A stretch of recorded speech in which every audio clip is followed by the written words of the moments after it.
What's up, everybody? Here we are with the Casa Kickback weekly ladder, where you can play as many or as few games as you want. I'm the Doctor, being joined by none other than Brad, Midgard Masters. What's up, Brad?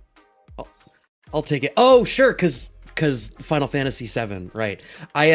I should be more excited about that game, but I don't have a lot of time for RPGs. What I do have time for is saying hello to our guest for this evening, calling the Audible to come in and join us tonight.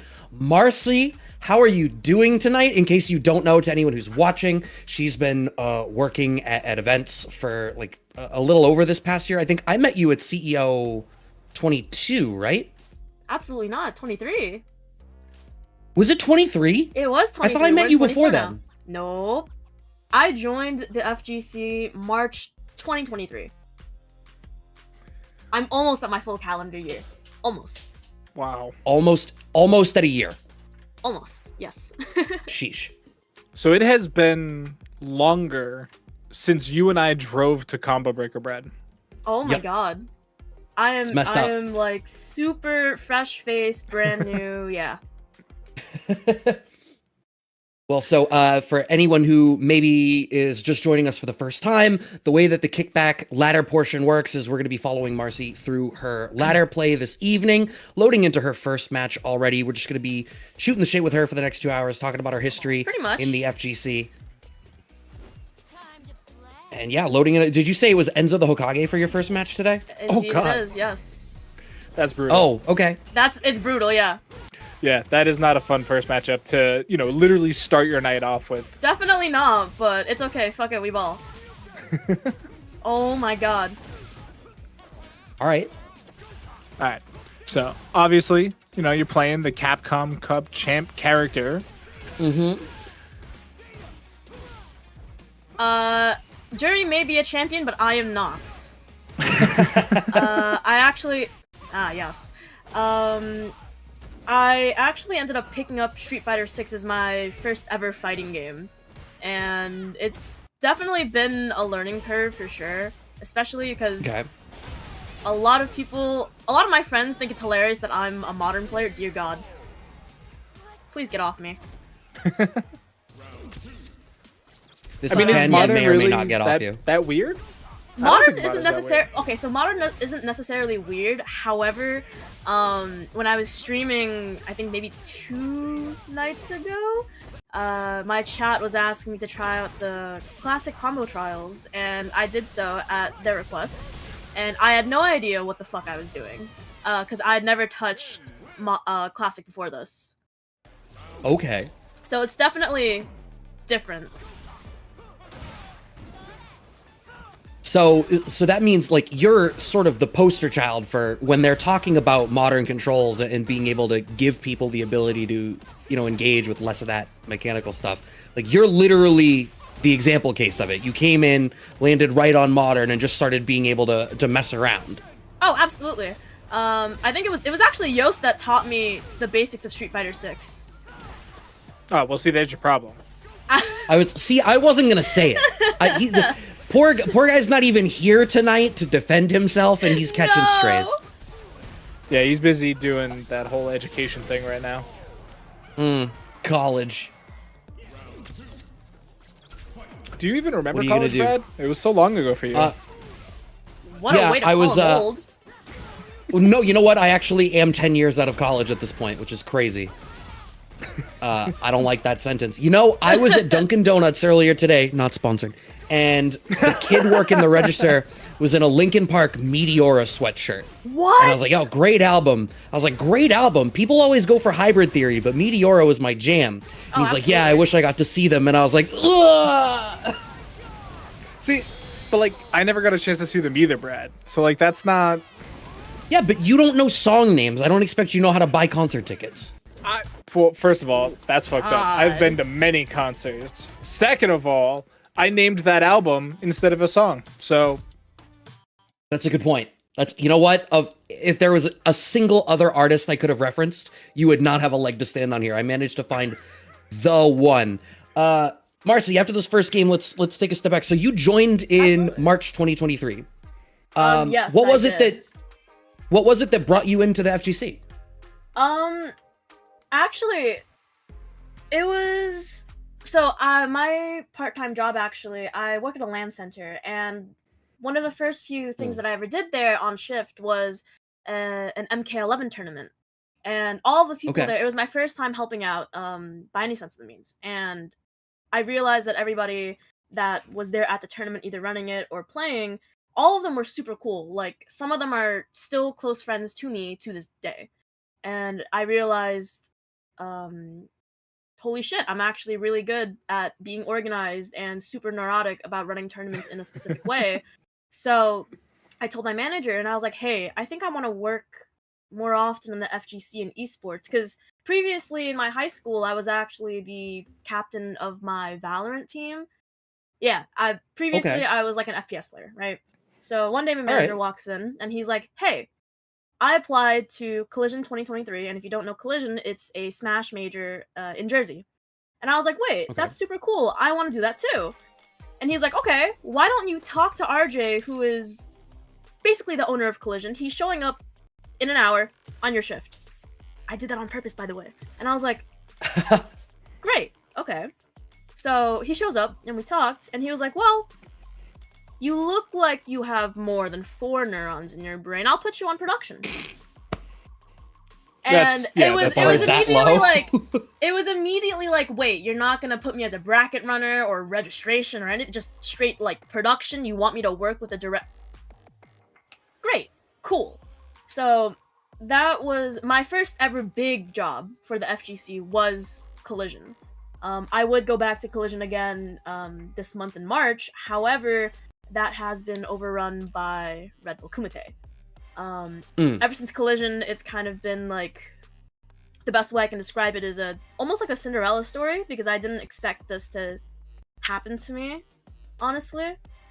After Collision, I met Yost, and he was like, why don't you come down to Daytona? You know, their CEO and shit, you know? Why don't you just apply to be a bracket runner? And I said, sure, The I'd only love to. time that it's acceptable to invite someone to Daytona.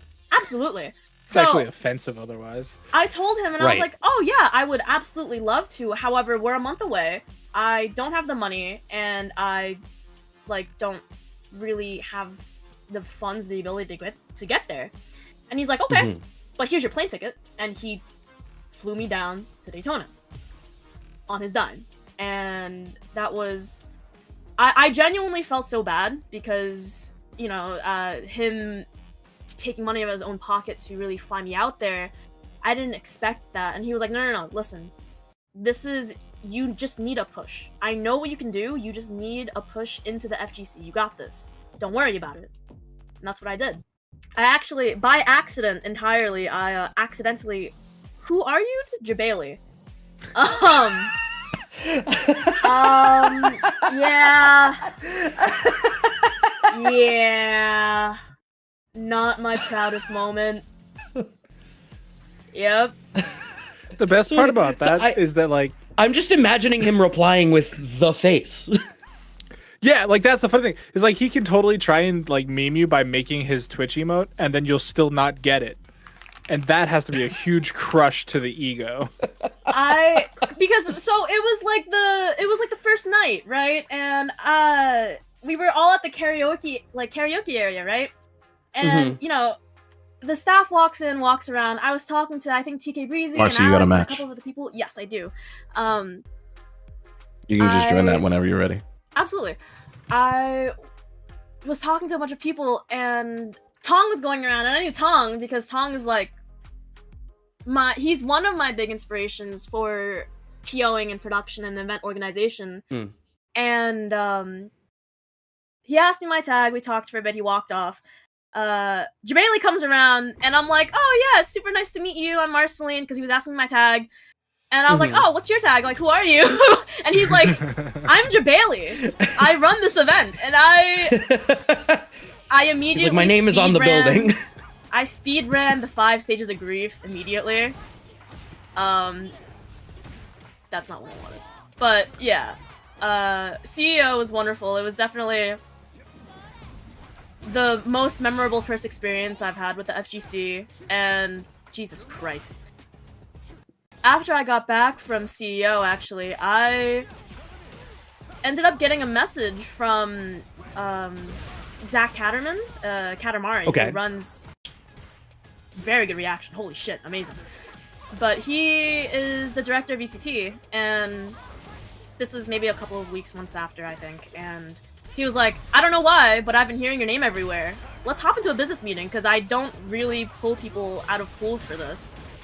So he did. We went to a business meeting, and he offered me the position of stage manager, which was my first toe dip into the realm of production for FGC things. I would count Collision, but Smash is different, I would say. And now I'm here. I feel like there's a can of worms there that I almost want to unpack when we're in between games. No, you don't. I started off in Smash. No, you don't. So, but the thing is, obviously, like, first of all, Smash versus FGC, that conversation is as old as time. But like the way that the communities operate, the way that tournaments are like whatever, all of that notwithstanding, I would think that from a production standpoint, it can't be that different. Would I be wrong in that? I would say, well, with who I worked with, I would say Smash is definitely, the way they have their production setup is a little bit different. In terms of stage management, it's pretty much the same. But what I was doing for Run of Show was data input. So that was a little bit different because they had different characters, different rule sets and stuff like that. But for ECT, it was definitely, what's the word? A shocker for me, almost. Okay. Because it was my first big scale event, I suppose, in the FGC, and thankfully I had Zach and everybody on my production team, and they were wonderful people. But yeah, I went from ECT to in between that, in between CEO and ECT, I ended up doing a bunch of different events, like the Waka Flocka Flame versus Sonic Fox. I worked that as well. I was a stage man. That's how I met Bunch. Yes, that was the first time I met Bunch, actually, I think. Or the no, that was like the second or third time. But I worked that as well as the AT&T, I forgot what the thing was called, the AT&T Twitch Cup? But after that... Oh, yeah. I know the thing you're talking... When they did the, yes. like, they invited the influencers to play. Yes. I was a game admin for their Street Fighter 6 bracket. And after all of that, I went from ECT to now Red Bull Kumite, which I definitely didn't expect, but fuck it, we ball. Yeah, I mean, Red Bull's great people to work with, too. They're super Absolutely. fun. It's just, because it's just such a grand scale, like, large thing for me, and it's my first time working with them, I really didn't expect myself to be seen or heard of before, if that makes sense. Ooh, nice pickup on the round. Yeah, I get what you mean, right? Like, the rise is so fast. Oh man, checks the DR? Alright. People are going to be labbing the jury matchup all over again after Capcom Please, Cup. no. You think so, Brad? I think people might just call it a fluke at some point. People might pick up Jury. They might not lab it, but they will pick her up. It's interesting too, because like I feel like she was considered so strong early on, and then sort of fell off as people started exploring other characters. The strength that she had never disappeared. Maybe it just takes the right player who has that read on tendencies. Okay, level 2 coming out. Yeah, I mean, we're just now getting our first set of balance patches, and the characters are all basically the same, minus like this week. Right.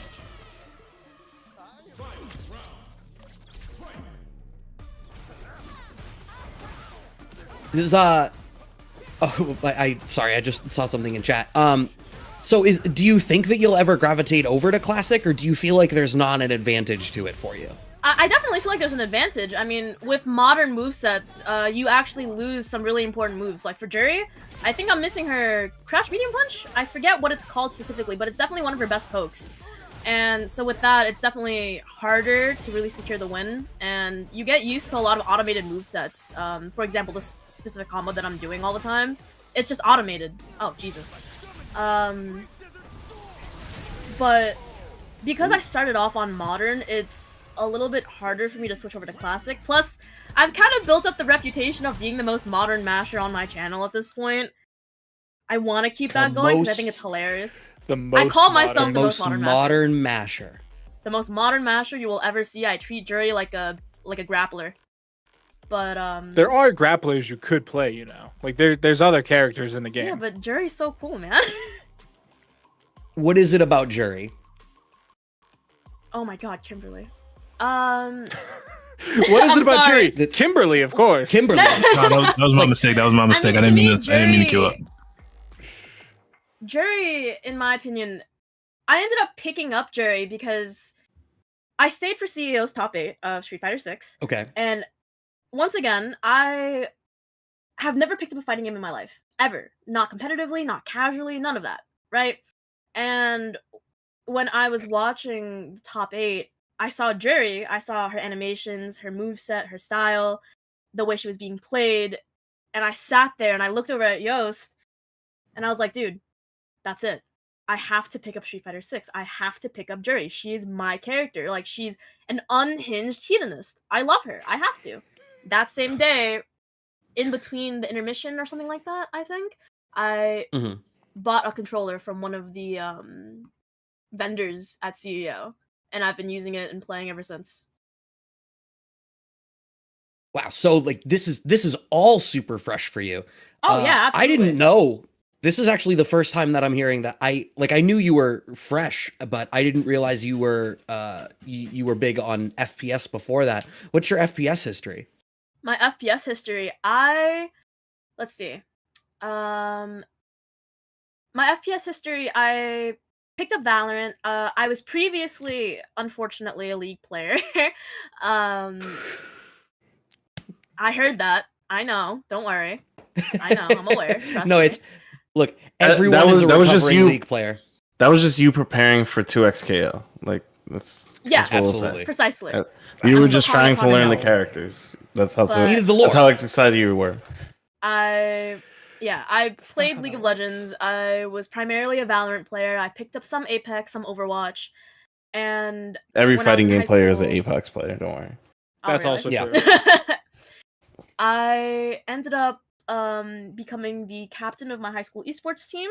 I landed a job at the LAN center that we practiced at, and then I ran my first tournament there.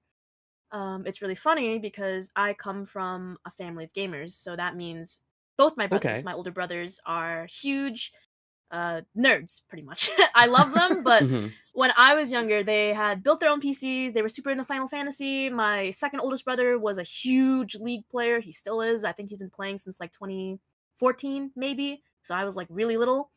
And when I was 11,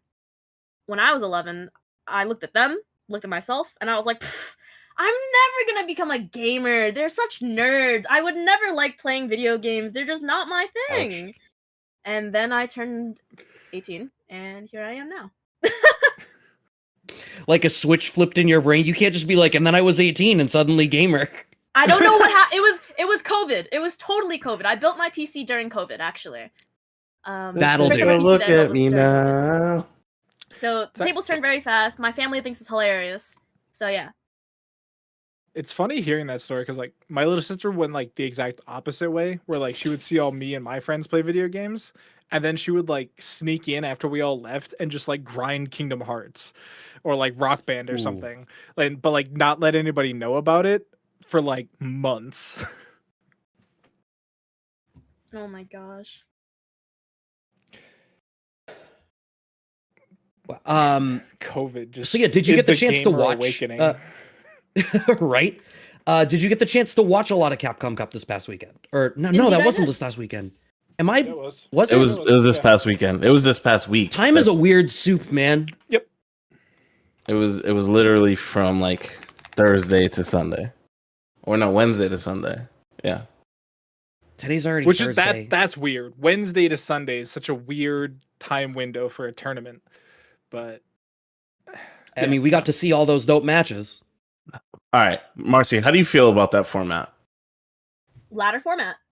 No. The group stage format. Yeah. Mm. Yeah. Oh, man. Hey Marcy. I have so What's up, Dom? personally. I'm about Oh, what's up? no. Don't start the match yet if you didn't start Oh. already. Oh wait, don't start the match yet. If there's a match, just play it. Like I don't want to hold up her opponent. Just Okay. play it. Yeah, don't worry Okay. about it. We'll get another match. But yeah, how do you feel about the group stage? Because I have my opinion about it, but I want to In hear my from opinion, I want to hear from a respected TO about it. respected TO. That's.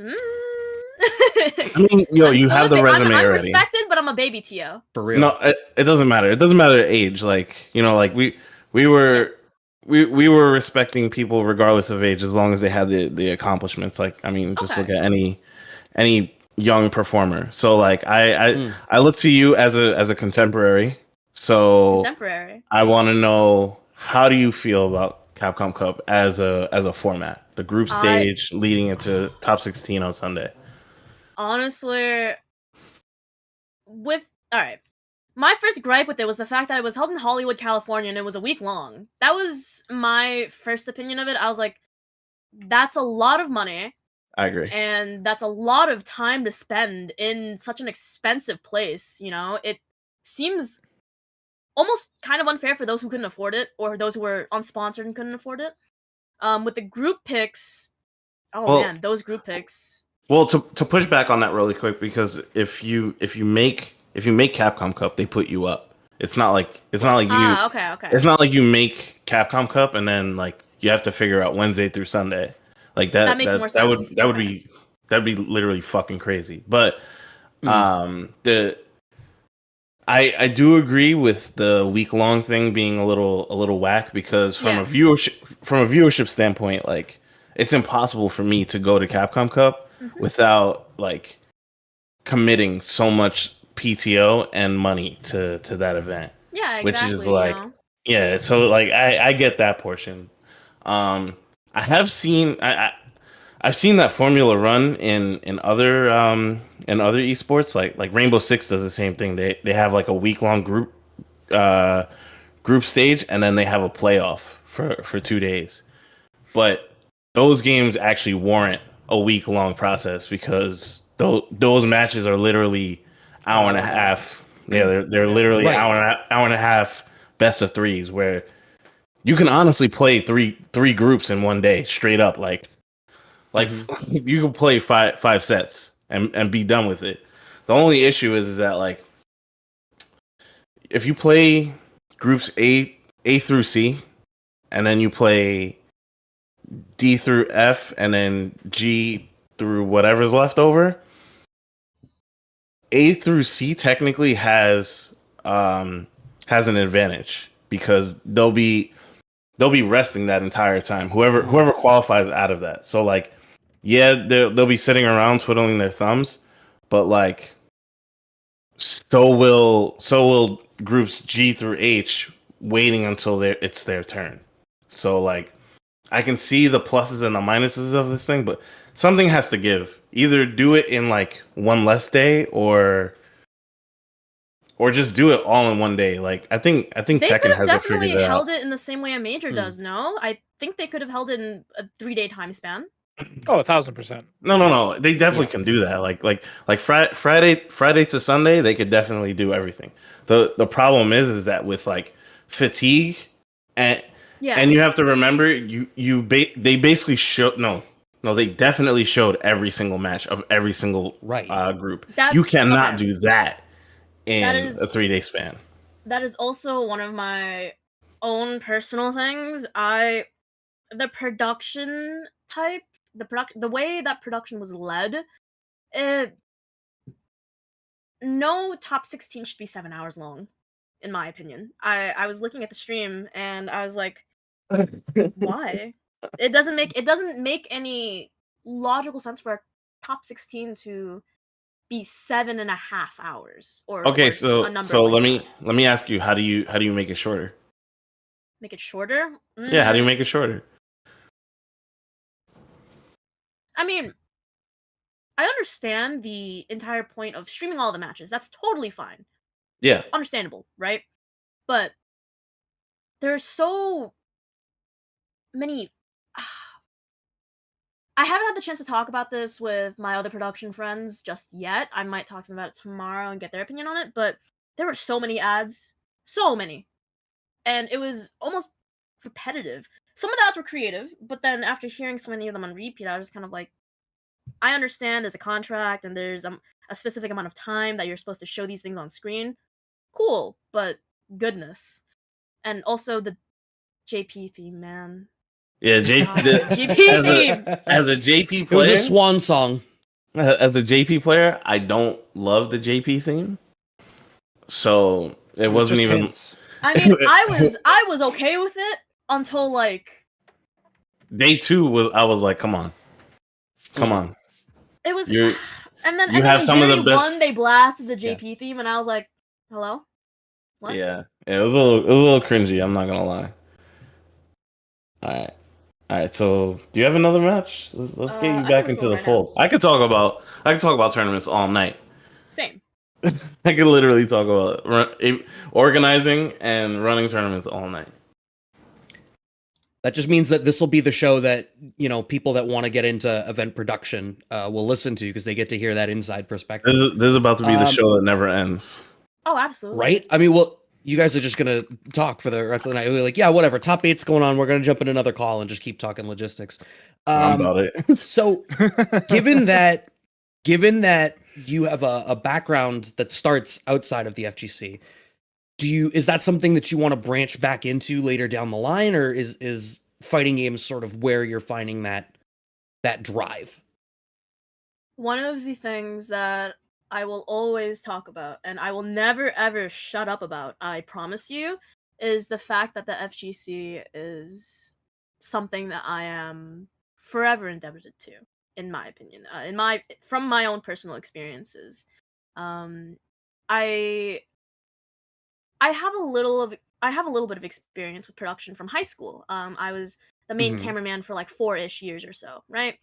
But before the FGC, I was really different as a person, and that's like a combination of teenage angst, not knowing what I'm doing with my life, and also just being very, very lost in general. When I found the FGC for the first time, it was kind of like I experienced something that I was always looking for, which was acceptance, almost the warmth of acceptance, and knowing that people enjoy having me around, people enjoy my jokes and laughing with me, and find something admirable in my work ethic. That is something that I've always looked for.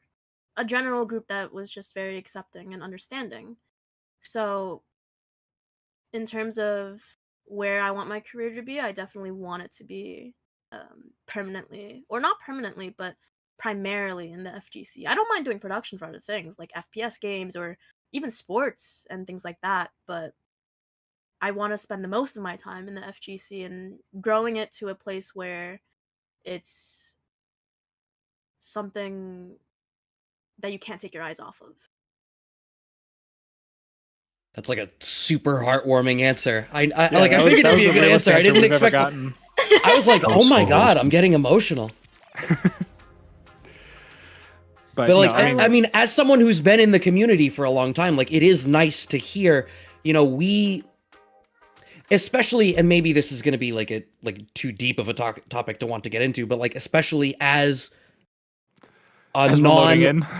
as a non-straight male presenting person, right? Like, in a gaming community, to feel welcomed, I feel like is admirable. And every now and again, you hear people, you know, outside actors that have different opinions on what is the FGC really like. So for your recent experience to actually be of, you know, acceptance is amazing. Almaz on the screen. Okay. Jesus. I've never Not fought all against bad. so many master players in one go. Holy shit. That's the Casa Welcome to ladder. Casa. Yeah. Oh, That's, I feel just right at home. Lovely. I'm getting humbled immediately. Is that what going to your locals is like? Yes. Actually, yes. Oh, well, that's a good sign. At least your locals are, you know, holding up. Oh my god. how for you? How are you finding navigating being in this game as a new player? Right, like I feel like a lot of us take for granted how long we've been in the scene and been playing. I've been playing for over 10 years. What is it like coming into this new?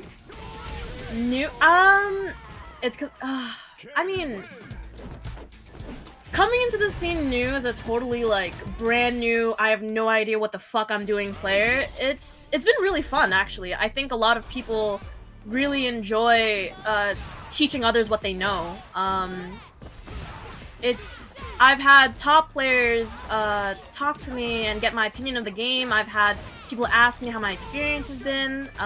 People have put time aside for me to even lab with them, and you know, in my local area when I attend locals, they will literally, I will lose to them. I'll go to, I'll get fucking destroyed. And they'll take the time to sit with me and just be like, oh, hey, this is what you're supposed to do against this. This is DIable. You can punish this. Things like that. And it's great. It really has helped me a lot. And I've formed some really strong bonds with Street Fighter, honestly. And with new games like, or new versions of games like Tekken 8 coming out, or 2XKO coming out soon, I'm excited to see where it's gonna end up, honestly. Now, do you feel like the fact that there were that you had this alternate control method for Modern, did you feel like that made it a little bit easier for you to take that plunge, or do you think you would have toughed it out even without that? I absolutely would have toughed it out without Modern. Coming down to it, the entire thing that got me into Street Fighter 6 was the audience, the crowd, the community. Without Modern, it wouldn't really make much of a difference for me. But with Modern controls, it's definitely helped in quite some ways, you know. Is there a character that you are particularly hating to fight? Oh boy. JP, DJ. I like the frame one JP, but then immediately reverts it into DJ, knowing that JP. No, I don't think that was a reversion. I think that was a logical or. It was either one of them. It was, yeah. It has to be JP or DJ. Who else? I hate the repetitiveness of canon review players. Honestly, if I'm being no disrespect to the person I'm fighting right now. No disrespect. I just. In my rank specifically, because I'm platinum. No, yeah, definitely all disrespect to disrespect Almaz. Mad disrespect to Almaz right now, for sure. Because there's just so many of them in my rank that just do the most abysmal movements and movesets, and the way they play, I'm just like, dude, I'm so tired. Get me off this game. Would you say that like Ken players are kind of gorilla-like? It kind of feels like, Yeah, I kind of feel scrubby, right? Not necessarily scrubby, but more so like, alright, cool, man, you spam the same fireball 15 times in a row. Oh, wow, another uppercut. Oh, cool, nice. Oh, great, I feel wonderful. Very linear. I'm in the corner. Cool, throw loop. I can't jump. Alright, that's fine. Cool. Great. But aside from that, I've had some controversial takes on who I like to fight against. Okay. Really? Okay. I find that I really like fighting against Manon. I think she's super fun to fight against. Okay. I don't know that that's controversial. I can get behind that. I enjoy fighting against I Cammy, can't. and I really like fighting against Kimberly as well. None of this is fun. What the fuck is wrong with you? No, I think so they're fun. Kimberly stresses me out. Cammy is fine. It's a matchup. I get it against like characters like Manon, like grappler characters, where it's very easy to be like, it's very clearly defined where you get to drive and where someone else gets to drive. So it's an easy matchup to navigate, and it feels like it's just about the utilization of your tools. Absolutely. I have fun with it as a player that likes to play neutral. Okay. With me, I didn't say I was so good. new- I was like, wait, I'm not good either. Don't get me wrong, I'm not good either. That's why I'm going 0-2. However, I enjoy fighting against them because I like the matchup in my own personal experiences in my rank, and when I go against other characters, I either somewhat know what I'm doing, I have the reads on them, or I'm doing absolute fuck all, and I'm like, great, I'll take the 0-2. That's fine. Like, Marcy, what's the coolest tournament you've ever been to? Oh man, coolest tournament I've ever been to. I'm Like, not are here you to ask talking- you Street Fighter questions. I want to know you as a tournament organizer. Fuck all Are you these, talking, fuck like, all these okay, video okay. game conversations. Are Huh? you talking about like major tournaments or just like typical local tournaments? Yo. Or... I'll tell it like this. Before the mainstream got a hold of this guy, I've been telling everybody since about, I want to say like 2013, that Tampa Never Sleeps was the best tournament ever that I ever Hey, been there was a to. match reported wrong. Where? Me versus Jive. He went 2-0 against me. I didn't go 2-0 over him. All right, I'll fix it. Yeah. Um, In terms of tournaments, okay. I haven't been to many. Like, I haven't been to a lot. However, I would say my most memorable tournament ever, Mhm. so far, I'm saying so far for now, it has to be ECT 2023, without a doubt, in my mind. okay. Okay. All right. It could be anything. It could be it could be a local. It could be But if that's your choice, then by all means, there's no wrong answer. Yeah. This is the question that everybody hates in school. All right, cool. What's the answer? Why? Show your work. Jesus. No, don't do that to her. I did want to know Hell why. yeah. Yeah. No, So, I'm here. Why? I can absolutely tell you why. So, it's my most memorable tournament, and it was the most fun tournament for me because, one, it was a tri-state tournament, so a lot of my friends, a lot of my team and people in my local area, a lot of them were there. Mhm. And it was just great seeing familiar faces because, again, this was my first tournament where I was a stage manager. This is my first, like, dipping my toes into production, right? So I felt comforted knowing that people were there supporting me as a first-time worker, as Mhm. well as the fact that the entire production team was so kind. But ECT actually took place a couple of weeks after I went through something really hard personally. It was a very, very rough time, and it was the only thing I was looking forward to during that time span to get my mind off of things. Mm-hmm. And my most cherished memory from that weekend, actually, I got some really good news from a couple of people about work opportunities and jobs and, possibly Mhm. doing other events and whatnot. And I was being taught a bunch of things, and everything was so positive. I remember getting a specific set of news that I just was so excited for. I ran up to my closest friends, like Kevin M. Cologne and Mygo, and I was like telling them all of this, and I was like super excited. I was hyped out of my mind. And Kevin looks at me and he's like, "Mars, I am so proud of you." And I don't know what came over me, but tears. I had my production headset on, utter tears. And I broke down in the middle of the crowd. And Mygo's like, "Did you ever think you'd be here? Like, imagine how stupid you would feel if you just didn't take the leap of faith and just do it, man. Yeah. Isn't that crazy?"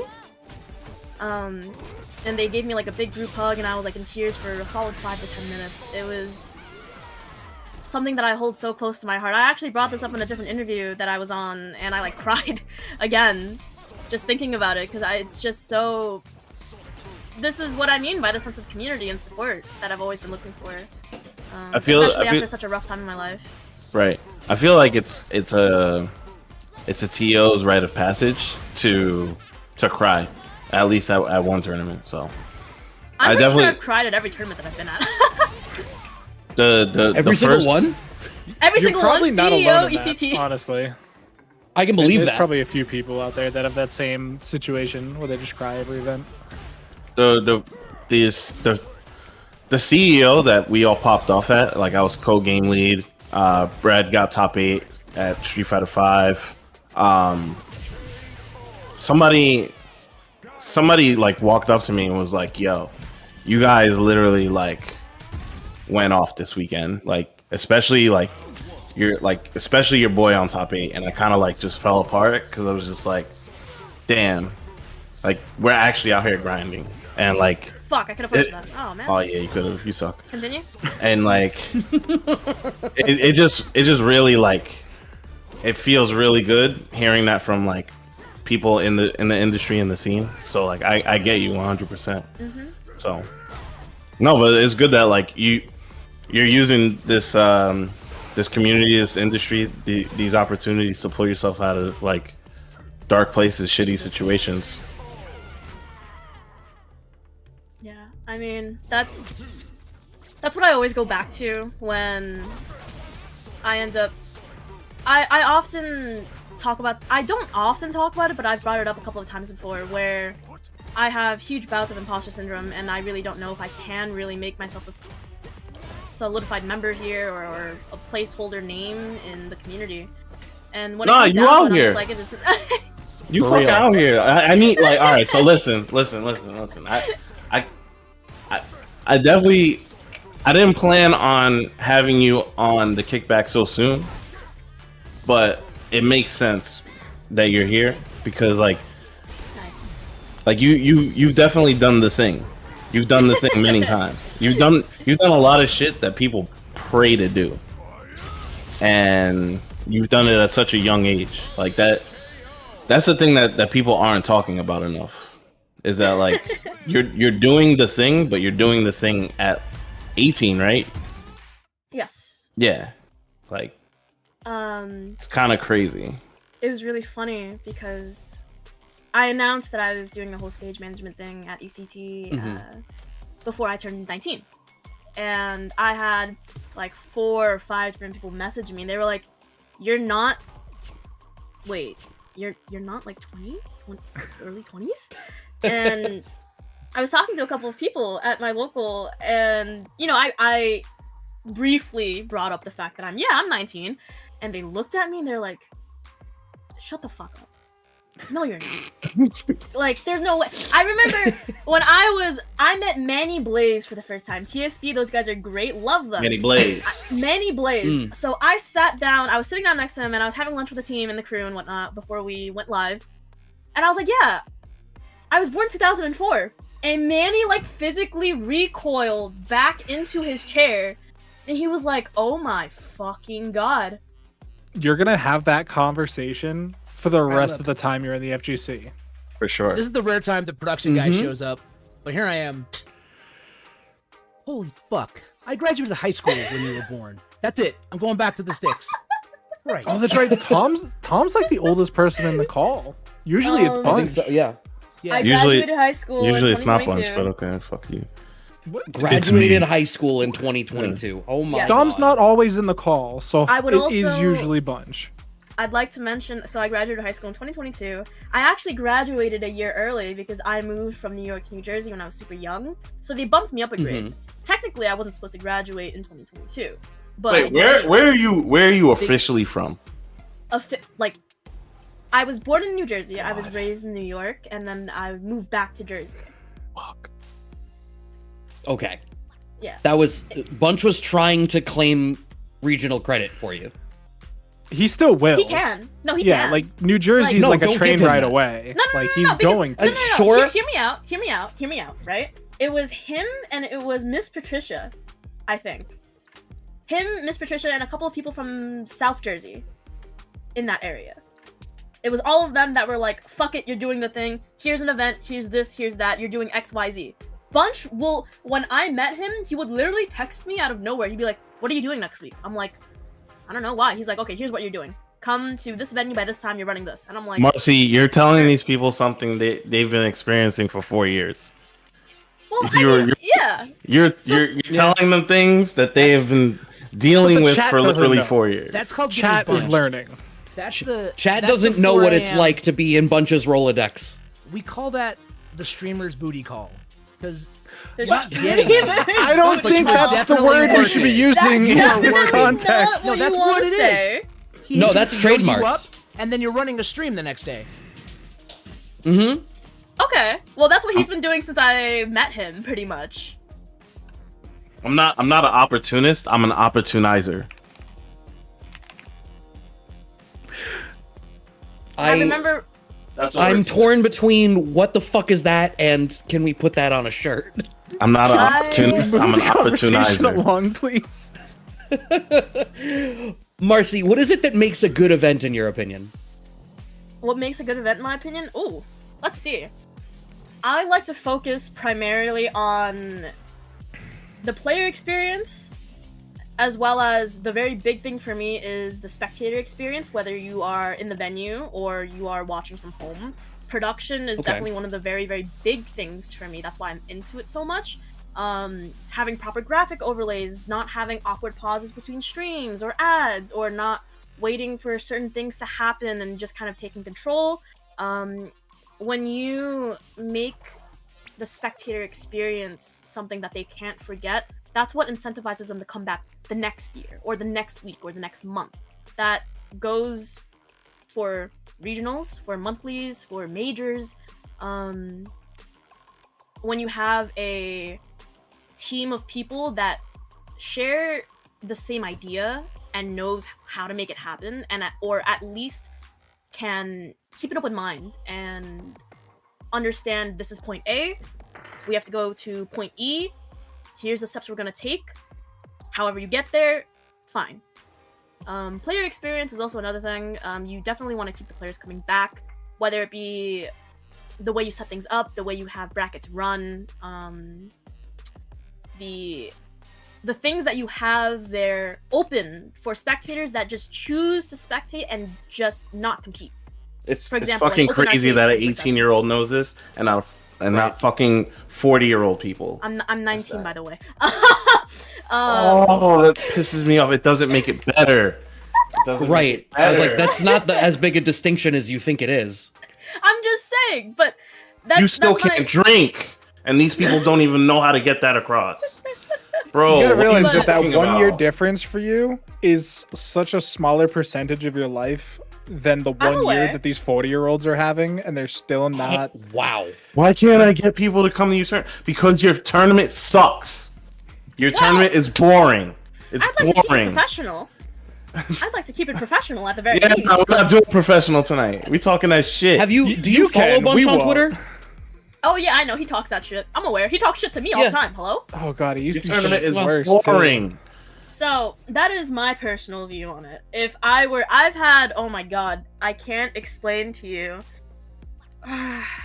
when I was talking to Zach, Catterman, shout out to him, he's the greatest. He Good dude. he ended up bringing this point to me over one of our messages, I think, and he said the entire point of having you do all of these things at a young age, now that we're talking about age, he essentially said that a lot of the people that run these major tournaments, these regionals, these consistent like 10, 15 year long things that go on and on and on, that always have new things happening, they're aging out of the system rapidly. They have kids, they have a different day job, they have other things to do, they have life to worry about. And that's fine, that's just kind of how it goes. But now that people are aging out of the system, technically, they have to bring in the new gen. That also means new gen players. People that know how to run events, that run brackets, volunteers, people that do graphics and production and cameras and lighting, and all these different things combined to make one event. You definitely need more people that are younger that want to start off somewhere. That's what he told me, and that's why I'm working as many things as I am. Not to mention the fact that he also brought up, I think, he said the goal is to make you better than what we are now. That is exactly That's what he it. told me word for word. That's literally it. Wise. That's all I want to do. It's like, Yep. That's the reason why, like, that's the reason why me and Yost work together. It's like, Yep. I already know that he's going to be like the next Rick or Tong or Jabali. It's just a matter of time. And you too. I've told you that too. I was like, you're I've had next. people tell me. Yeah. I've had people tell me like, hey, when I was at Anime NYC, I ran into someone that I worked with previously, and he was like, listen, I totally 100,000% believe that you're gonna end up running ahead of a major or a project someday. Just wait. And I'm like, fuck. Those are big shoes to fill, but I'll try. Oh, is this They're what I think big. it is? They're big shoes, but like you've shown the ability. Like you now have to execute. Like you've shown the ability, and there's no going back now. Damn. You're paying for Marissa. Marissa, please give me a chance, yo. Give me a Yeah, chance. I was worried that you were queuing into 40% flash kick. Oh no, I'm not sure this is earlier. that much better. This is not Brad, if better. we're being honest. No, I I'm didn't not- say that it was gonna be better. This is totally casual for me. It's okay if I get O2. No, it's cool. 2-0. No, Just- we're just having a reverse conversation ball. here. Fuck Yeah. every ball. Right. Yep, that's it. Yeah, so during part of some of that, you were talking about, trying to make sure that your player experience is good, and obviously Bunch responded to that as well. Like, is there something that you think is important to have, or is it just that you need to have an answer to the question of, like, what do players do when they're not competing? I think it's. Hold on, I gotta let that question soak in. Can you repeat that again, please? You speak to wanting to make sure that the player experience, even for like casual spectators or something like that who aren't competing, is good. Do you think there's a specific angle that you think we should be leaning into, or do you think it's just important that there is an answer? Having an answer is very different from having the solution that people will be happy with. Because everybody is different. Every single player, they all have their likes and their dislikes, right? It only makes sense to. You can't really make everybody happy. It is just kind of the way shit is. However, you can try your best to at least make the experience memorable in the good way. Whether that be having open arcades or having interesting food choices, or having community tournaments that people will be interested in, or casual things like open casual nights, karaoke even, that's a really big thing. There's always something good to be gained out of having multiple different things just for everyone to enjoy. Whether that solves the entire thing, you can't satisfy all players. I've definitely met my fair share of players that are never going to be happy with anything in their lives. However, that's okay. That's not for them. You've described a fighting game player, all right? Yeah, That's and I mean, just how it should be. there's people that all they want to do is show up, play their games, and then leave. And that's totally fine. So it's about having amenities. It's about looking at it as bigger than a tournament and looking at it as an event. Mm-hmm. Do you think there are, like, generic event planning skills that you think we should be developing? I think when it comes down to event planning, one of the most important things, it's got to be organization. If you're not an organized person, your event's not going to be organized, and that's what people do not like to see. One of the other big things is also structure. Structure is a very, very big thing. You gotta have a proper schedule. You can't really fuck around and be like, well, I guess we'll start at this time. No, that's not how that shit works. I'm neurotic as hell when it comes down to timing, being on time, and planning and structure. I grew up dancing. I've been performing since I was very, very young. If you're on time, you're late. If you're 5 minutes early, 10 minutes early, you're on time. Anything else, just don't show up. Now, one of the other big things I would also say is communication. Communicating with your sponsors, your brands, your partnerships, your own players, what they are going to be doing, what they're not supposed to do, things like that. Communication is very, very, very important, especially when you're working in production. Event organization, because you also have to communicate if you're a TO. Oh my god. Wait. That's kind of sick. Hey, look at the that. stunned silence of taking a game? No, that was a good game. No, one of my favorite things about the kickback is when mid-conversation we derail because something sick happened on the screen, and it's like, yo, hold on, we need to let this one marinate for a second. Damn. What was I saying? I'm sorry. I mean, I do have another question in response to that. How do you feel about those messages TOs get of, yo, put me in the bracket, I'll be there in 15 minutes? Hold on, let me finish this match first and then I can pop off. Alright. I think I did that Pop to you. off, okay. I think pop I off think- as in I've had. Oh my god. Alright. Let me finish this one match first, and then I will answer that question as appropriately as I can. I mean, don't feel like you have to be appropriate. Oh, definitely not. Oh, good dash and throw. Okay. West Dance I isn't tried it. teching. It's okay. So, Nah, no, I'm here for it. so players. All right. In my time, my very short time TOing, I've had people message me or talk or come up to me directly. Why did you see me like this? Why didn't you wait for me? Hey, I'm like gonna be 20 minutes late, but can you hold the bracket for me? I know you're 5 minutes away and you already have everything seated, but can you just add me into the bracket? Can I just take over my friend's spot because he wants to DQ and just take his tag instead? And I sit there and I look at them and I just give them the same answer every time. Why? Why? When I was at a major recently, I was TOing and somebody showed up to the bracket 40 minutes late. And I looked at them and I was like, you're DQ'd. And with the straightest face, they were entirely that serious. They were like, why?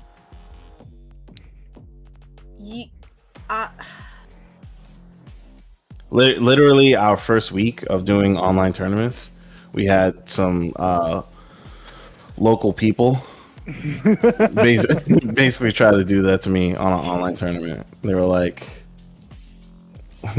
"Yo, just put us in. It's only an online tournament."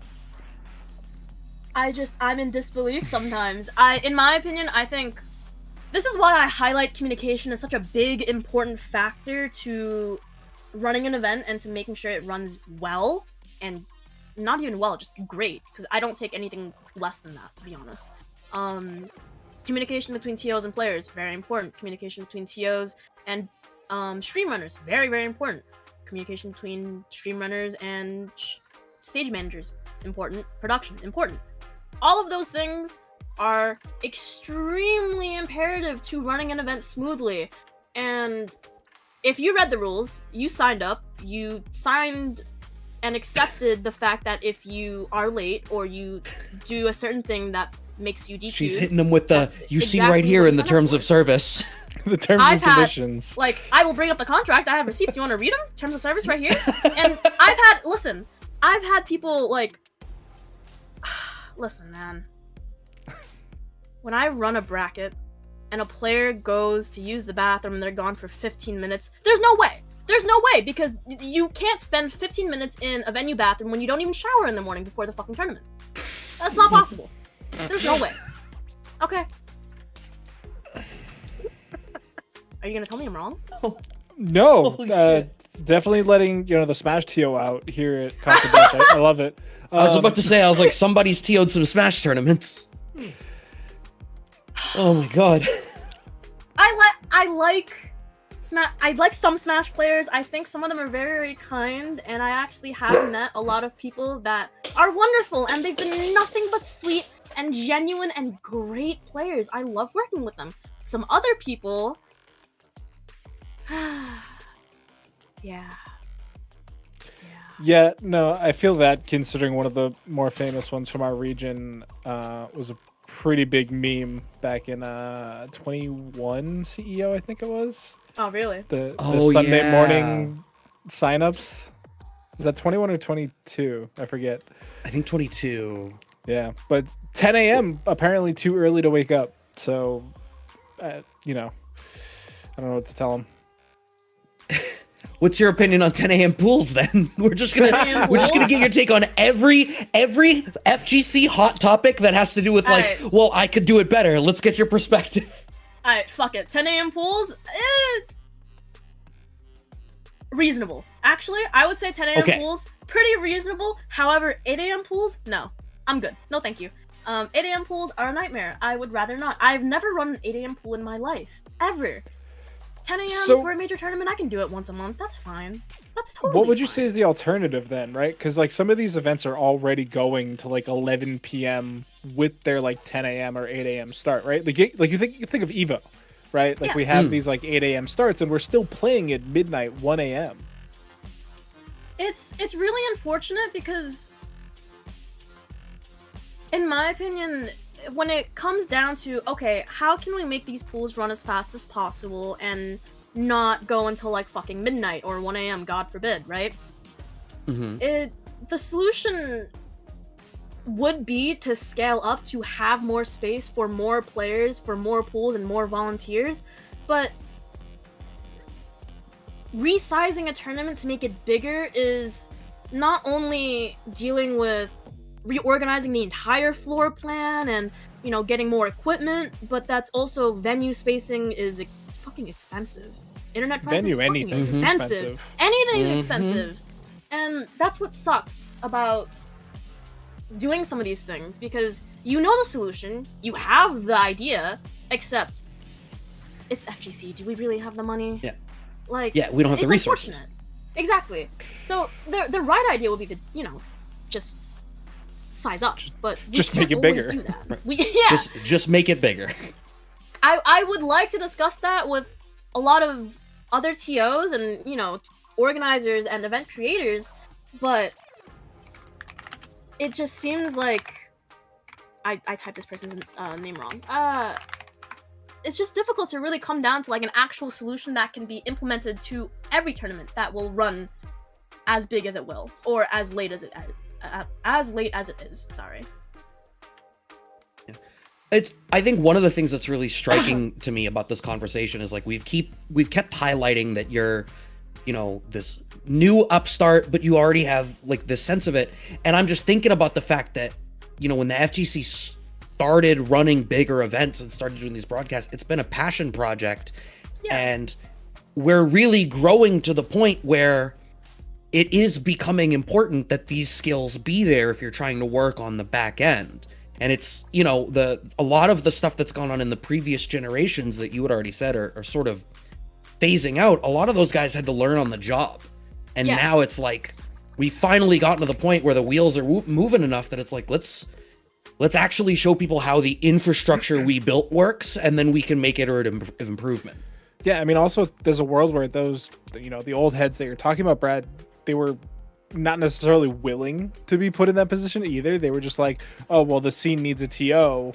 How hard could it be? And then it's like, well, you know, there's more to being a TO than just setting up the PlayStations.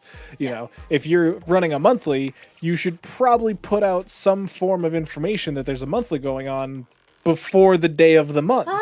Promotion is definitely also another big aspect for me. When it comes to media managing and working on socials, I'm sorry, one of my pet peeves is when, you know, promotions for events get posted and there's like sentence structure needs to be fixed, grammatical errors, things that could be worded differently that make it easier for players to understand. That's one of my really big, like one of the really big pet peeves that I have, because I help out with anime clothing brand pretty often in terms of posting and editing, and it's like it's easy to tell the difference between your and there. You know, it's really not that fucking difficult. So 222 is where you draw the line, like, then. See, I was gonna say, I was like, now I can tell that you haven't gotten jaded to how difficult coherent thought is to some people. For you to be like, yeah, we should be able to differentiate these three words, is like, you would be surprised. If you want me to be honest, it feels like sometimes the people that I have met and or talked to only have heads for decoration. Common sense is not very common, unfortunately. This is not to, you know, She's sound just like me for real. For real. Really, it's not Where to do you come keep across as finding like these arrogant people? or anything. It's just how it is, because if you take on the role of a media manager, you should know how things are supposed to be worded or said or otherwise. When people ask you to clarify certain things, you should respond to them accordingly, in a proper manner of time. You don't respond to them the night before or the day of or otherwise. See, and I feel like, first of all, like, I agree with that, right? Like, I think for a lot of people, once you choose to take something seriously, you expect a baseline level of competency. Yes, there's a from the other people who are doing it. I think my question to you then, especially as someone who's sort of still new and just getting into it, is, do you think the FGC or even esports in general offers enough of an incentive for people to be able to put in the time and energy to take this stuff seriously?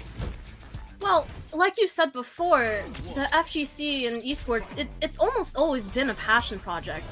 With the growth of video games recently, especially after COVID, after COVID even, it's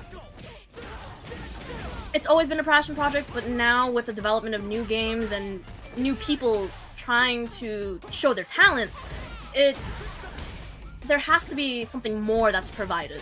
And it's unfortunate because with the game layoffs as of recent, there's been a lot. The industry is super shaky, and unfortunately the FGC isn't as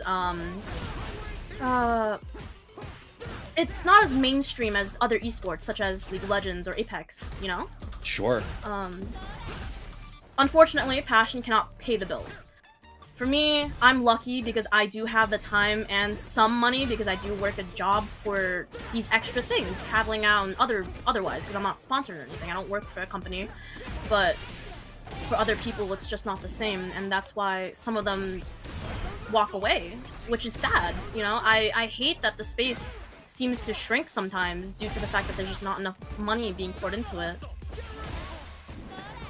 It's just not a reasonable, like, hey man, do you want to run this event for 12 hours straight and only make $10? No, you can't. And it's a hard sell. It comes with the idea of paying your players, paying out your talent, paying out the people that provide these things for you, you know?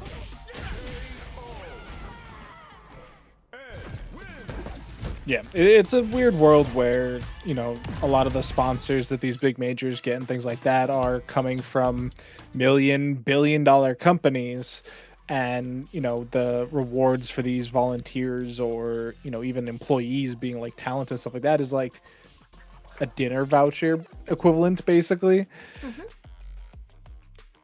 It's tough, and it's not easy to change. I admire the events that do try their best to make everybody feel included. That means volunteers that are essentially the backbone of like the community, and players and spectators and everything. I really do admire that. But with other events, it's a little bit questionable, and unfortunately, the entire point is to change as time goes on. You know, there's advancements being made in tournament standard consoles and rule sets, and some events don't always keep up with that, and not everybody wants or can work for free. Passion doesn't pay the bills. When I initially started, I was so willing to do anything. An opportunity popped up, I was like, put me in, coach, immediately, do it! And one of the people that ended up being a person that I work with a lot, he drilled into my head the motto of "fuck you, pay me," essentially. Because if you want this to be Bunch? he's one of them for sure. But a lot of people have drilled the idea of "fuck you, pay me" into this, because if you want to work in production, you want to work in event organization, you have to. There's a line to be crossed. FGC is family, don't get me wrong, but there's a boundary line there between business and friendship. Some people can handle that, some people can't. You know? What are they putting in the water in high schools now? It's a lot less lead than when we were there, Brad. Yeah, right? I'm like, see, it's like, holy shit. I want to add, FGC is family, but your family wants you to succeed, and they're not going to put you on the street, right? So, fuck you, family. Some. If they're a good family. Yeah, some families. All right, we're getting into trauma now. Trauma dumping with CasaBunch. Oh, jeez. So, at what point, I guess, do you think, like, what is the point where you have to start, you know, expecting that payment from things, right? It's because it is a passion project. That's such a delicate line to navigate. And I'm sure all of us in this call have had to navigate this weirdness of like, I want to be there. I'm passionate about it. How do I navigate this arm of it? It is a very blurry line, I would say. The advice, I've had people come up to me and ask how I got started because they're interested in doing the same thing. And my advice to them is always start local. you always want to start small. You build a small little community that you can rely on, that people rely on you for, and eventually they will give back. But when it comes down to starting small, you can't expect much. Even for me, I really didn't get much. I did a lot for exposure. I did a lot of free work just because I felt like it, because I really enjoyed it. But when it came down to me realizing, oh shit, I have this group and this company and this, that, the other thing that really want me on their roster, want me to work for them, I realized that, shit, I can't always do things for free anymore. Starting small, you can do things for free, you can do things for favors, you can help out, you know. You give to the community and the community gives back to you. But when you get to the point of people asking you, well, what's your day rate? When I got that question, I was like, fuck, I have a day rate now? I still don't know the answer. I still don't know the answer Brad, either. how many times do I have to tell you your day rate, Brad? I'm getting sick of it.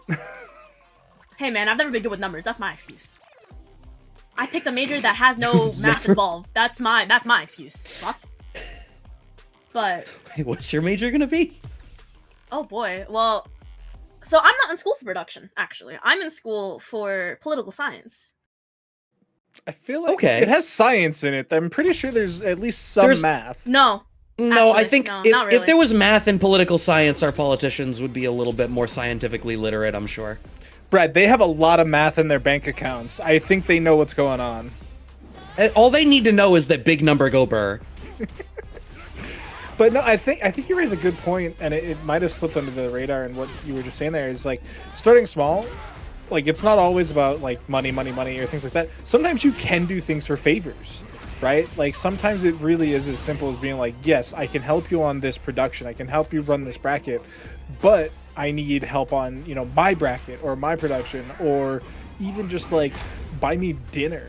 Like things like that. Like Yeah. there are stepping stones to go from I'm doing this for free and now Yeah. my day rate is $300. Especially if you're super new and you're still getting a handle of what to do and what not to do, the yeses and the nos.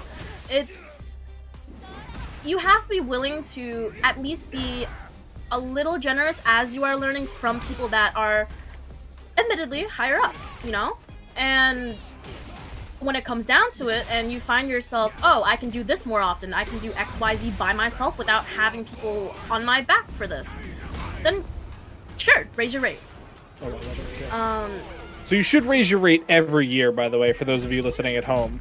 Regardless of what happens, every single year your rate should go up. oh damn, that means I have to raise my rate soon. Oh boy. Cost of living, it goes up regardless That's- of whether you know- your rates do or not. That's fair. Groceries Oh my aren't God. getting cheaper. Oh yeah. Gas isn't cheap either to travel out to events. Like it's really not nice. I mean, it is definitely a world where participation in, you know, all of these events that we love is that barrier to entry gets higher and higher, right? Like we talked about Capcom Cup earlier, and it's like if there's an expectation that if you want to attend an event in person, it's now a week-long ordeal. Yeah. That's a much harder sell. And remember, folks, if you're ever looking to work an event that does not require you to pay gas, CasaBunch is right here. We love having people come out. It's a fair point. Tell me about, like, you've had a pretty quick history. Is there like a moment or like a lesson that you had learned that you feel like was really like transformative or really did a lot to shape your perspective here?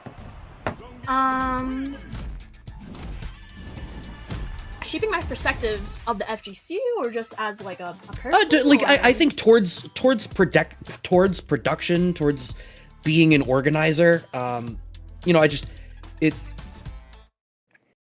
is that something that you've just inherently believed, or like is there an experience that you had that had you being like, oh, okay, like this is what this stuff should look like?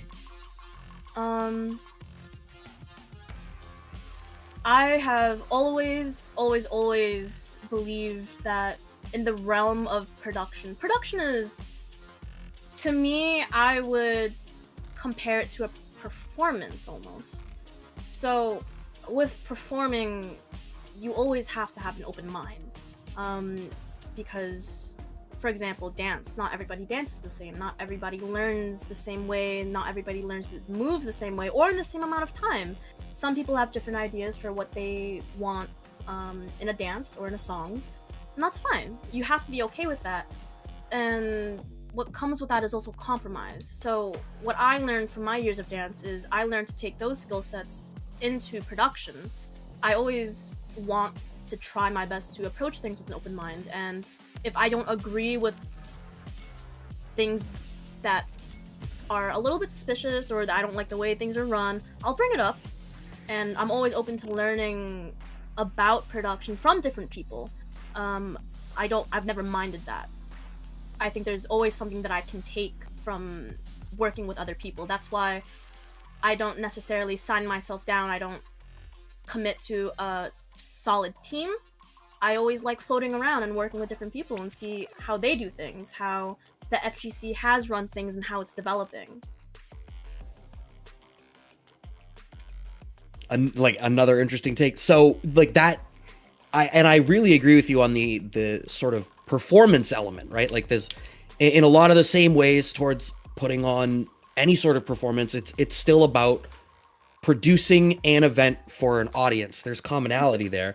Yeah. I don't know if you've noticed the amount of people that work in production across the FGC who are like theater kids. I was a theater kid. I was okay. I was a theater kid. I figured it was just it was dance because I was gonna ask if you were a theater kid. Makes a lot of sense. I was both a dancer and a theater kid. I was also a band kid. I was also a choir kid. Okay. I'm starting to see a lot of the dots kind of connect to each other now. To be clear, you thought your brothers were nerdy. Listen. How much D&D have you played, behind the scenes? You know? I've actually never played D&D. I work for a D&D show, but I've never played. You've never played D&D? That's not that You know what's uncommon, fucked up? Brad. When I was doing mic checks, listen, on Tuesday, when I was doing, I'm sorry to talk over you, Brad. I was doing mic checks the other day, for the D&D show, and I forgot his name. Will, who is like the game master, he was talking about the plot and XYZ and whatnot, and I was just texting the mic, and they were just talking. And he goes, yeah, we have to fight zombies. And I looked over, I was like, wait, there's zombies in D&D? And he's like, what do you think we've been fighting for the past 3 months? I was bewildered. I was like, oh. So you work a D&D show, but you so fundamentally don't know what it is that you're surprised at the presence of zombies.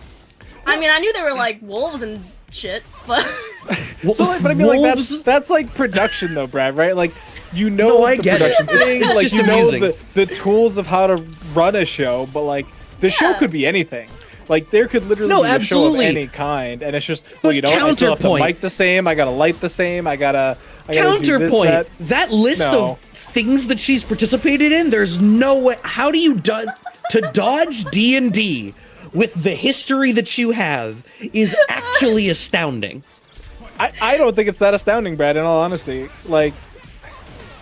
I don't know, because I played RPGs, I had nerdy friends and all this other stuff, but I never really knew much about D&D till within the last 5 years or so. I even played Magic now the Gathering in college. Consider that when she's talking about what she was doing in middle school and college, that was middle school and high school, that was 5 years ago. yeah. So she was a theater kid and a band kid and doing dance after D&D had become low-key mainstream. If you were in that circle, if you were already in a circle though, Brad, then D&D kind of became mainstream. But I don't necessarily think all circles have D&D as mainstream. Not everybody's heard of Matt Mercer.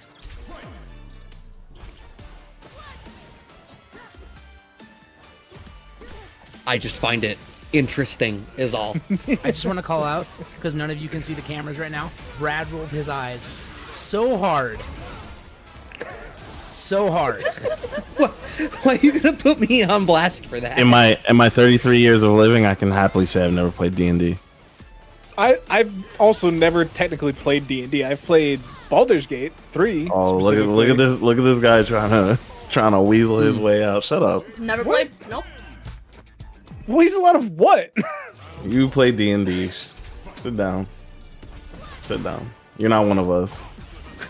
Brad, would you consider One of Baldur's us Gate is D&D? crazy. You purist Yes. over there? Okay. Baldur's Gate. All right, Yes, then, it is. D&D. All right. Baldur's Hold on, Gate then. literally runs on 5th edition D&D. Yeah, it is pure D&D. Also, Have a seat. probably the best game. All right. ever made. I mean, I am sitting, but yeah. But Best game ever made is a big statement. it is an What opinion. game? Brad. D&D is the best game ever made. Baldur's Gate. Oh, really? 3 is Wow. really fucking good. Best game ever though? Look, I can say whatever. That's an the hell I hour want. conversation in I can just turn itself. my mic off and disappear. Watch. He can put out the tweet and put it on mute and not listen to anybody in the can. comments. No, He that's a can choice. one and done this conversation. Oh my god. That's a whole ass choice. It's called plugging. No, it's not the same. Those are different things. It's important. It's apparently an important enough distinction that Doctor can get flamed for it on Twitter. Yeah, kicking your router and simply playing one game are very different things. Damn, Doctor's a plugger. That's nasty. Not anymore. I definitely used to be when I played Dragon Ball. Ew. That game pissed Oh me my off. god. Ew. I've grown up. It's been like 10 years. You still can't do a combo. That's not true. I play Barissa. Okay. Yeah. You can't do combos. It's fine. Oh, that was a good DI. Yeah, it was. Screw it. We're on the topic. Marcy, what's the best game? Oh my god. What's the Best best game? game ever created? You're Best game ever forgetting created. that I'm new. Let's ask the young person in the call. yeah, Literally yeah, a yeah. new gamer. But to be like, have you ever played this really old game, Mario Sunshine? Be like, How You do ever you played feel Mario about Kart? Ocarina of Time? It's Oh my okay. God, okay. You're 19. I'm sure there's other people in this call that haven't played it either. Me. Again, I've never played super new to Ocarina of video Time. games. I don't think there is no best video game to me, in my opinion. I've heard a lot of good things about Zelda That's and cap. Mega Man. I've heard a lot of great things about Tekken. Those are probably like the most things that I've heard talked about. Or That Street sounds Fighter, like someone even. that hasn't played Baldur's Gate 3. Never played. oh my god. Never played. See, the fact that Bunch keeps being like, "Oh no, there is a right answer," means I feel like Bunch is chomping at the bit to say what he thinks the best game is. Oh dear No, God. He's like trying to wiggle I've his been way. preaching about it for the longest dear time. God. I don't. Go follow me if you want to know. No, I don't want to tell you now. You suffer. Kingdom Hearts 2? No, it's actually Street not. Fighter- I'm the Street featured Fighter guest here. You 4. follow me It's, instead. it's fuck. not Street Fighter 4 either. It can't. I was gonna say it can't be Street Fighter 4. Mm-mm. No, I'm out of options then. it's all right. It's all good. Don't worry about it. Don't worry about it. Don't worry about it. He's not even gonna offer. No. Just derail everything. No, you've actually Yeah. offended him, Brad, is what's going on here. Yeah, a little bit. Well, how have I No. offended you, but Doctor hasn't? Now live dumb forever. There you go, Brad. I That's your remember answer. when. Oh my God. Speaking of, I'm so sorry. I'm so sorry. This is like totally off the rails. But I remember Go when we for were it. at ACT, Brad. Remember when I said you Mhm. looked like a Hufflepuff and you just got really mad at me? Oh, he does, You just though. got really mad at me. Do you see That's what I mean? crazy. Yeah. Hufflepuff looking ass. He's definitely a Hufflepuff. Like You're anybody that's definitely- That's exactly interacted what I'm with saying. Brad You're knows that definitely a he's jolly Hufflepuff, fellow. and his wife is a Slytherin. Like that's Yeah. just a known fact. Everyone knows my wife is a Slytherin. That's if you've You're a met Hufflepanion. my wife. I've been told I A am a Slytherin. Hufflepanion? You've never I've been heard told the I look like theory a Slytherin. of a Hufflepanion? The Huff. No, what? Attached to every What's a Slytherin Hufflepanion? is a Hufflepuff, like myself and yourself, who are like the happy-go-lucky, jolly Slytherin supporters that keep them in check I don't from have killing one. everybody. I want to You're be a young. You'll Ravenclaw. get one. Oh But my God. Oh, yeah. So first of all, yeah, you'll get one. Second of all, I'm like stunned to hear that because it's like the pieces just fit in my mind. I'm like, oh, I get it. I'll post it in Yeah, chat, you hold just on. look. I still don't like that I look like a Hufflepuff though. It just You means definitely you look like look a- really happy. All the like, I don't know. In the what face. fuck? It's definitely in the face. you're the Samwise Gamgee to her Frodo. And you know. Ew. I don't even know what that means. That sounds nasty though. I'm. You even See, I'm cook for her torn. now. Like it's 'Cause all Sam coming is- together. But Sam is the hero my of the God. trilogy, so I'm like low key, like, yeah, you know what? Sure, I'll take it. Yo, you got big huff energy. Man, Big huff Big huff energy. Oh my god. Oh my god. Brad's I a used to- huffer. When I said once, I was like, yeah, when I was a kid, I figured I was a Ravenclaw, and my wife laughed at me. Yeah, that tracks. I don't know. I've always been like, so in middle school, all of my teachers were huge Harry Potter fans, and every single one of them told me I am a Slytherin. When I went to high school and college, my friends that I talked to were like, "Yeah, you're a Slytherin." I'm like, "What?" based I on guess. Yeah, that makes getting sense. to know you for the last hour and 22 minutes. Yep. Yeah, Thank you. just like I'll don't take that as go, a compliment. I just love don't Slytherin. go, I mean, I'll take that as a compliment. don't go Dark Wizard on us. Do you wanna know what's Ain't fucked nothing up? wrong When with it. I was in middle school, my history teacher, his nickname for me was Draco. Ew. Wow. I actually like Draco. Nah, Draco's a bitch. Yeah, that's. Nah, don't wear that. It was just a nickname. But then again, my nickname in middle school was also Goomba because I had a bowl cut, so. Oh no. Shit, send pics. No, I'm not. No, I'm not just for subjecting science. you to that. Just for Absolutely science, not. just for This- science. No, no, no, Just no, for no, science. no, no, no, no, This- no, no. No, we won't. The We won't people put it on need to stream. see. No, we won't put it on Absolutely not. stream. Yes, you Promise. will. I don't trust you. No, I need to see it. No. I would never lie to you. No. Yeah, I would Tom, never put it on stream. Don't fuck this up for the rest of us. I will never. Oh, God. I'm never gonna live that down. That fucking bowl cut will haunt me for the rest of my days. I swear to God. Was that a you decision? Yes. Oh, Oh, that changes somehow things. makes it worse. Yeah, no, that's definitely worse because like everybody's gotten that accidental bad haircut, No. but like Or you like chose to have your it. parents take you and they like your parents or to just tell the barber when you're like a little kid and they're like, yeah, just do this, and then you see it, it's like this was a mistake. I was like 11. I was like 11. I was 11, and that bowl cut stayed with me until I was like 14. Oh my god, that's oh my god. You self-imposed a bowl cut on yourself for 3 years. well. fucking So crazy. hang on, because the kids these days are now intentionally doing mullets. So you know, there's that. It could be worse. Not my kids. Do you know how much I hate the kids these days? As a sentence that just came out of your mouth. Kids these days. I don't need more reminders of how much time has passed. Well, so here's the fun fact that I had rumbling around in my head when she said that her teachers were big Harry Potter fans. Brad, I was reading Harry Potter in like kindergarten. Yep. I remember waiting for the last book to come out, and it's like, yeah, my teachers were Harry Potter fans. It's like, yeah, because they were waiting for the last book with me. And they're teachers now.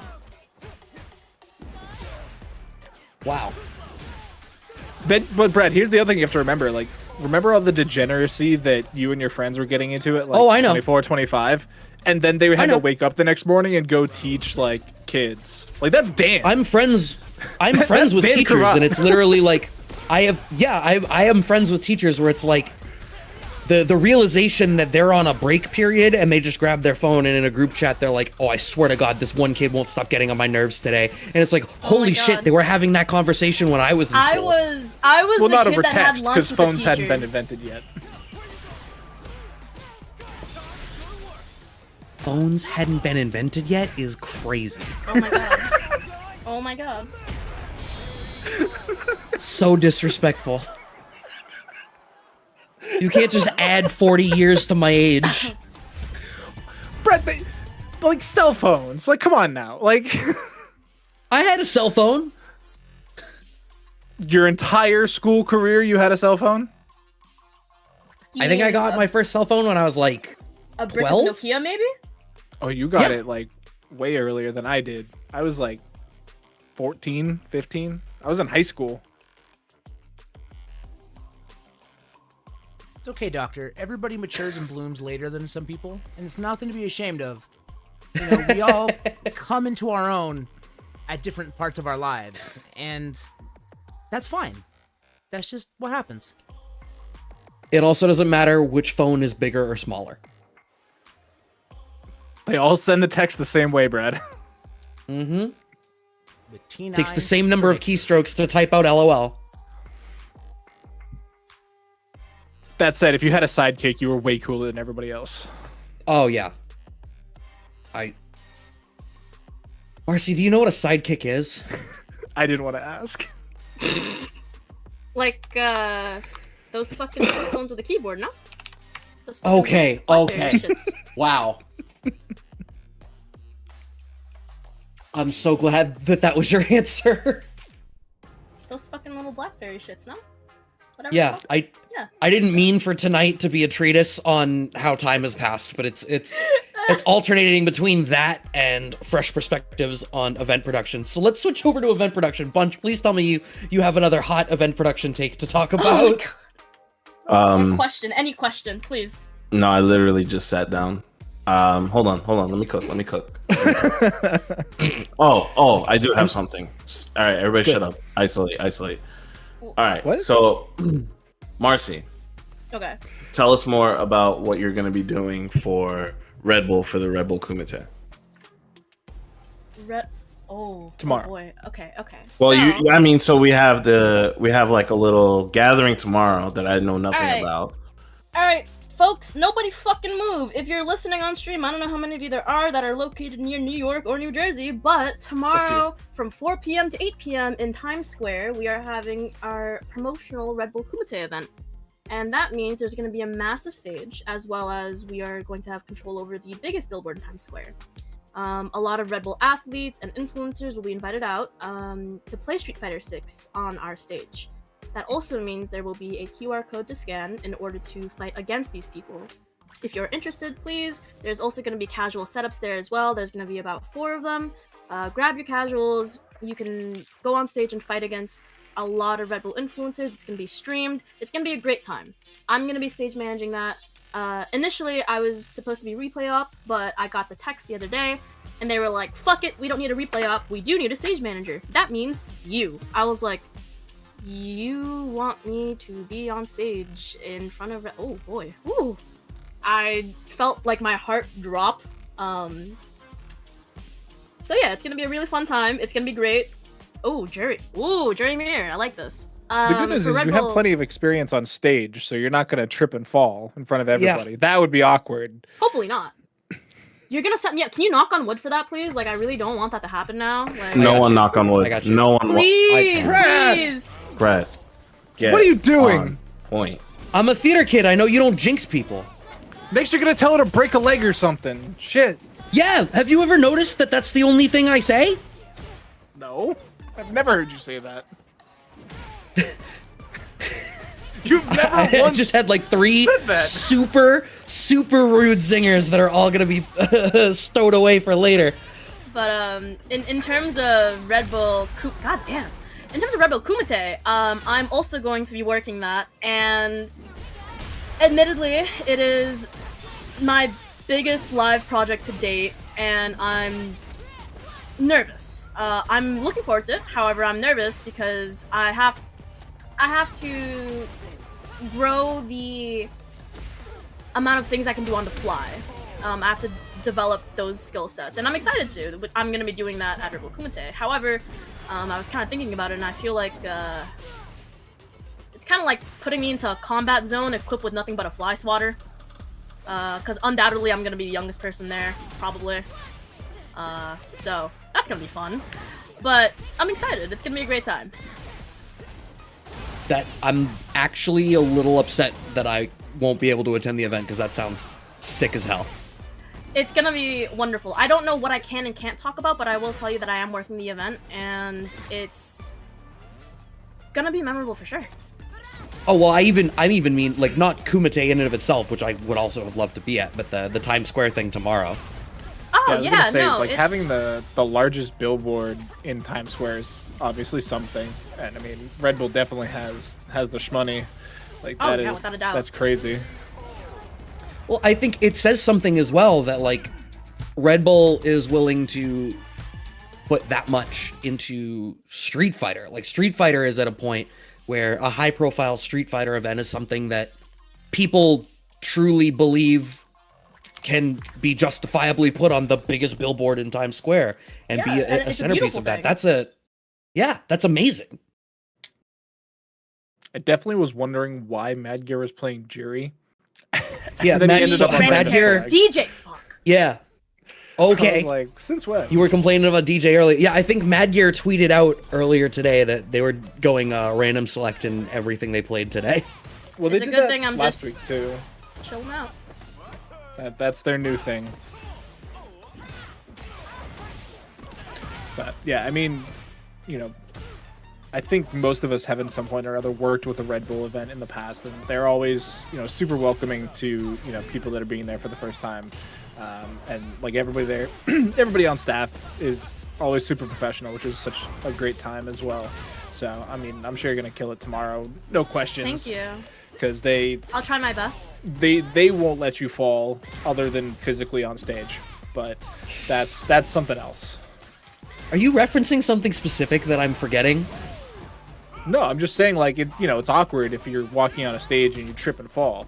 Oh, actually, Right, there no, is sure, that but like, time- why are wait, you harping on it so much? Well, I actually didn't remember this until you mentioned it, but do you remember that time Din fell at Evo?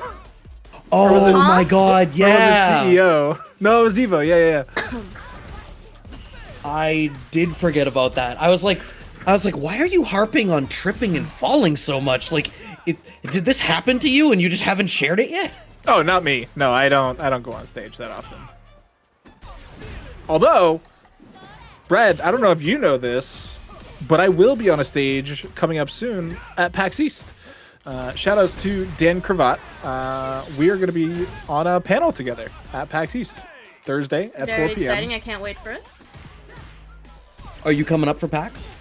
I want to see if I can get a job position there, but if not, I'm more than happy to watch the stream. Wait, Dan, we're being streamed? I don't. If there is a It stream, depends on I the don't know. room. I We think if we it's may not or may streamed, not you can have get a it badge recorded. though. We may or may not have a badge for you, Marcy. Oh, wait, what? We'll talk. Ooh, Down exciting. in the Okay. DMs. Can't wait. That's soon, too. That's 3 weeks. Oh my god, it's 3 weeks. Ooh, Brad, my you're God. having a kid in like 4 weeks. I know. Don't sound too excited. No, I'm stressed.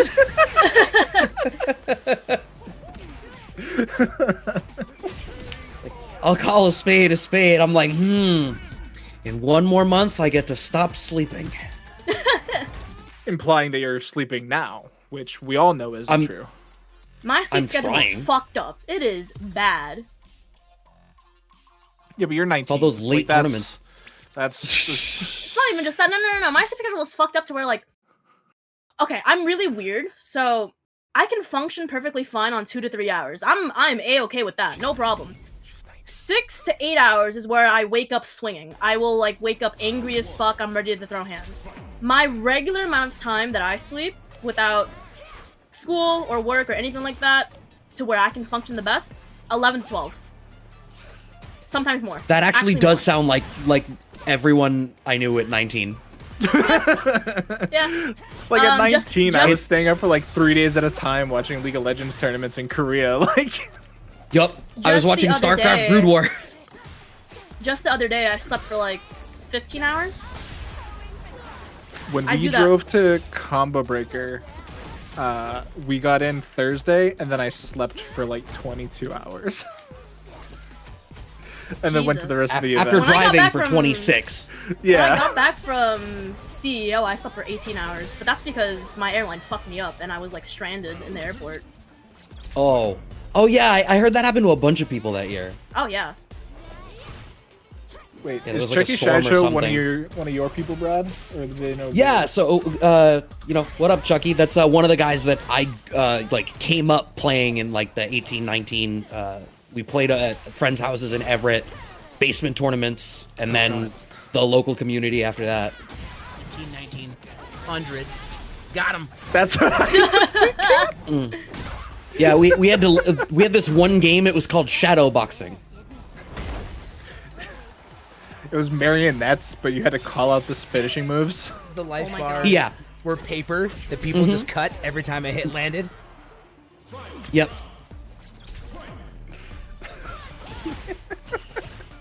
It's like almost robot fighting at that point. Well, yeah. Have you seen? So, like, obviously there's Rock'em Sock'em robots, but have you seen like the other one where it's balloons and then the pointy sticks? Like I the have balloon not shields. seen that. Yeah, it's like wooden Rock'em Sock'em robots where you have like a pointy sword bit, and then like your shield has a balloon on it, and you have to like pop the balloon. See, it's funny because that is a literal video game. What? Rock'em Sock'em? No, what you're describing with the balloons and the spear is like Joust. Oh yeah. You're going Like, back. it's- to being it's a old real again. game. Okay, I see. Oh, good jump out. Did you just say we're being old again? Yeah. Brett, do you know how old that game is?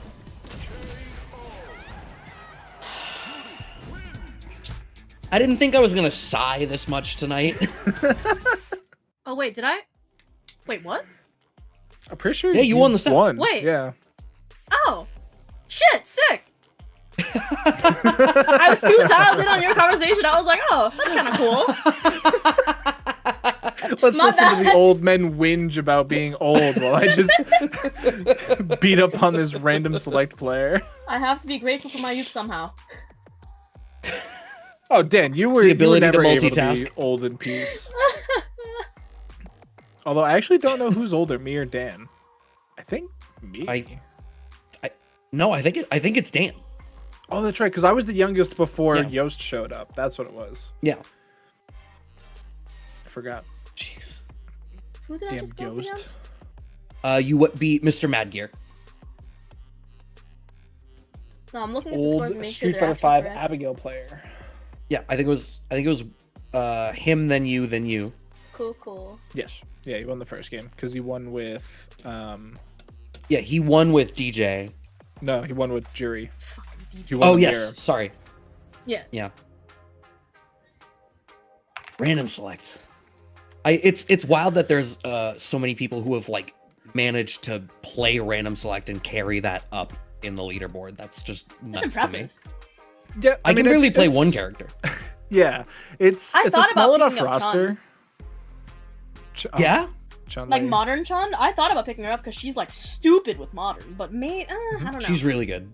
I wanna once I'm on my semester break for the summer, I'm definitely gonna stream more and end up trying to get to diamond for jury. And your stream is where for the people?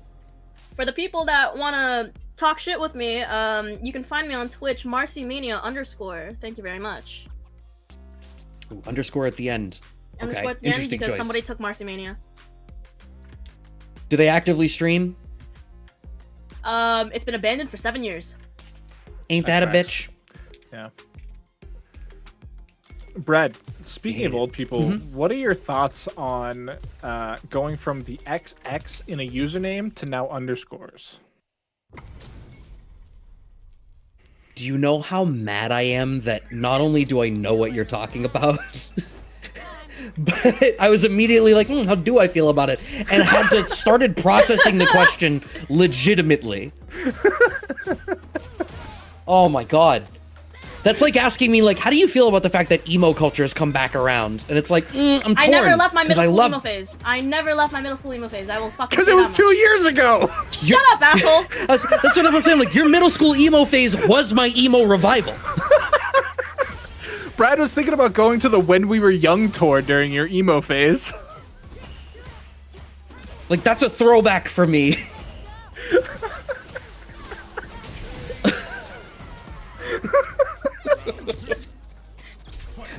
Let's bring back XX. Bring back RAR. I saw there was an argument on Twitter recently about who actually can claim responsibility for the word glomp. I saw that too. It ended up being like an it was an anime con thing and like a scene kid thing. Well, yeah, but it started as a fan fiction from something that was unexpected. I think it was like, I want to say it was like a Naruto fan fiction or something. Is what that thread ended up like revolving around. That's also an old sentence. Do people still write fan fiction? Yes. Yeah, of course. What? That's what like are they writing fan fiction about now? Still, whatever that they want. Who's famous right now? Taylor Swift? I don't fucking know. Oh shit! Yeah, you know what? They probably do. Think about whatever like popular media you watch, Brad. There's probably a fan fiction about it.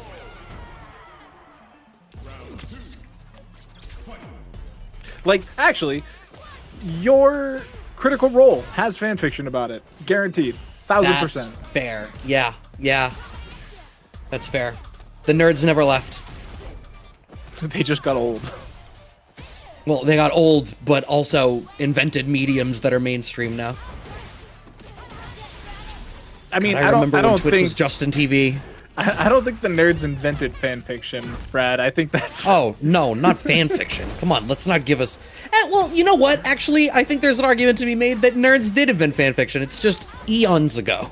Are you saying that the Jesus' apostles were nerds? Absolutely. They were nerds for Jesus. The Jesus fandom. The Bible's fan fiction. There's fan fiction quite literally runs major parts of the world. Is the crucifixion is him being crucified canon? That's a good question. It depends on which edition you're reading, whether it's the King James or the Old Testament. Holy shit! Oh, I'm losing my mind.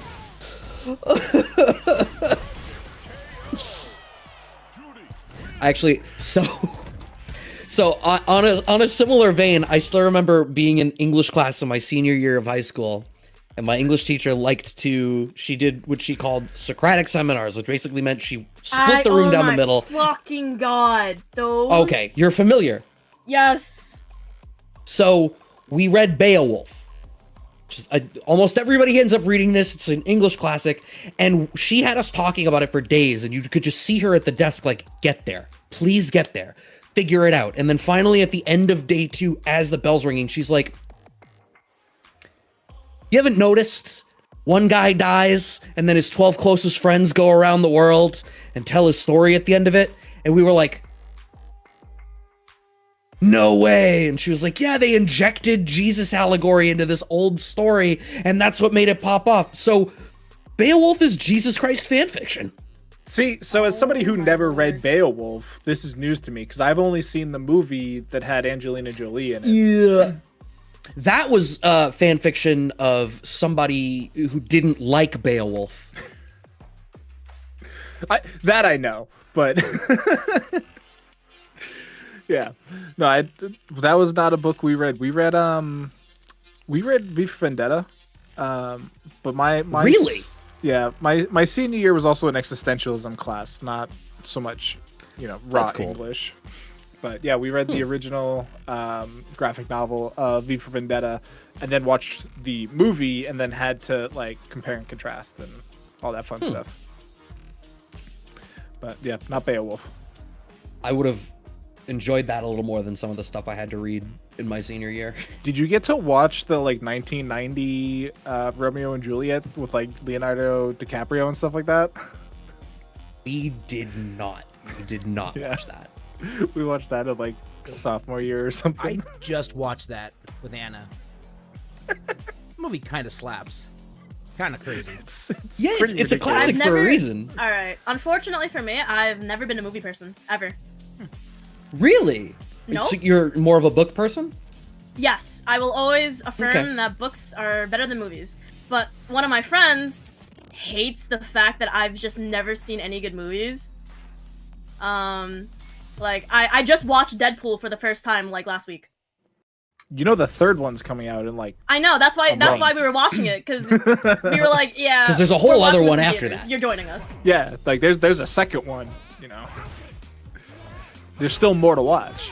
Yep. But no, I mean I think that's not actually that uncommon. Like yeah, I know my wife has rarely seen any movies. Yeah, I outside just of, like, watched Deadpool. 21 Jump Street, like, I don't know, yesterday. There's a second one of those as well. Yep, I'm aware. You're There's so picking many a lot movies of that I haven't franchise watched. films. I've never seen Home Alone. Someone just said she's never seen Home Alone. I've never seen Home Alone. I have also never What do you seen Home watch Alone, at, Brad. what do you do at Christmas? Sleep, usually? We watch A Christmas Story, but yeah. I can't with that movie. Well, watch is kind of a loose term. It's on I the watched, TV like, the while we Polar do Express. everything else. That is a very Polar young Express. person See, that's- thing. That's a generational answer. My bad. Yeah.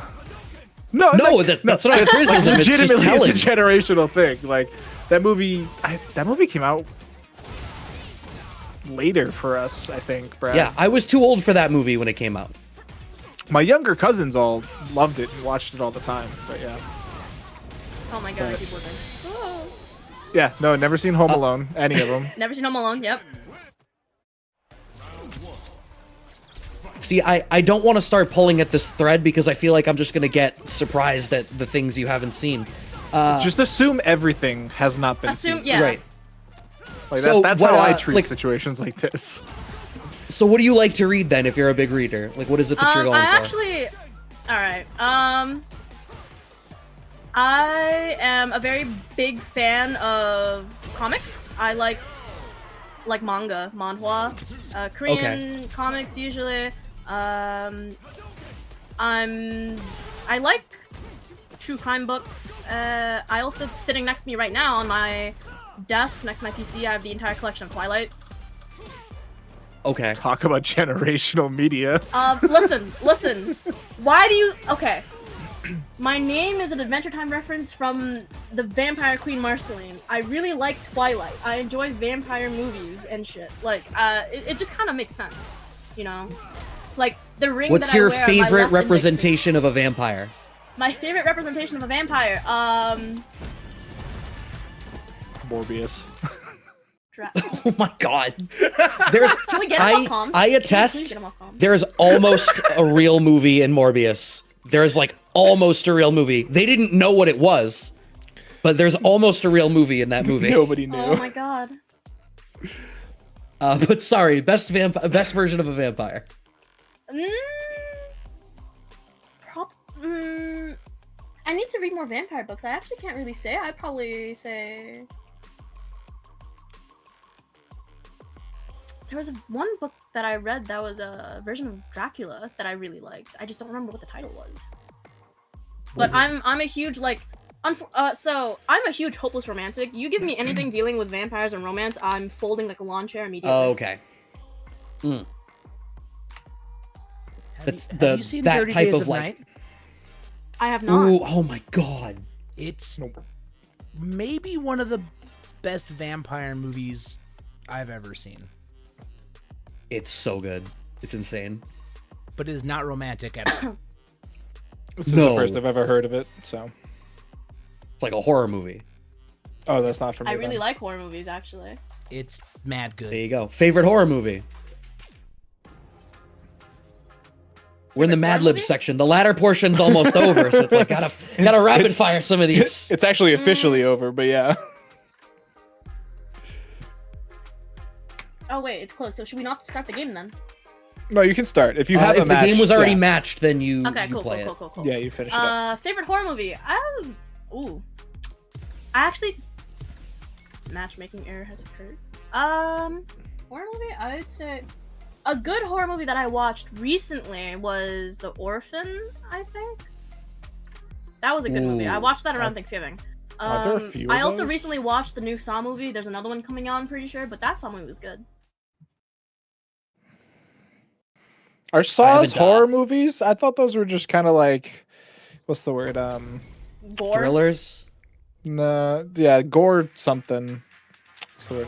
Yeah, I mean, they're a certain flavor of horror movie, right? Like I think I sort of have the opinion that there's different flavors of horror, and some of them are aiming more towards giving you a lot of grotesque imagery to make you uncomfortable, and then there's other ones that are, you know, trying to mess with you in a different way. How did we end up with Mad Gear again? I have no clue. Ladder's closed. My bad. They said to queue up. Ladder's closed. Okay, we'll She just play said this that she got a match, so we said play it. Yeah, no, it had queued before the match got set up before Ladder's the ladder closed. closed. How are they playing again? That's what I said. That's a good. We were just wondering. That was the question, and your answer was the ladder's closed. Like, I just got back. Well, welcome to now, bunch. What's happening now is happening What's now. good, homie? We focus on the present. It's okay. what's the line from Spaceballs? This was happening That's then. exactly what this I is just happening said. now. Right. But what will happen in the future? This.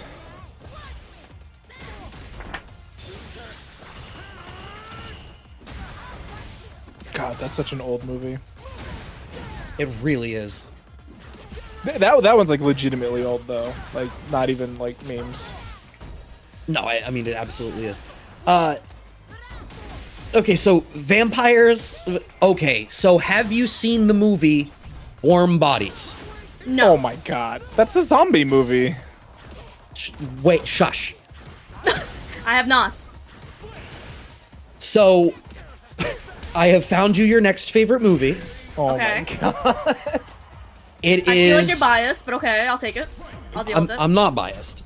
It's far from my favorite movie. I just know my audience right now. It is I'm not sure you do. the elevator pitch. She said hopeless romantic, dude. I know what I'm talking about. It's a zombie movie that is a retelling of Romeo and Juliet. Oh.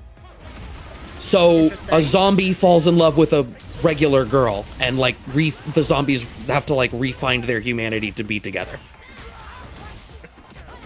It is, as somebody that saw it in theaters, it is very odd. I think I What? remember that movie.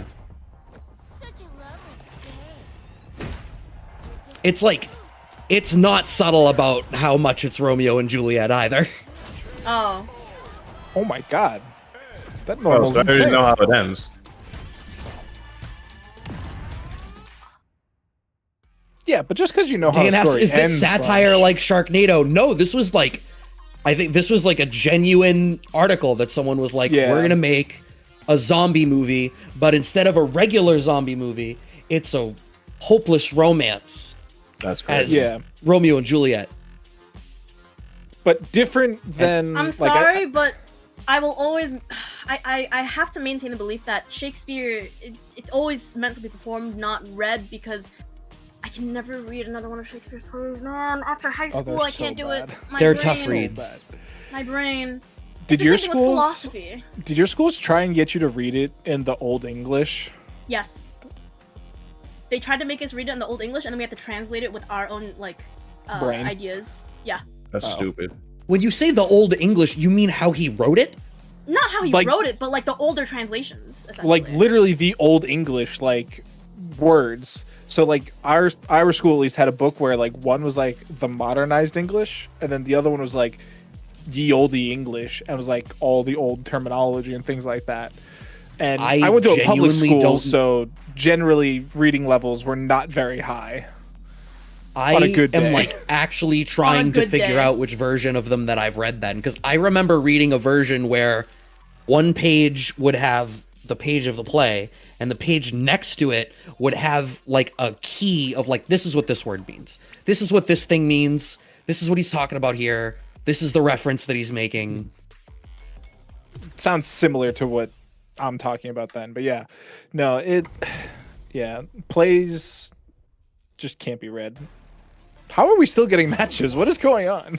What is Oh, that? wait. No, it's because But Mad this Gear is was my random last game. select. He had to Yeah, go it's back my to the last game. lobby every time. Oh, okay. See, the Yeah, commentators took a were while. back, so I thought the game was over. It'll be That's over. He's gonna annoying. kick my ass. Don't worry. That's annoying that he has to re-roll like that. Yeah.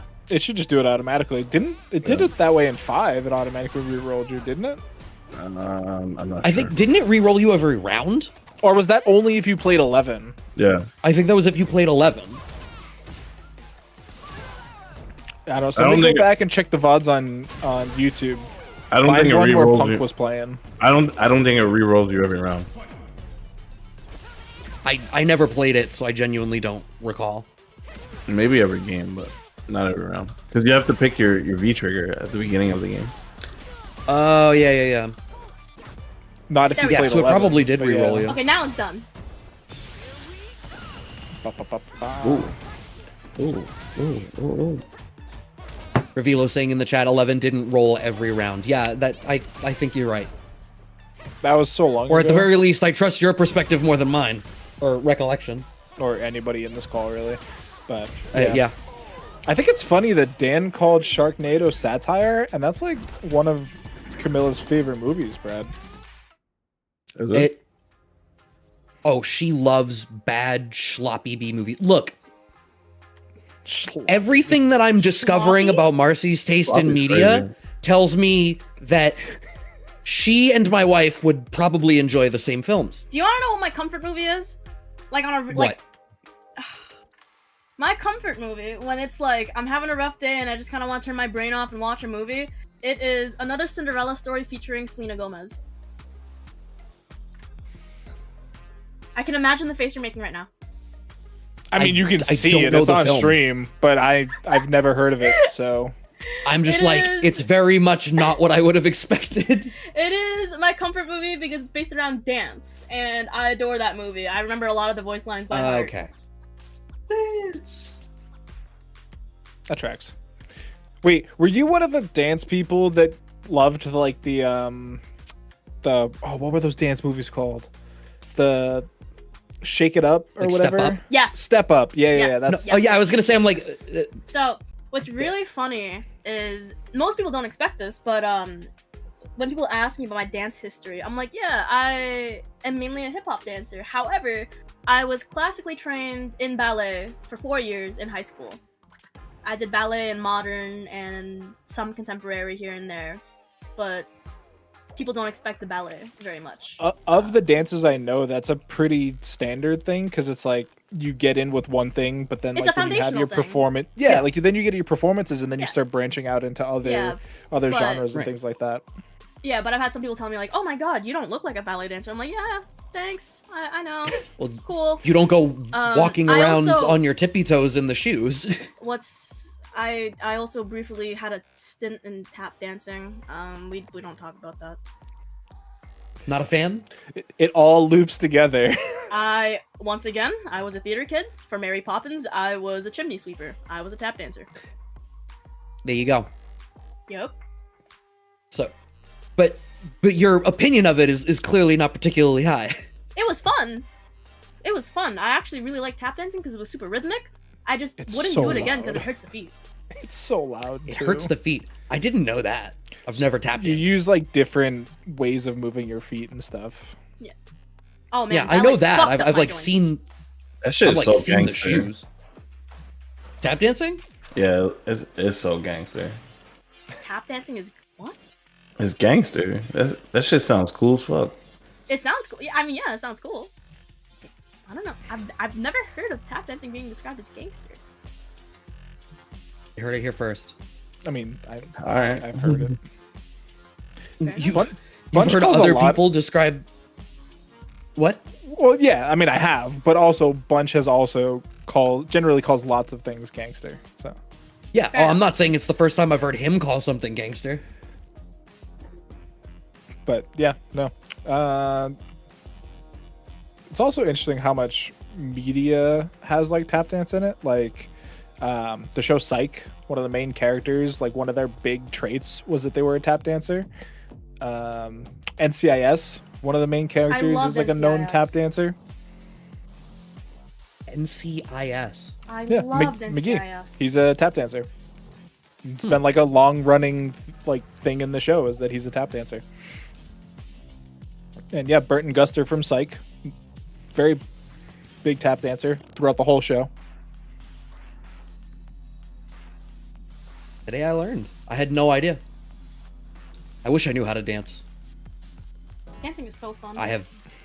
Yeah, I'm sure that it would be. The body mechanics are not there.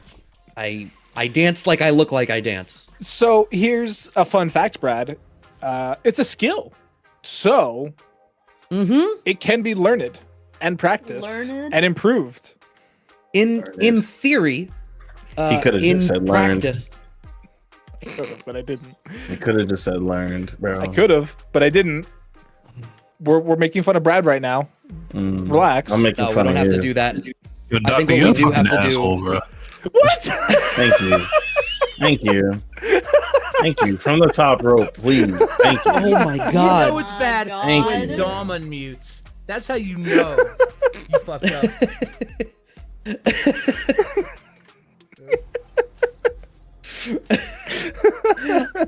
I was trying to set us up for a Maturino pivot and everything, and you guys Oh. we're we're shooting Doctor today. No. Just straight in the chest. No hesitation.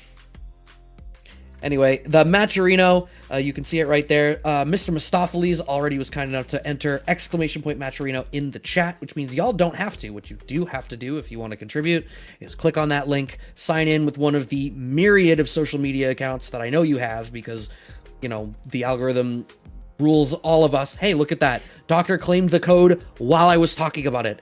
It is that easy. Also, big ups to Mr. Mistopheles for the 25 contribution and who's Hezzy for the $50 contribution. Thanks everyone that chooses to take some time to support what we're doing here at Casa and with the Kickback. It's we talked about stuff being a passion project tonight.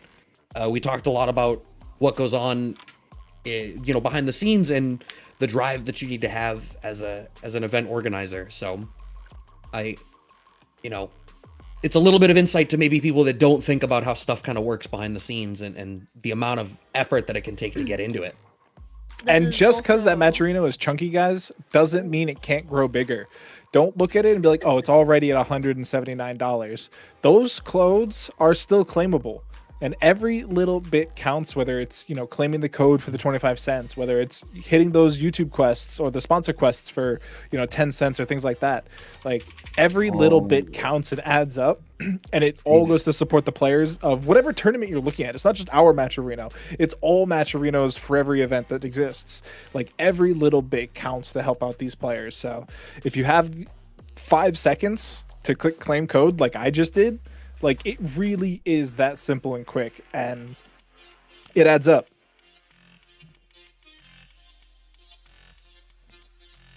I think you and I both just waited because we're at around the point in the evening where Bunch usually is like brings us into the top 8 portion, because I do see that the top 8 bracket is situated. So real quick, I'm sorry that I'm going into TL mode. Marcy, thank you so much. Of course. This is not the end. I have so many more questions to ask you. We're definitely gonna have you back on the show. I just don't know when. Okay. More than happy. I have an idea when I want to I'm gonna try and get this idea cooking for another way to interview people, because I feel like I don't have enough time to ask people the proper questions. So me and you we're not finished here yet, so don't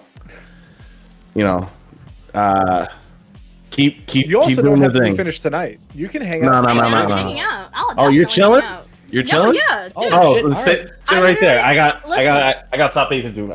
I'll be right back. Okay. So right. Yo, what's actually, funny? hold on. So let's go to break, and then when we get back, we're gonna do top 8. Cool. So, chat, we got to run ads because, like we've been hearing all night, TOs, we're good at the job. So we're not going to run ads during the matches you want to see, which means we have to run them now. So stay tuned. We'll be back in 3 minutes. I got a water bottle to fill up. I'm sure Brad has some dogs to feed or something. So yeah, hang tight, guys. We'll be right back. Sick.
Welcome back, everybody. Here we are, top 8 time of the night. We're here with the Casa Kickback ladder portion. We got the team mascot on deck. I'm the doctor, being And you joined should show by up Brad eventually. Muse. We do still have our guest, Marcy, still on the show. And What Brad goes has a on? very full glass of whiskey. Okay. Well, why are you gonna call attention to the amount of pour? You the whiskey, literally look at showed it on that. camera. I Everybody could see it. It's not hidden information. That's fair. Hey, if Duncan's doesn't want to sponsor me, maybe a whiskey company will. Shoutouts to all of them. Yeah, every single one. Well, not all. There's some really bad whiskey out there, but yeah. Yeah. Hey, High Not West, those ones. get at me. We want the good sponsors, not the bad ones. Okay, well, anyway, we are.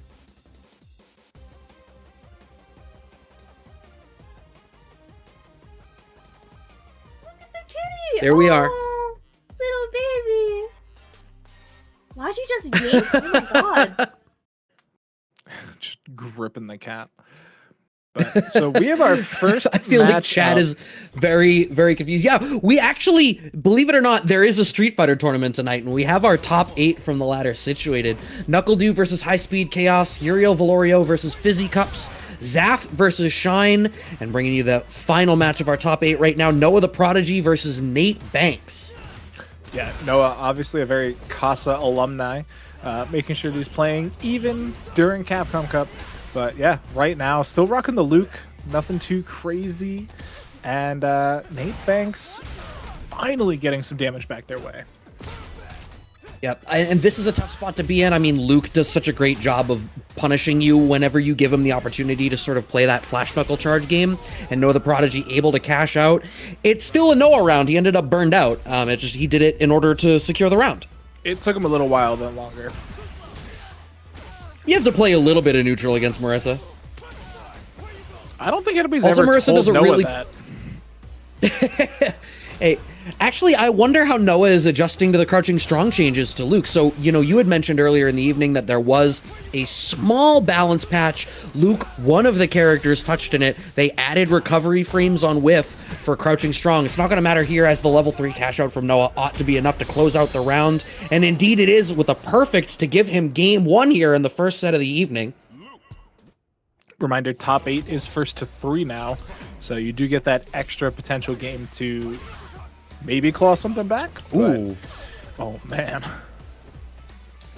I am impressed at the presence of mind to pick that up. And I'm talking about the crouching strong. Maybe this isn't a matchup where that's the most important tool, right? Like, Marissa's a character where representing lower pokes is a really big deal because of the way that it interacts with her armor. And otherwise, you're sort of trying to bait out Gladius and whiff punish her. And you don't have to use crouching strong for that. No, I mean, we have so many other tools in the Luke toolkit. And I mean, as we see, not even really needing all of them. Just getting away with a lot of free jump-ins into just more pressure continuously. And yeah, every single time Noah's gone to the air, I feel like they've pretty much gotten a hit. Yeah, Marissa isn't equipped with a great anti-air, unfortunately. Her anti-air game leaves a little bit to be desired. There's a reason you see a lot of Marissas will aim to try to do, like, jump back air-to-airs or early, like, preemptive jump-forward target combos for the knockdown there. And it's because in a lot of spots, especially, like, cross-up ranges, that can really be her only answer. Nate Banks gets a drive rush cancel. We go for the safe jump setup empty, and Noah gets the better of the RPS situation after big cash out into the level 3 again.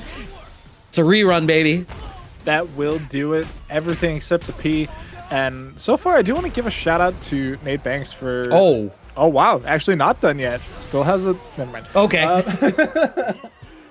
I was going to say, shout out to Nate Banks for rocking not the wedding costume. That that's true. Overwhelmingly, we're so used to seeing the wedding costume whenever Marissa is played. Noah the Prodigy off to another strong start here in this round. And yeah, green means go, so I'm gonna go and uppercut you in the face as you try to move forward. We're back into this neutral. Okay, finally finding a counter hit here is Nate. Maybe recognizing they need to walk forward just a hair more and start to claim space a little bit differently. There's the jump back air to air I was talking about. Yeah, tried to set up the charge punch there too, but ends up losing out to the sandblast, and all of this pressure just being parried away. But the armor coming in clutch here to be able to close that around for themselves. I believe that's the first round of the set so far for Nate Banks. And there it is, actually. Like, it's really just a very minute adjustment in, you know, I'll walk to a slightly different range and hit the button a little earlier and commit to slightly faster options in order to smoke you out for it. Unfortunately, still back in the corner, and now you're in Throw Loop City. That was a really late crouch strung. Only has Pressure so going. much to do. Oh, wow. Actually burns out off of that charge knuckle. And this is a shame. There's really not much you can do. Your best case scenario is that Noah has to spend bar. Unfortunately, he doesn't. And that's a shame. It's so scary to be in the corner, especially against someone like Noah. Noah, the second he has access to his level 3, loves to force your hand around the charged flash knuckle sort of DI situation. And that's so scary for Marissa. Backdash away from the regular throw, parrying the flash knuckle this time. I like that the backdash came out there because, oh, it does it again too. That's really coming in clutch because the last round we saw them, they got blown up because they teched. And after getting throw looped for so long, what other options are you really bringing into the table as Marissa here? It's tough. I mean, you have to make a big call. I feel like Marissa has to wear one of two hats when she's playing in a lot of matchups. And you are either in a position where you can bully them, and if you're not in the position where you can bully them, you end up this character where you have this massive comeback potential baked into, like, well, I make one good defensive read with a level 3, and it immediately gives me the single best situation that I can be in to try to bring this back. And what we saw was they were neither able to bully in the neutral, nor did they make any of these big defensive decisions that you see pay off for a lot of other Marissas. And if that's not your style, like me, I don't like taking big defensive risks a lot of the time, but if it's not something you're comfortable with, you either need to strengthen your neutral to not end up in that situation in a matchup like this, or maybe the character isn't the right fit. Yeah, so I mean, speaking of taking big risks to, you know, bring things back, Marcy, like when you're falling behind at these events as a TO and a production runner, you know, what are you thinking is the best way to really come back? So That segue was crazy. it was actually amazing. So you guys know what the gaming flow state is, right? Okay, so as a TO, for me personally, TO flow state exists. Just how players lock in and immediately know what to do and get those reads and win the round. TO flow state is almost similar once you get into the repetitive pattern and the rhythm of, you know what you're supposed to do, where you want things and people to be. It gets very easy. However, I have experienced, you know, falling behind. I've had brackets run really, really far behind and late.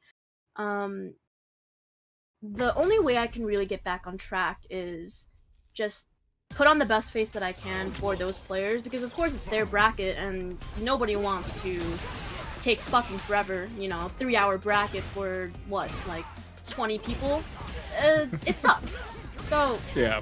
best thing that I do is usually just offer apologies, try to get through it as fast as I can, and eventually it'll just run by itself. The very solid customer service answer of Pretty much. smile and wave, boys, and it'll end eventually. Smile Just and wave. If appease you them. have a problem with TO, then please talk to the lead TO desk. Not my issue. My bad. Let me speak to the manager, TO. Oh my Right? god. I mean, that's a lot. Now the question is, so now I want to put a head TO in like a manager wig or something. Okay, wow, Fizzy Cuts is just barely not gonna get the kill there. What is a manager wig? I brain farted, bear with me. A manager wig. That's what... I will say, I like, was in my thinking of like experience, the It's just Karen like- haircut, it's a- and it was like, no, the No, wires got it's- crossed there for me. No, it's just a crew cut with manager like buzzed into the side. Oh my god. It's the barbershop. It's a very tiny razor. It's like an exceedingly tiny razor. Wow, Fizzy is about to burn out in this corner here. So, you know, I was about to say, definitely not willing to block for a whole lot longer. You have anti-fireball tools, but it's still scary. And you know what, Brad? This is actually really sick that we're seeing Fizzy Cups in top 8 again 2 weeks in a row. You know, we talked about it last week being kind of a lighter week because Capcom Cup was obviously still going on, and a lot of the, you know, regular suspects were, you know, MIA. But Fizzy Cups brings it back 2 weeks in a row, still puts in the work and the effort, and is now a game up over Uriel Valorio. Yeah, definitely a strong showing. Aki, a little bit of an unconventional character. And so, obviously, we have our third DLC character has come out now in Ed. And I just, to take a second and be like, damn, all the DLC characters, even if they're not fully tuned on arrival, I do think Aki is a little undertuned. Their designs are so solid. Yeah, I mean, Aki did get buffed with the mini patch that we just had. You know, being able to now hit, I believe it's crouch jab in a lot of situations that just didn't work before. And it's been a really big boon from what I've been able to see on, you know, the social medias. But yeah, all the designs are killer.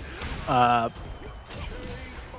of the gameplay loops, it's still, you know, yet to be seen. I think we're still seeing a little bit too much of the tippity top tiers across the board, but who knows? Maybe the big balance patch will really shake things up.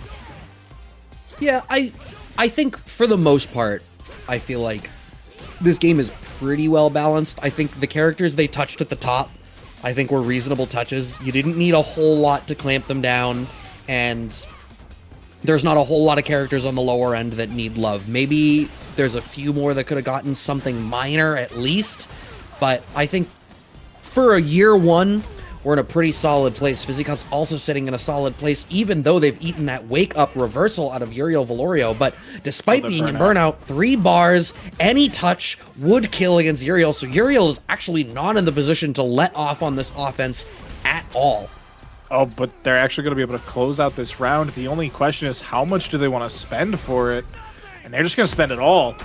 That is a tough feeling. I get that they had to, for the most part, to get the actual I'm not round. Sure. A level 2 may have killed there.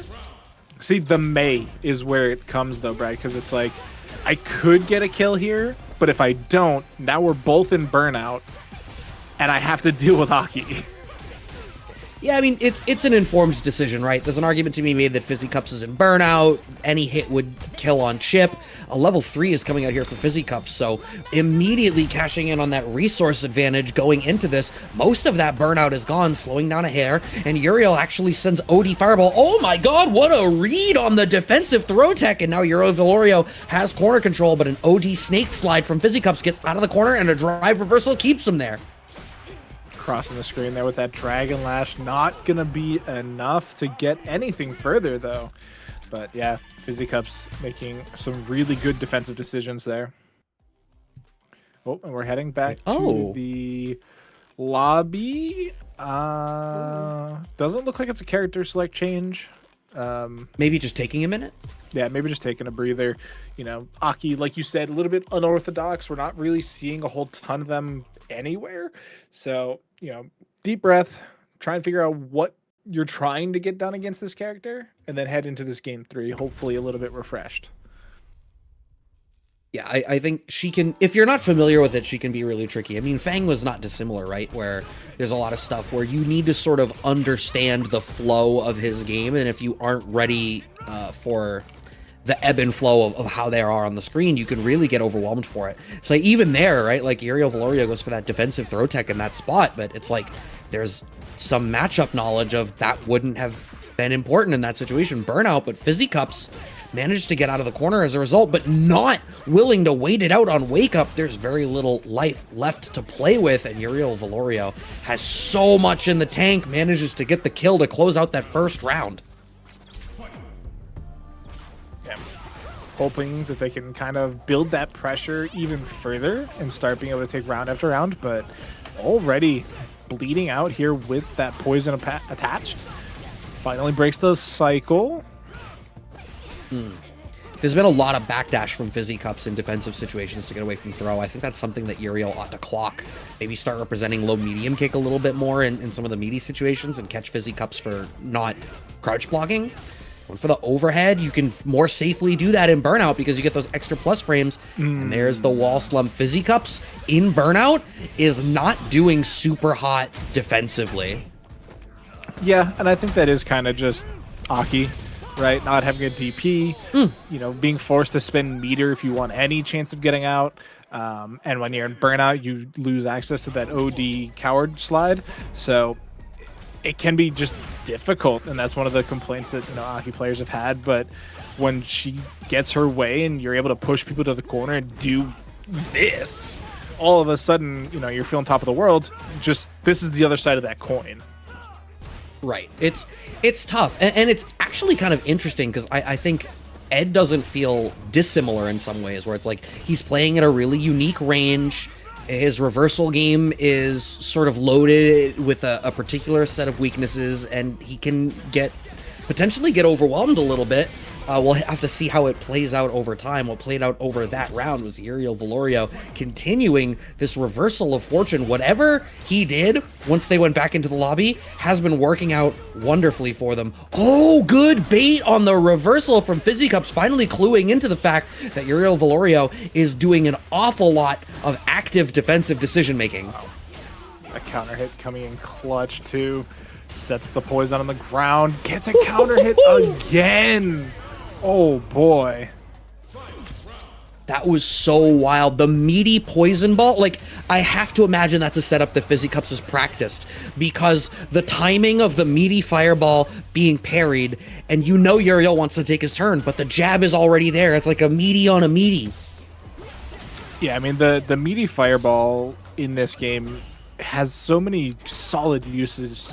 Like, I remember, you know, the Yumi and Bunch have had the talk on show before where it's like, how do you beat OD Amnesia? Oh, you just fireball on Wake Up. And it's like, there's so many other use cases where you can pull out shenanigans like that, and this Aki play was another solid example. Low forward, catches Fizzy Cups trying to walk forward. Uriel Valorio puts themselves in burnout. Oh. What a counter DI from Fizzy Cups! Recognizes that he's about to get burned out and decides, I'll do it my way. Frank Sinatra. And another throw to close that one out. Fizzy Cups able to take the set, stymieing the momentum of Uriel Valorio with a couple of key defensive adjustments at the last minute. Yeah, that is exactly how you want to see that go as the Aki player. You finally start getting read and abused for your defensive tendencies. You eat a whole lot of DI in the corner into stun, and all of a sudden you just do one or two things different, and you've already done the hard work of getting yourself to set point, and it just completely flips the coin, and you're taking the win and moving on into winners semifinals. And it looks like Fizzy Cups moves on to play against Knuckledew, who has reported a 3-1 win over High Speed Chaos. Noah still waiting on the results of Zaf versus Shine. Can Stream hear you when you talk, Tom? Yeah, I'm going to assume. Okay. So, Voice of God. For those well, I just wanted to confirm because I know he unmuted earlier. Oh, true. But yeah, so what we were told by, you know, the voice of God is that we're going to go down to the loser's basement. We're going to be able to see Nate Banks versus Zaffarino. What do you make of that face, Brad? We're making callbacks to the early days of Casas. We got the basement bracket. No, I remember. I know. Anyway, Marcy, what do you think about running tournaments out of the basement? Like, are you a loser's bracket, an alternative winner's bracket, or like, you know, where do you fall on this line of contention? Damn. I'd say stick with the fucking loser's bracket. There's no point. Listen, a loss is a loss. So Everybody aggressive. loses at some point. She's Everybody right, loses though. at some point, all right? Everybody She's loses right, at some though. point. Evo champions lose. If you keep winning, if you win all the time, then it gets fucking boring, okay? Take a loss, learn from it, and then make the greatest run of your life. That's just how it is. Dan, can we clip that one and just tag, like, every org? That's my opinion. Jesus. If you want to call it an alternative bracket, you want to call it your own thing, go right ahead. But for me, if I ever run a tournament, it's a loser's bracket. I'll call it a loser's basement. I don't care. What? That's solid. Lower bracket. It's good. Every it's time good I hear to, lower listen, bracket, I it's good chuckle. to get the salt in there. You gotta run off a spite sometimes to win. I mean, that was I actually also- a storyline at Capcom Cup, right? Like we hit our, Yeah. I think it was top 8, and Do was on screen, and they were immediately like, "This is the Do power up." He takes an L, Right. and then he runs it through losers, and then he didn't do that, but they said he did it, before. So You just gotta prove them wrong. It'll be the greatest comeback of all time. That's the entire point.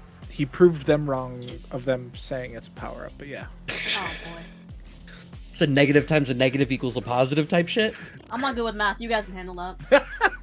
PEMDAS or some shit. We discovered that there's no math in political science. Not anymore. I mean the math is how much can you pay to get the result you want, but. I was gonna say that True. they used to teach you fractions for political science, but we evolved past that as a society. That's how you know Brad's old. So, Brad, what was it like having class with Moses? I gotta tell you, the guy was overrated. He was such a blowhard. Do you still have your abacus? I do. I bring it out every now and again when I want to remember home. The times of Greece. Do you remember Yeah. Marathon? What was he like? Despite what's named after him, not as much stamina as you would have anticipated.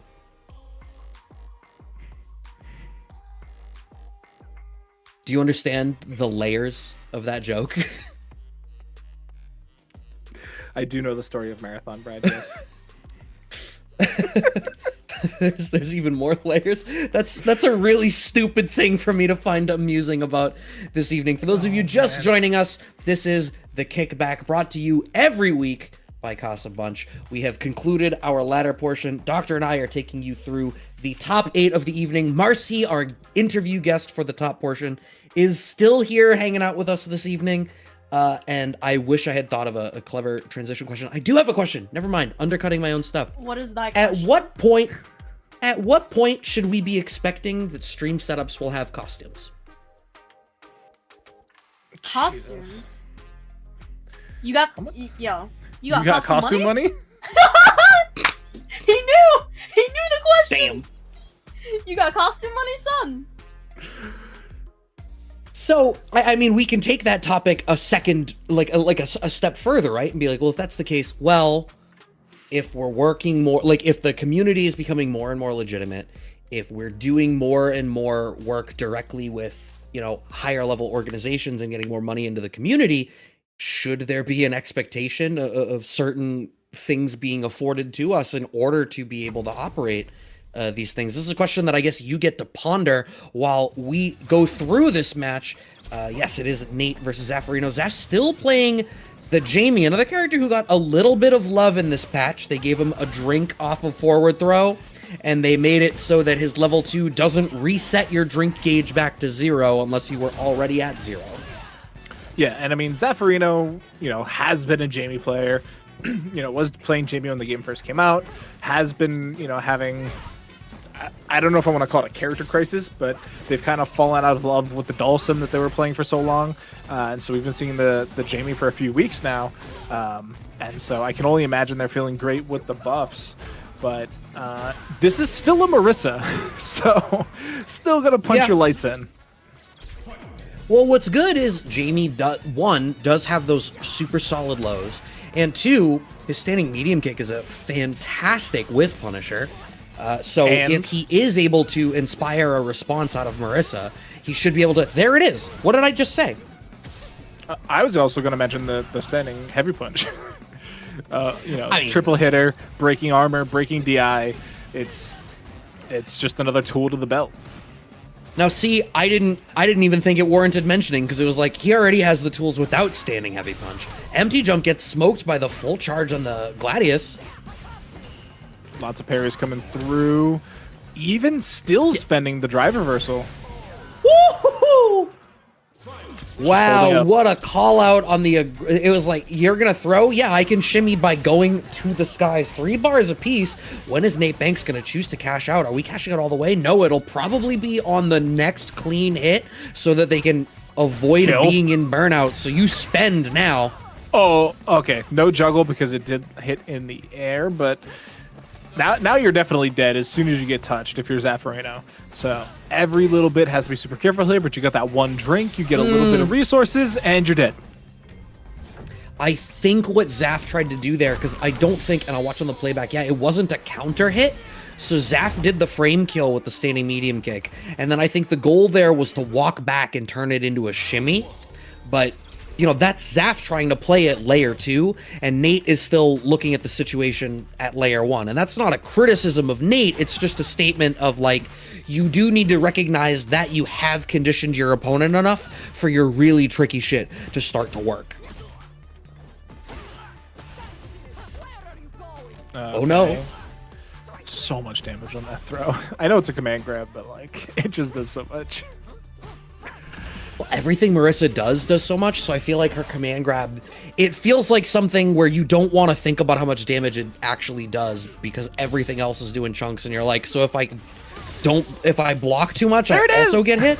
There's that standing fierce you were talking about. Hey, you know, between the two of us, Doctor, we know some stuff about things. Dive kick does not connect into the crouching roundhouse. You're supposed to be able to get pickups off of that. Zaf doesn't get it. And blown up out of the shimmy, Nate Banks gets another round on the board for themselves. Yeah, Nate Banks not getting tripped up by the tricky stuff, like you said. They're just kind of sitting like, I'm going to make you do the thing. Like, you're going to have to earn these mix-ups that you think you have, and while you're trying to do that, I'm just going to keep punching you. And guess what? The punching is winning. Didn't actually have the level 3 there, so they weren't able to really cancel out into anything, but the life difference here is just obscene. I almost want to say that there's shades of like matchup unfamiliarity coming out of Zaf, because I feel like there's so many spots where he's making decisions that just do not work against the Marissa, who is choosing to charge her Gladiuses and use that armor. There's the adjustment. I'm just, yeah, we do need to see more of that, but the amount that he's poking in ranges where Marissa doesn't need to respect you is, you know, a little bit surprising to me. I do wonder if maybe it's a hangover from his time at Capcom Cup, right? I don't know who he was getting the opportunity to play while he was out there, if, you know, anybody really, but, you know, there being a whole lot of high-level Marissa players there that maybe he's just carrying over the thought process, and Nate Banks is like, yeah, but what if I just didn't? What if I don't care to engage you at the next level? Yeah, like what if I just keep it simple, keep it basic? It's clearly working, so I'm not going to break what isn't broken. But to harken back to what Marcy said, what if I asked you why? Can you answer why? And Zaf has actually started to answer why. We've seen Zaf has started to simplify the game. Simplify and dying right now, though, as he is about one touch away in this P2 side corner. ODDP out, but still walking into these pokes. There's like a range that's not working out. Level 4. Oh, that's way too hard to call out, especially with the amount of life that you had left. Set point for Nate Banks. Again, Marissa, not the strongest of anti-air characters, so we might be able to see Zaf continue this air assault, but Zaf really trying to get these drinks in to unlock those higher level moves. Okay. Right into the level 3. So there's going to be, I imagine there's going to be a mix-up out of this. The question is, does Nate mash level 3 or not? Oh, okay, Zaf actually completes the route into the drink. And you still get the meaty command grab after the drink. Zaf's actually able to close that one out. Game on the board. Yeah, being able to get the drink at the end there just to make sure you have the opportunity for the OD command grab was really the best move there, because we haven't seen it at all this set. Either Zaf's not getting to level 3 or he's not being in a position to get the most, you know, offense off. Already at 2 drinks, though. Starting to try to represent a little bit more towards roundhouse and standing roundhouse as well. He's identified that the range that he was playing at in the first 2 games wasn't quite right. Mistimes the perfect parry. It was the right read, just barely the wrong timing. But Nate Banks still in the back foot. Zaf puts himself in burnout, finds the DP after the dash forward, and is able to secure another round.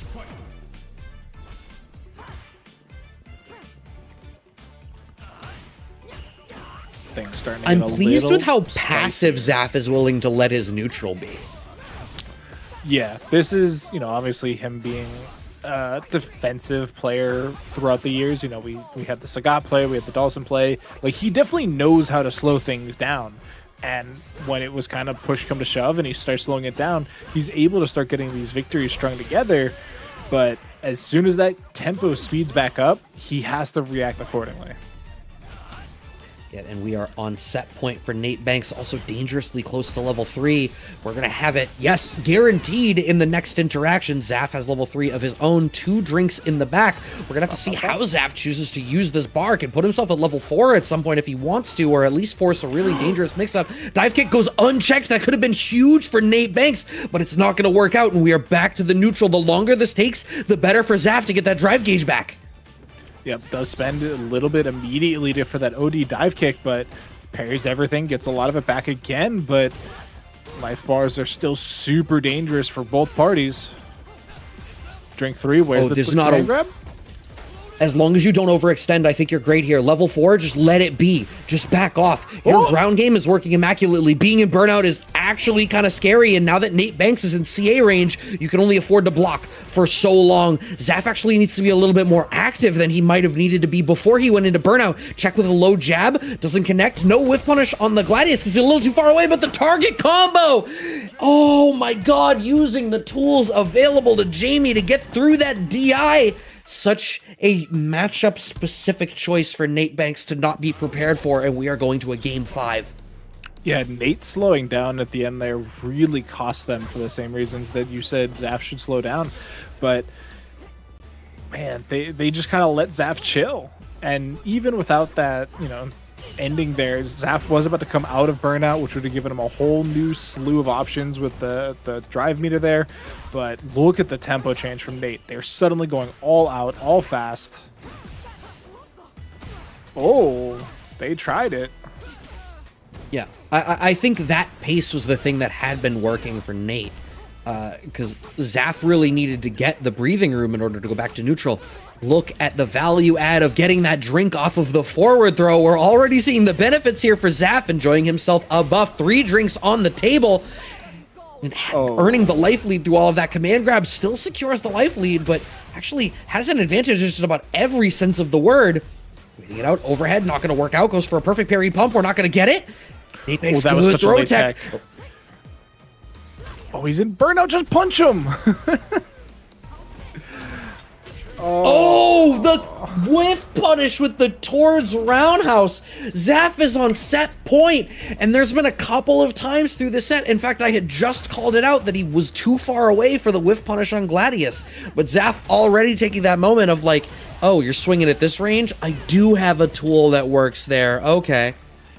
And just stealing drinks. Just literally You're going to slow down? I'm going to get crunk. What? Is that also too old for you? No, I think it's too old for the stream, Brad. I think that's what it is. We got the level 3 coming in here. We are going to have the pickup right afterwards, but how much damage more can you eke out of this? I don't think it's just enough.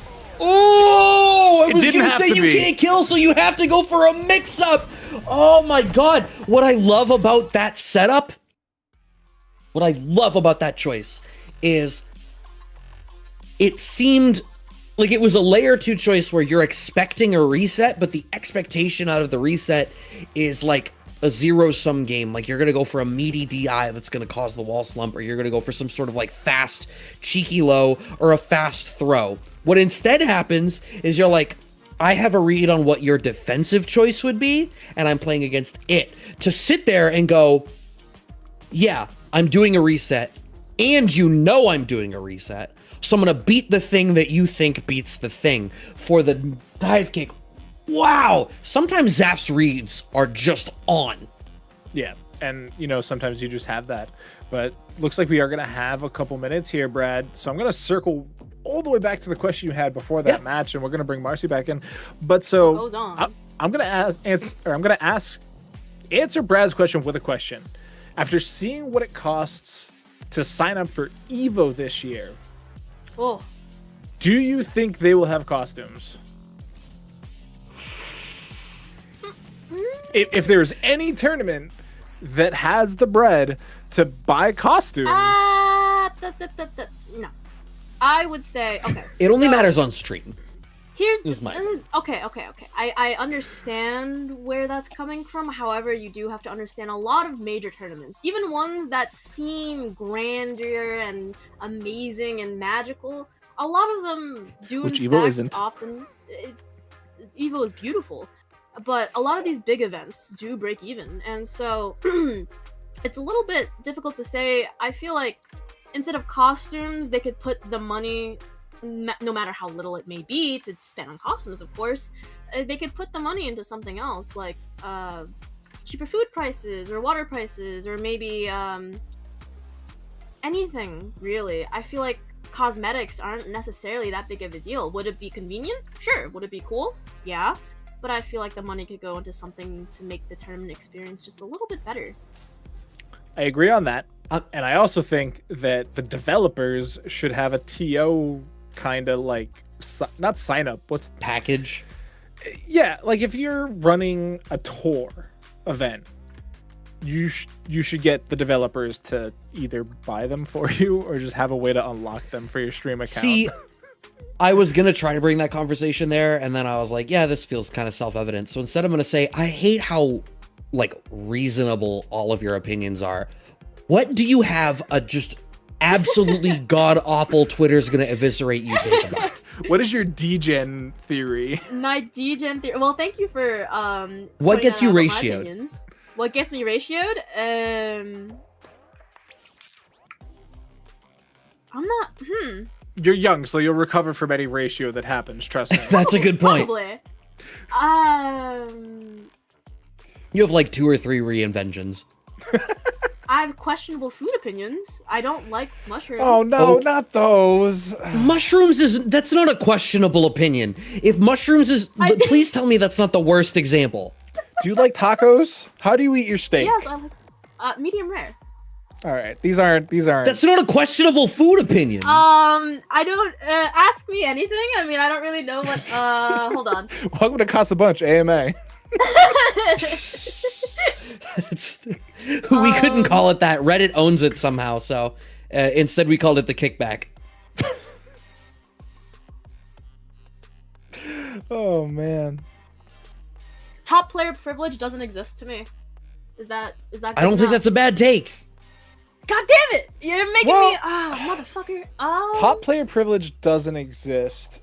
Is Hold definitely on. Do you think it doesn't? Do you think it to you? To Okay, me. not a bad take. Well, I mean, we already knew that because you said that you were DQing people for showing up late. So, like, we already knew top player privilege didn't matter to you. But, like, there's so many minute ways I think that it kind of works into top players' Absolutely. favor. But, yeah.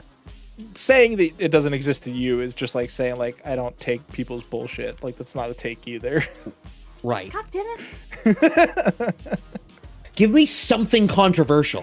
Like Something controversial? Oh my gosh. Like, who do you think has a job that doesn't deserve it? Like, that's gotten me into hot water before. my God. Politicians? No, that's too much. Who do you think doesn't claim Maturino codes?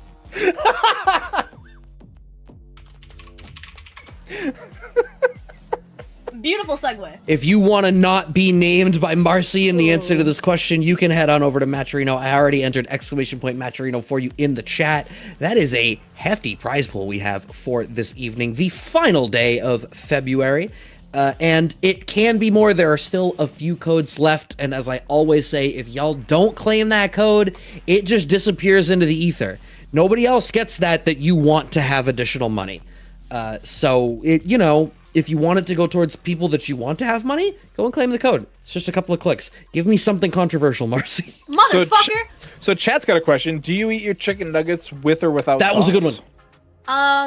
I like mixing mayonnaise and ketchup and eating it, like, Okay. dipping it into the mayonnaise. You want to know why I find that interesting? Why? You are the first person that I have ever met who said that and was not Brazilian. No, it's called Oh, fry I sauce. could have told you that, It's called Brad. fry sauce. Like, that's... Yeah, Well, it's fry sauce. In we my called it- area, we either call it fry sauce or pink sauce. Yeah. the only other people that I've ever known who did that, like where at least maybe it's a regional thing, maybe where I grew up, maybe just people weren't fucking doing it, but the only people who do it up around here, it's known as a Brazilian thing. Restaurants. No, it's I didn't know it was a restaurants Brazilian thing. Straight up give you fry sauce in Utah. Like they ask you, do you want fry sauce? Wow. Anyway, speaking It of mu- regional maybe things it's a that New are England actually real, Brad, you know where I saw coffee milk this last weekend? Coffee milk? Oh, come on. You're from New England. What do you mean? Coffee milk. No, So- I Coffee, like, actually drink coffee-flavored coffee, milk? Doc. No, so you don't remember growing up when we actually had milk cartons? That's old. Yeah. You had regular milk, strawberry milk, and then coffee milk. You mean it was half and half? It was Okay, no, I it was lived in a milk poorer with district than you. Okay, We had it's- milk and chocolate milk ran out. Have you guys So ever had it- banana milk? Yeah, but I'm not a huge fan Banana of milk? Yeah, I'm not a fan of bananas, so I personally Banana don't milk is like so it. good. But yeah, It's a Korean thing. Well, it's an Asian thing, actually. Sorry, not Korean. It's just a general Asian thing. Banana milk is so good. if you like bananas, it's delicious. I'm sure. I don't like bananas, but no. Okay, you so, don't like bananas, so your opinion is no. Well, that's what I'm saying. Like, it's just not for me. Shit. I'm saying I How did literally this- said it is not how did for we, me. How are we? I asked you for a blastable food opinion, and we're blasting Doctor about his food opinions before Wait. you. Hold on. All right. I'm getting yelled at by Dom UFC, too. So please. coffee milk. I love ketchup and mayo. So Okay. I'm coffee just milk. saying, where I grew up, the white people were particularly white. It was milk with coffee flavored syrup. So it was the same as like any flavored milk. It was just there was coffee flavored. But I've always been told it was a very New England thing. I've recently been told it's just a Connecticut thing, but it's not because I was in Massachusetts. But I saw it this weekend while in Japantown in this little tiny Chinese or Japanese market. And I was like, oh, so it's not just New England. But I suddenly Brad's making me feel stupid. Dom's like, what are you talking about? Okay, I'm okay, just like, wait. maybe Here's Everett's just shut weird. the fuck up for a minute. Here's a controversial thing. So, I was raised in New York, right? My Yeah. friends rag on me for this all the time. I've never had a beef patty until ECT. Never. I've also never had stromboli until 2 months ago. I mean, Brad Moving didn't on, have one here's the until he next was match. 33, so, how's that any different? What the Anyway, I'm so 31. Noah's back on Noah's back on stream. He's getting his ass kicked by Shine though.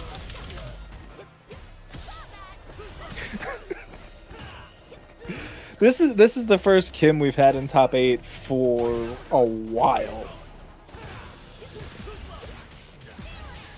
Granted, it is Shine, who I believe has pretty much been playing this character non-stop. So actually, Shine, I think, noodled with Jury for a little bit, but for quite a while, even at ECT this past year, Shine brought out Chun and was playing an awful lot of Chun.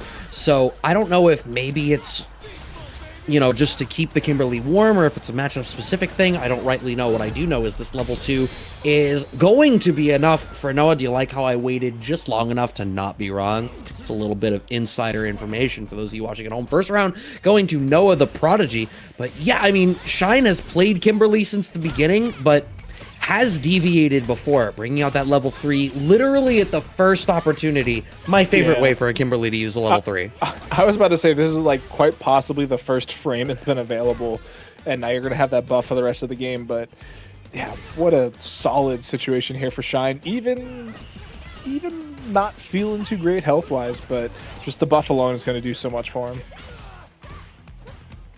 Yeah, I mean, like, quite literally, the earlier that you get it, the more benefit out of it that you get. And that standing medium kick, I've said it so many times, standing medium kick out of Kimberly is probably the most important part of Kimberly's toolkit, at the very least when being piloted by Shine. So much of his game is centered around using that as a footsie tool. I think it's the same mentality that makes his Chun as dangerous as it is. OD reversal coming up from Noah the Prodigy to try to not deal with the mix-up after, and Noah puts himself in burnout. It is indeed a day that ends in Y. Finds the shimmy on Shine's wake-up right into the level 3.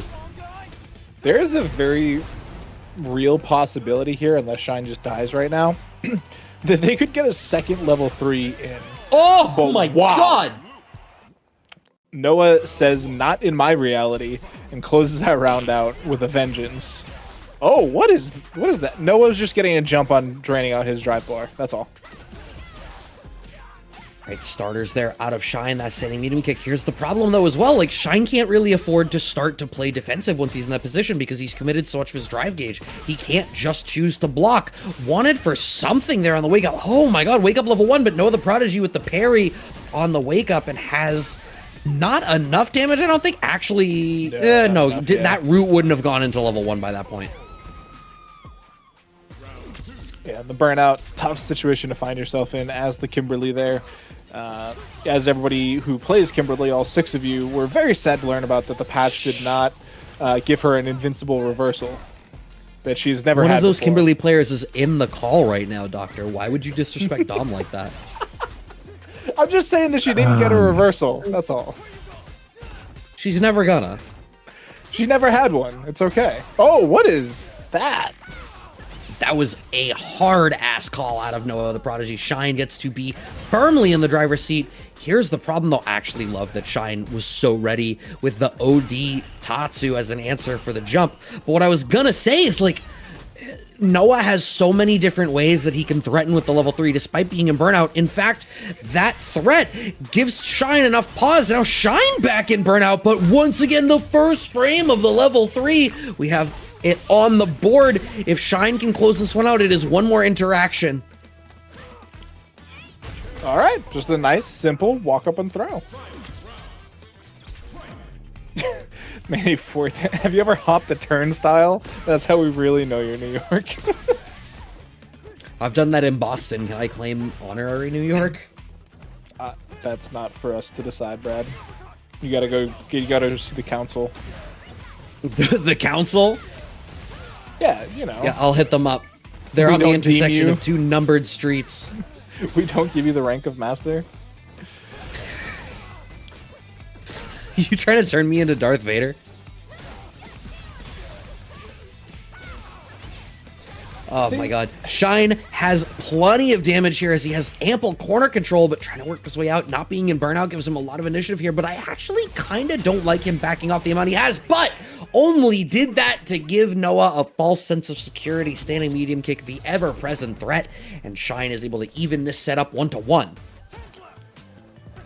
Nice and easy. Gonna be able to get beat up again here.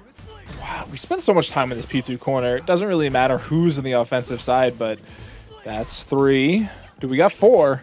Oh, no punishment. It's actually Shine that is actually able to get out of the corner here. Oh, boy. Right.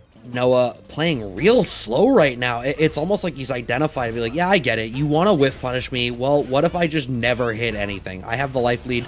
Make an active choice in your life. Perfect parry comes out, but it's in a spot where it doesn't rightly matter. Noah still with a very slight life lead. Oh my god, an advantage of Noah doing absolutely nothing. He can trip guard your elbow drop. Into level 2, going for the burnout opportunity here, but this is Noah, like, unlocked. Like, are we really gonna put him in a more comfortable state? We are gonna get some really solid damage out of this, though. Sets up the paint can. Oh, punish counter's actually gonna get messed up by the can! Son! There's no way you lose this round right now, White. Okay, thank God you find the whiff. The fact that he was so locked in of like, yeah, I get it, you're gonna mash reversal, and then ends up with one additional situation than he intended, where Noah's still mashing. Holy shit! That could have gone very wrong very quickly. But Shine back on the offensive, trying to push coast to coast. Oh, the overhead's gonna connect. That Neutral jump is gonna choice. beat the super. Oh, actually, it just gets him out of the corner. Interesting. Meaty overhead connects. Wanted for the DI reset, but Noah's super You're awake. Dead. You're so dead. Okay. 1 round apiece in game 3. And Noah has the resource advantage here because Shine had to commit those bars to renegotiate that corner position. Yeah, I can't believe Shine's out here testing the young man reactions like that. definitely ending up on the worse for wear side of it. Gets the overhead to connect again, though. I think Shine is... If the next touch doesn't generate level 3, yeah, no, Shine has level 3. Gonna cash it out immediately. That's also gonna put Noah in burnout. So at this point, it's really a question of, do you think Noah's gonna churn that butter? Burnt. Or can he press the issue? Oh my god, not in burnout? Oh, it doesn't matter at the end of the day. But yeah, I mean, just the half a pixel of, you know, drive gauge remaining there meant that you couldn't parry pump. You had to just let it sit there and relax. And I'm kind of surprised Shine didn't push a little bit more aggressively to force the burnout. But they've been getting a lot of success just from holding back and letting Noah push the buttons. Steady medium kick, pressing the issue, finds the run after with that additional frame advantage, trying to bait out those anti-airs, finally finding a space where it can work. You need to be able to do that elbow drop from outside of crouching medium kick range. Problem is, it does not let you threaten cross up. Noah gonna be able to cash out the level 1 here to close this round out. First round, in game 4.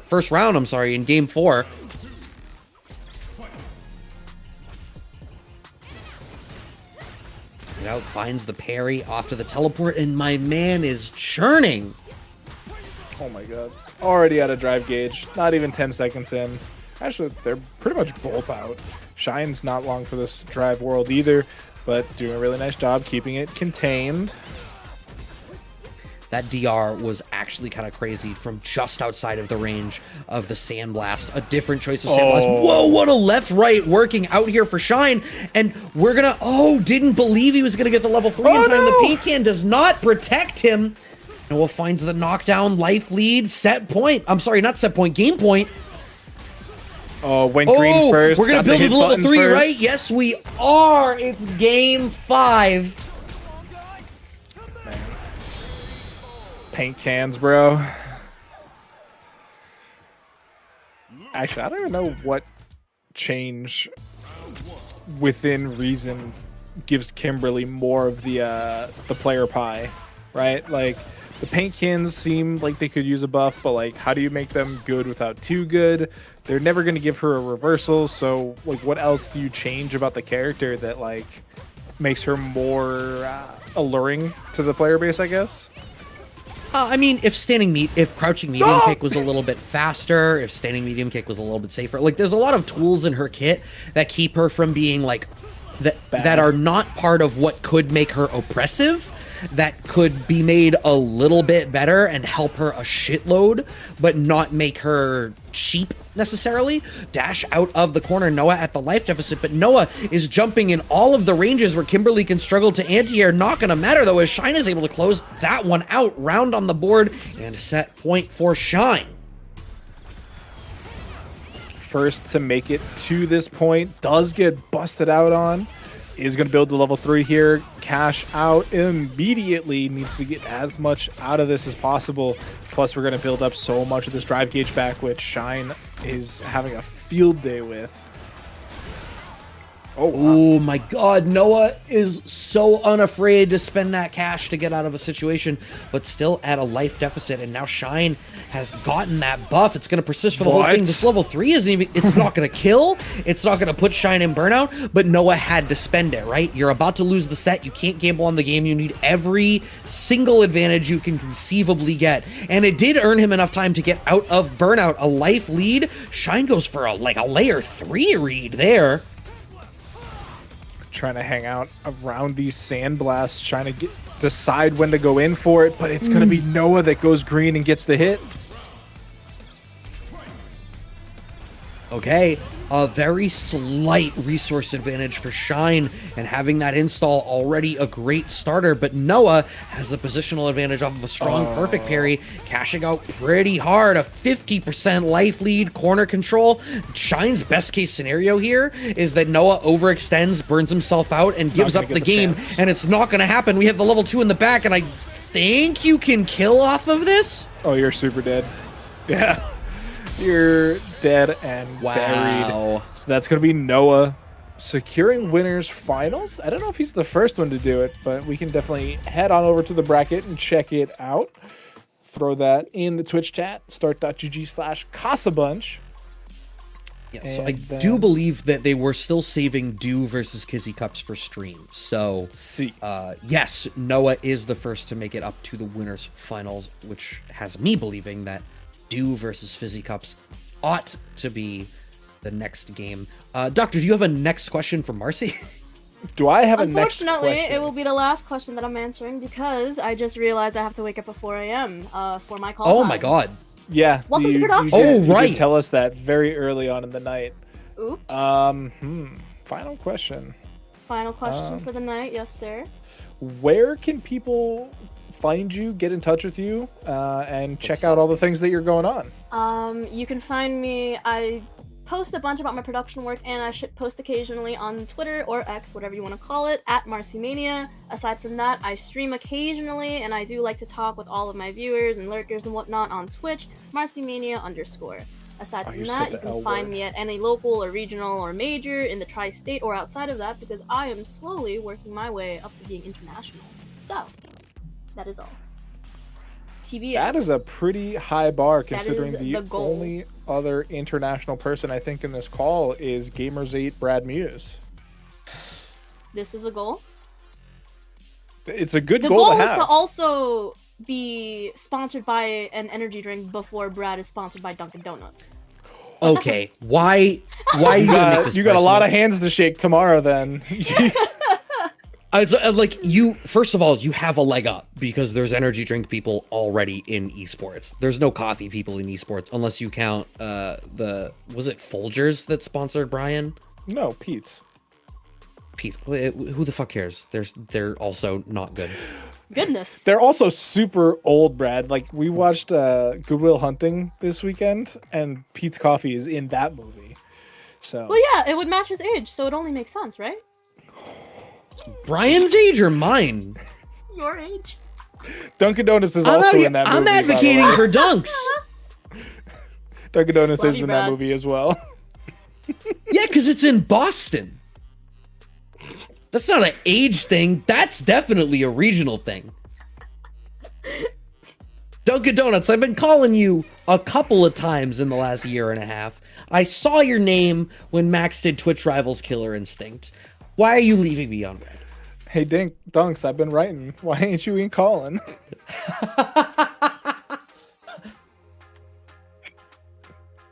Oh, God. Oh, God. Ugh. I'm your biggest fan, I swear. Oh, my lord. We need The best we need dunks sponsorship versus would Red be Bull. deodorant. The best sponsorship for fighting games would be fucking deodorant. Moving on from that point. Also, water. I think water well, yeah, sponsorships would be big. Let's not make people pay for water. Yeah. Well, no, that's Moving the on? point of the sponsorship, Brad. Like CasaBunch, well, powered by Dasani, or Dasani's Poland Springs, gross. or Absolutely Liquid not. Death, or Liquid Death? No. any water I know company, Health loves guys. Liquid Death. Shit. Good God. Moving on. Your local tap dispensary. Like, what do you want from me? That's better. I don't City wanna water keep the should be bracket up for clean. Too long, so I'm going to head. I out don't think because we're do keeping have the a bracket up. If you guys are waiting, I don't know, but shit. 4 a.m. call time. My ass is gonna be at Times Square by 7 a.m. And it's gonna be a great, great time. This is for all the people that are in the New York City or New Jersey area. If you are nearby, please stop by Times Square anytime between 4 p.m. or 8 p.m. Get your casuals in, play against some Red Bull athletes. It'll be a wonderful, wonderful time. Aside from that, I think I will take my leave here, but I'm more than happy to come back whenever you guys would like me to. Thanks so much for coming through tonight. It was a joy to be able to Of talk course, to it you. was wonderful. It was hilarious. Thank you for having me. It was an honor. But aside from that, have a great night, guys. Have a great night, chat, and thank you for having me. Good night. Stay healthy. Peace. Night. See you Bye. soon. All right, so Esports that was sponsored by it for headache meds. There's also that has happened. also- Excedrin, right? yes, that. There's also what is it? Roto, the eye drop brand in Japan. Yeah, I think somebody else mentioned that as well. Somebody else in chat was talking about eye drops. Yeah, it was Mika. It was the same person actually. So For what Blaze it's talking worth, about 3 cups. of coffee is cans my before headache the med. match. God. Sometimes you go to these events and work these events, and they have like the staff room behind the scenes, or like the media room or whatever it is. And a couple times in the past that I've done this, the only drinkable fluid in that room has been Red Bull. Yep, been there. Like, to the point where they don't even put like access to water in like the media room. And so it's like, all right, I'm here for 12 hours. The only beverage available to me is energy drinks. Your choice is Red Bull or going to like a hotel store and spending $7 for a $2 drink. I have definitely had double-digit Red Bulls over the course of a day at these events. Blaze asks how your heart is still okay. Oh, mine's fine. You know, I have, you know, an attention disorder which allows caffeine to do nothing for me. So Isn't it wonderful? we flew last weekend. We left the house at 2:30 because I had a 5 a.m. flight. Get on the flight, you know, they come by with the drink cart. I get a cup of coffee, I chug it, and immediately fall asleep for the next 6 hours. Been there.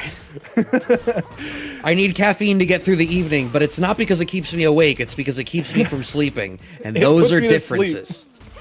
It doesn't put me to sleep. It allows me to not be in pain when I would be wanting to sleep. NuckleDu versus FizzyCups. And FizzyCups off to an immaculate start right now, having a great read on Du's defensive tendencies at the start of the round, setting up that puddle and a meaty counter hit throw. One more touch will do it. A perfect KO on the start of winners semifinals. NuckleDu top 16 Capcom Cup player against FizzyCups.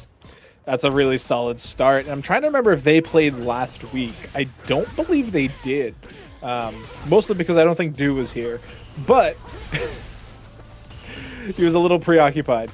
So Fizzy just fighting their way in. This is definitely an interesting matchup. I don't know how much we've actually seen Aki versus Guile here on the show. Well, I think there are few Guiles in the sense that I think Guile is while being a very strong character, is not as easy as some of the other strong characters. I think Guile attracts a very specific flavor of player to really bring out all of the life from him. Aki has a similar problem in terms of like, it's going to take a certain style to play her, but also I think she lacks the strength to inspire people to play her just for results. NuckleDu is able to get the better of that, though. I think Guile is one of the characters in this game who doesn't, unless you're really mauling him when burnout starts, he doesn't care about fighting in burnout, and he's great at capitalizing on your burnout. Exactly, and I mean, I think it's a key point you mentioned that people aren't picking Aki based on results. I think Guile kind of in the same boat, right? Like, what notable results does Guile have that like some of the other stronger characters don't already have? And I mean, I've been pretty vocal about that. Once JP gets dumpstered, Guile could be the next on the top tier meta mark. But you bring up a good point that he's tough to use. He's a charge character. I don't mean execution wise. I mean in terms of this play style, a defensive play style. I think it can feel a little bit harder to navigate because it feels really bad to make wrong decisions, and a defensive style tends to mean that there are more decisions happening through the course of the set. NuckleDu is a fantastic decision maker, however, squeezing out every single bit of damage on that combo to close out this first round here in game 2. FizzyCups on the back foot. Oh, perfect parry coming through, already poisoned up. Man, I wish poison hit the drive gauge though. I think it'd be so much more unique. I don't know why I they do didn't. think that would have been a very inspired choice, but yeah, if it targets the drive gauge, it is so much scarier as a mechanic that's built around the drive gauge. Yeah, it would be one of those weird universally breaking mechanics, I think, but the poison still ticking down regardless. Level 3 cash out. This should be burnout here for FizzyCups, which I believe would basically just be game point. Oh no, again, just the magic pixel. Crouching But there it medium is. kick. So smart from Do. Sets up the low threat in a range where Fizzycups is going to want to back off. Now that NuckleDo is just about out of burnout, backing off so far. Now he can be the aggressor. You're not worried about like level 2. Oh! Did. He was ready with the down charge. 2 games to none.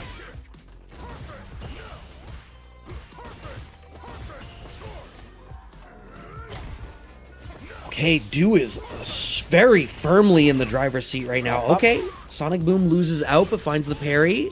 Oh my god, that hit so deep. I can't believe that Dew was able to block that, but trapped in the corner. We're nearing that situation you were talking about, Brad, where potentially burnt out during mid-balling, but not actually even going to get a chance to burn out. Yeah, indeed. Fizzycups getting another round on the board. Dew had been running away with it.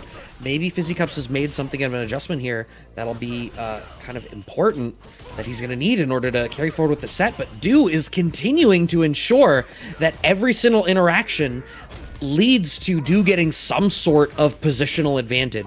And now Aki locked down against the corner, against one of the best walls in the game. This is so scary. Even if it takes forever to get there, this is going somewhere.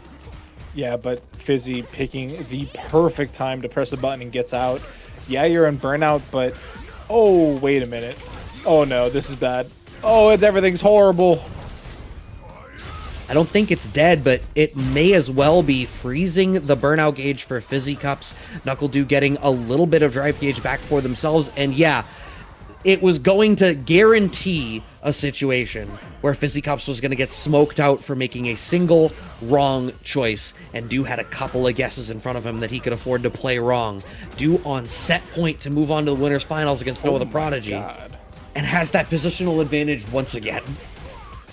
Yeah, this is kind of a tough matchup to fight through, I think, for Aki for a whole slew of reasons. But, I mean, the character just has a tough time approaching this matchup because, as we've seen Dew kind of build that defensive wall that he loves to build, you know, you can't really walk through that as Aki, and your projectile just doesn't do it. It's not the anti-fireball game.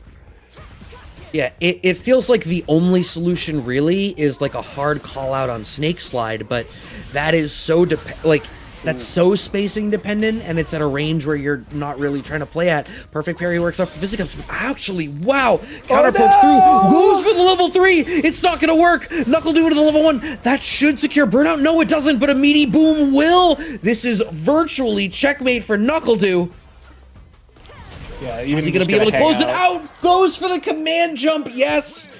That was actually the same sort of spot where Dew went for flash kick previously. Earlier, it was snake slide into flash kick. That time, however, the fact that it was flash kick still for the command jump tells me that Dew understands what the answer is in that spot. I do not know why Doctor's camera disappeared. I don't know why Tom decided to etherize me. Etherize? There I am. Well, you know, send me. What to is the ether. etherize? I need you to tell me what etherize is. He sent me to the ether, but as a verb. Oh, okay. Okay. Oh, streaming is a blow up confirmed. It just happened. Couldn't possibly be you. Because I even checked my ninja. I have an animation on yours. I can turn you off like this, and like this, Yeah. and like this, and like this. But I have a little fadey fade when you get turned Yeah, off. I don't know. It snapped over to Capcom Cup. Do this. The giant red. Hey. See, this is disorienting now. Brad, bring back the cat. I don't know where she's. Oh, actually, she's right over there. Hey, Baka. Stop scratching the couch. That was actually the perfect time for you to draw my attention to the cat. Damn it, I'm a narc. Oh, wow, she actually did come over here. Hi, kitten. Brad, 8-bit news. I don't know what's up with my camera tonight. I apologize, y'all. This has never happened before, but That's the what they cat all came say. back. Are we loading into winners finals right now? We are. Yes. So Noah the Prodigy, Noah the Prodigy. versus Knuckle Dew. Young blood versus old blood. Yeah. Isn't it wild that NuckleDo is old blood now? Well, not to you, because you're also young. But to the rest of you He's- olds in the call, He's a bit younger than me, I gotta be honest. There is UFC still that Blaze one says clip. we're calling Do old. What I'm saying is, Do was a young upstart, and is no longer a young up. Like there is a whole generation after him. Yeah, I mean, there's still that clip about from Bunch talking about Dew and what was the other player from Florida? Oh my, CJ Truth. Yeah, it's probably like the most viewed clip on the channel if you want to check it out. But yeah, so Wait, is it actually? it's got to be up there. That's kind of surprising. Noah the Prodigy putting himself in burnout, absolutely unsurprising. Finding the life advantage and the positional advantage. Do gets out of the corner with a cross up, but he has the initiative once again and has access to CA here. So this is a super dangerous spot for Noah. You can only make one mistake. Oh, Level one's gonna no. connect. That's the nerf! Look at it! Gaze upon the nerfed level 1 of Luke. It loses to fireballs now. It always lost to fireballs. It's a level 1. Not at that range it didn't. It always lost to fireballs. Okay. The drive reversal there was also quite unfortunate. That was what really sealed the round over. But Overhead into plus frames. Noah back in burnout. Do trying to get the best out of their drive gauge advantage, but they have to spend Oh, a little man. bit more than they Oh, wanted to. man. The level 3 comes out from Noah the Prodigy off of a jump in. Do was trying to play slow, and Noah decided to crank up the speed and claims this first game accordingly in our winners finals. that boot came down so hard. That is the big privilege on the jump in there. That's not even the privilege normal. No, that's It's how jumping fierce that's how is the telling it privilege is. normal. All right, we're going pretty deep into the corner here, but Noah still making sure to keep these parries up so he can keep the drive high. Gonna spin it around a little bit. I also feel like Dupe tends to play a little bit more of a defensive guile. I feel like Yep. he only really starts to press once you're near enough to the corner that you Backdash? can't reasonably back up. But otherwise, I think he tends to play a little bit on the slower side, and I think he's not in a great spot to be claiming space. Oh, he tried Wow, to what sweep! a commitment to the sweep when he shouldn't have. Noah's not going to have enough to kill, but it is one guess on both sides. Oh, but the level 2 with the Oh. burnout here is actually so bad for Noah. It's not a guaranteed death That's- sentence, but it just as well might be. See, it was. Do you know the number of times we have watched NuckleDu go for that exact setup? A Sonic Blade empowered fireball with the little mini booms behind it. If you jump the fireball, the mini booms are hitting you. If you have low enough life that you cannot block it, it is truly checkmate in that spot. Burned out 15 seconds into the round and yet still has tempo advantage, still has the positional advantage, but Do escaping the corner almost cleanly. Oh, the block on the wake up flash kick. Noah the Prodigy. Once Did he Noah has that gain- level 3. Well, I was gonna say, did he gain drive off of the first hit there and then still have the presence of mind to drive rush forward to keep the combo going? That's insane. Ooh, went for the flash knuckle there, but Do actually going for the knee, and that advancing forward means it catches the beginning of the flash knuckle at a specific range, bringing out a little bit of pretty specific matchup There tech. it is. This is the bait I keep talking about. You are not allowed to DI a Luke's flash knuckle if he has level 3. Not the end of the world. It just gives a slight life advantage to Noah, but it does kind of put Do on notice.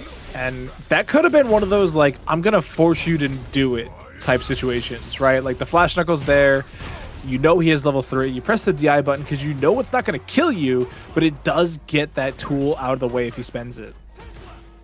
That's interesting. I do think that at the very highest level, there is a lot of room for, you know, just accepting an amount of damage to get out of a situation. And, you know, sometimes people don't think about it at that point, but when you're playing at the game at the level where every little bit of optimization matters, sometimes that is better so that you can plan around a guaranteed outcome. This outcome all but guaranteed. Noah the Prodigy with a huge starter here. What a drop, though, as on the verge of taking the set up 2-0 right now. Yeah, and I mean, circling back, I do think some people do forget that life is a resource. It's a bar at the top of the screen, just like your drive. So if it takes, you know, a normal level 3, but you're still alive, versus taking a critical art level 3 and losing the round potentially, like that's sometimes a good trade-off. But we are gonna get the stun into the combo. 80 fireballs from Dew, just trying to play this one slow. Has the positional advantage, the life advantage. You can do a lot as long as you stabilize this position. Okay, crouching, medium kick, punish, counter, starter, Dew with a round on the board.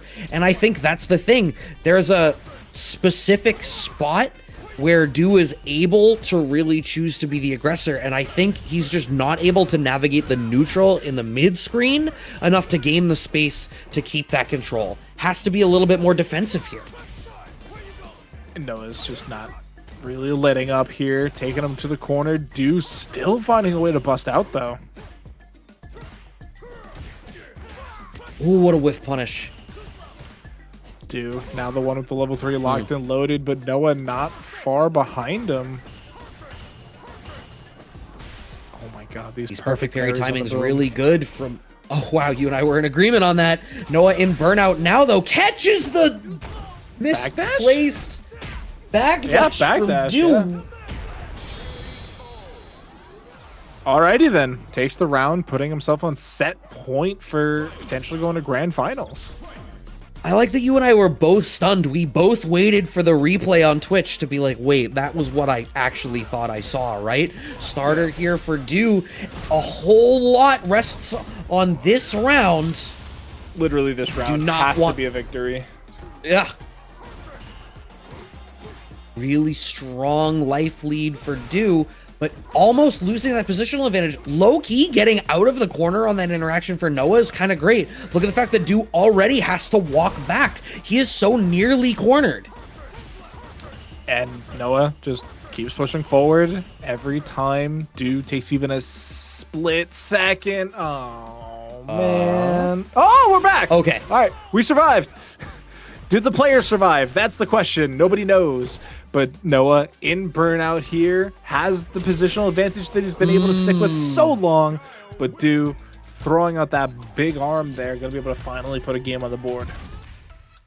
Yeah, Noah was playing that, I think, exactly the way he needed to. While you're still in burnout with that little health, you cannot afford to give up your turn at all. Every little bit of leeway you have to expend.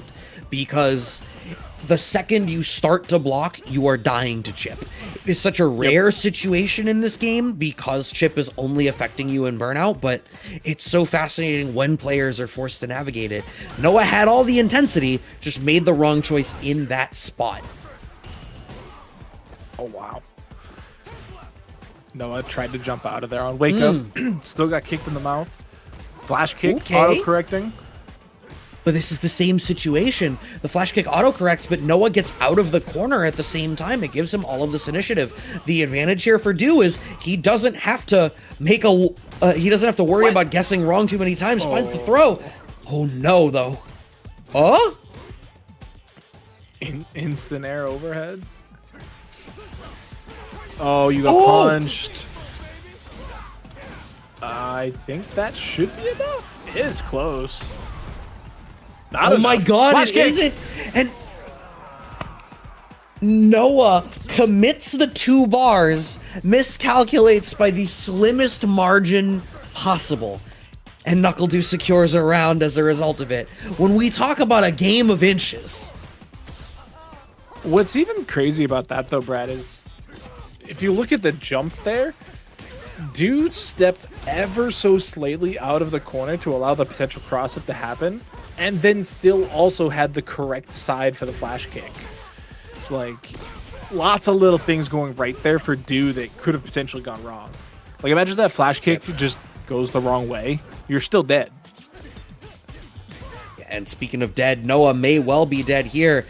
once again in a spot where the second you start blocking, you are in a very dangerous position. NuckleDo has level 2 available, and we're gonna see that same checkmate situation, right? No burnout! No, actually, Noah's out of burnout! Oh, I just kicked But him in he the shit. overextends! Game 5.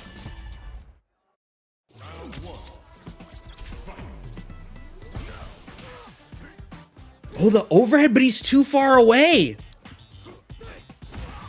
Fishing with the low forward. Oh my god, was that deliberate? Did you throw that low forward to get Noah to counter poke? That would be crazy if he did, but at the very least, the reactions were astounding. God, Noah hates having drive bar so bad. He's of the you have to spend money to make money opinion. That's a fair opinion to have, and he's living up to it by, you know, winning match after match and round after round, but right now nearly trapped in the corner, burnt out, still halfway of that bar to go. Stun City for NuckleDo.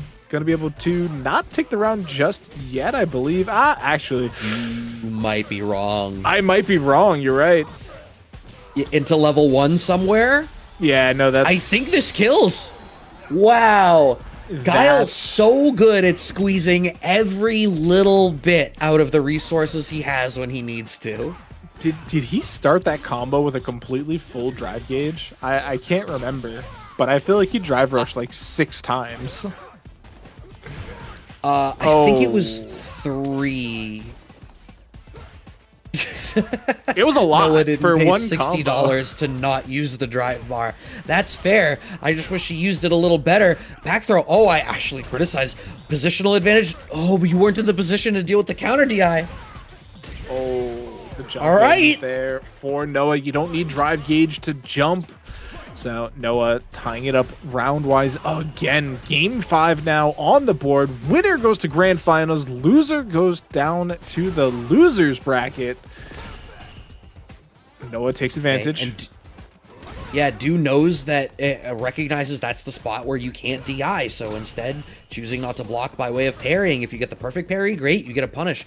Do goes for a parry pump there as well. That's a smart drive rush forward, steals the corner position. Noah's out of burnout, but this positional advantage has been hugely important, but the back throw from Noah the Prodigy secures it for him again, and NuckleDo is so nearly burnt out. One more punish counter will do it, but fights his way out even a little bit. But the health bar is not in his favor whatsoever. He's going to need at least 2 touches to close this out in his favor. And the jump out doesn't work. Oh, back. Noah puts himself in burnout. Do puts himself in burnout too to get the reversal. But with him being in CA, depending on the starter, this could be massive. Goes for the level 2. Wants to spend as much as he can in a safer spot to get... Oh, with the commitment of the sweep. But NuckleDo misses the punish. I think NuckleDo forgot for a second that because he was in burnout, the sweep's frame advantage changed. So going for a sweep punish on block might not have worked because of the 4 extra frames. I don't know. And there was a whole lot of spaghetti at the end there. I mean, we had to go into that level 2 to try and push down that life bar a little bit further than it was, but his life bar was so low. Chip was a very real factor with still 3 bars left for Noah. Any hit into a cancel there kills you. Or not even hit, but any block potentially chips you out. I think Do has a really solid fireball game, right? Like, there's a reason that he's had such a strong Guile for, at this point now, like 3 generations of Street Fighter. You have to have that foundational element in your play to be able to play that character. So I think that was a spot where, did he want to play for Chip? Sure, but Chip was his worst case scenario. The aim there is still to play a fireball game, set up traps, and try to find the anti-airs with your down charge. I think the thing is, Noah actually started getting away with jumping because Do wasn't necessarily prepared to play that part of it. I think maybe he expected that Noah was going to choose to block more, and it just was not the case there. He overplayed his hand a little bit.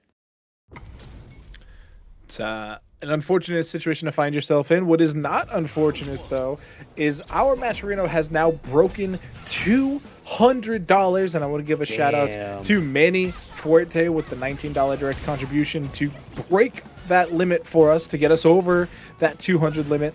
And so now these players are still playing, and there's still 24 codes remaining, chat, so there is still more to add.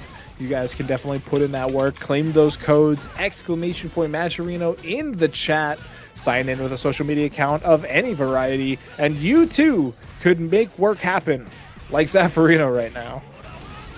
Yeah, I mean, putting in work, a perfect KO to start off our losers semifinals. Zaf making a lot of really strong reads there. Like, he's almost showing more success when he's trying to make a call out on your defensive choice. Zaf likes to make a lot of off-kilter defensive choices himself, and it doesn't always work. Okay, late dive kick is a really big part of Zaf's arsenal, it seems like. Drive reversal, okay. Yeah, we've been seeing so many drive reversals out of Zaf. For most of Street Fighter 6, honestly, they're one of the few players that really believe in that mechanic. And it served them well. I mean, as a Dawson player, you don't have a whole lot else, so it makes sense. Oh, you laid it on the can. You silly goose.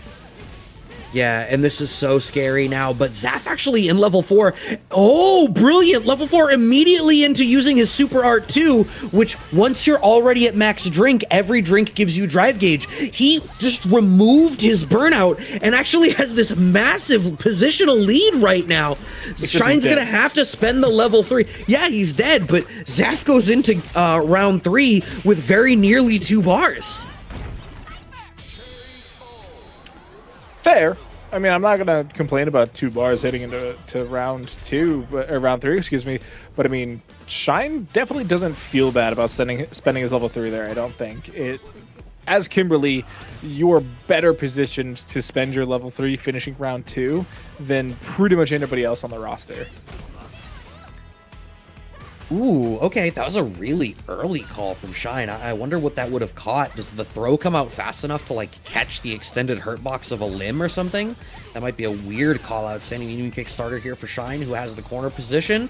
And the can has proved effective for Shine.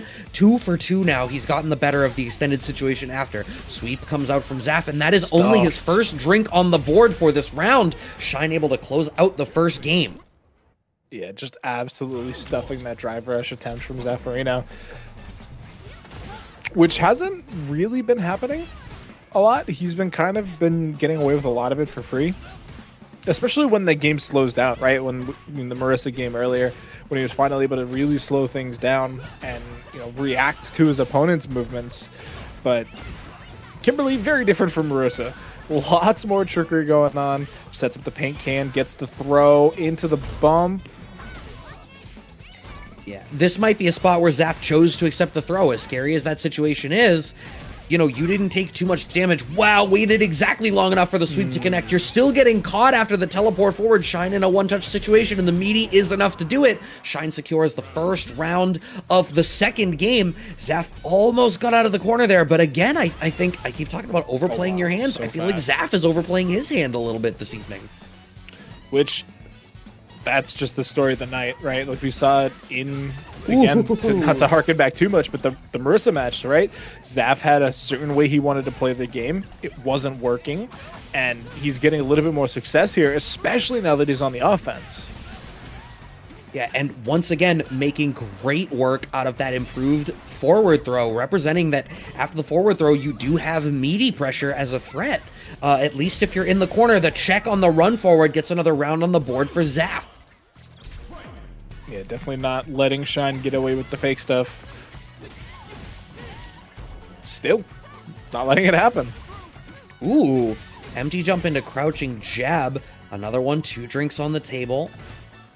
That's one of the big activators for Jamie. Finds the anti-air. Catches the DR kick forward. Yeah, what? I mean, the advantages of this setup. Once again, all right, we're at level 4. What? Do you just dive kick the whole round away? So you have access to level 2 to just basically cancel your burnout here. Or off of any touch, you can just fish for level 3. I imagine we're going to see a lot of like palm into with level 3 buffer behind it. No anti-air on the towards jump. Shine is actually in a really strong spot to try to finish this out here. Oh, no. As he baits the level 1 out of Zaf. That is kind of one of those awkward defensive, you know, opportunities that you were talking about with Zaf earlier, where it's, yeah, level 1 bust out makes sense. There's no fireball to bust you up, but go green is not necessarily the same in that situation. Yeah, I mean, he had to make a choice. He chose to make an active one. You know, sometimes you want to die because you made the decision and were wrong. It's better than feeling overwhelmed and not, you know, going with your gut about what you might want to be doing. Zaf definitely wants for this to go in a different way than it has been right now, as Shine is able to close out this first round of game 3 with that level 1 set point for Shine to move on to our losers finals, sending Zaf out at 4. Really gonna need to make some adaptations here. Yeah, Shine, oh man, looking incredibly strong in this matchup. Coast to coast, taking advantage of the opportunity here to charge up a paint can for themselves. Oh, that could have been so bad for Zaffarino. It is bad for Zaffarino, but it definitely could have been worse. Right, perfect parry into the DP. We get our first drink on the board. This is the beginning of what I imagine could be a slow comeback for Zaf. Smart spot to DI through. That's another, no, doesn't go for a drink, instead goes for meaty pressure. Standing roundhouse connects right at the tip. Zaf has a very, very slight life lead. Oh, the forced counter juggle. Wanted for the command grab. He got just a little too hungry. Shine has managed to get the better of this set off of clutch defensive calls during Zaf's offense so many times. Either because Zaf is making a very big read to swing the game back into his favor, or a big read to solidify his lead in a moment. Every time Zaf went big, Shine was ready. Yeah, and that's just sometimes how it crumbles, right? Like, sometimes you can make all the right decisions and still lose, and I don't think that's what happened to Zaffarino there, but it can feel that way sometimes. Right? Like you said, you make active decisions and sometimes it just doesn't work. And that kind of was the set for Zaffarino there. They kept making active decisions, whether it was that reversal level 1 trying to bust out of the corner, whether it was trying to push the offensive advantage with that command grab right at the end there. They're making these decisions and Shine was just ready for it. And that happens. And sends Shine forward in tonight's bracket. Yeah, I think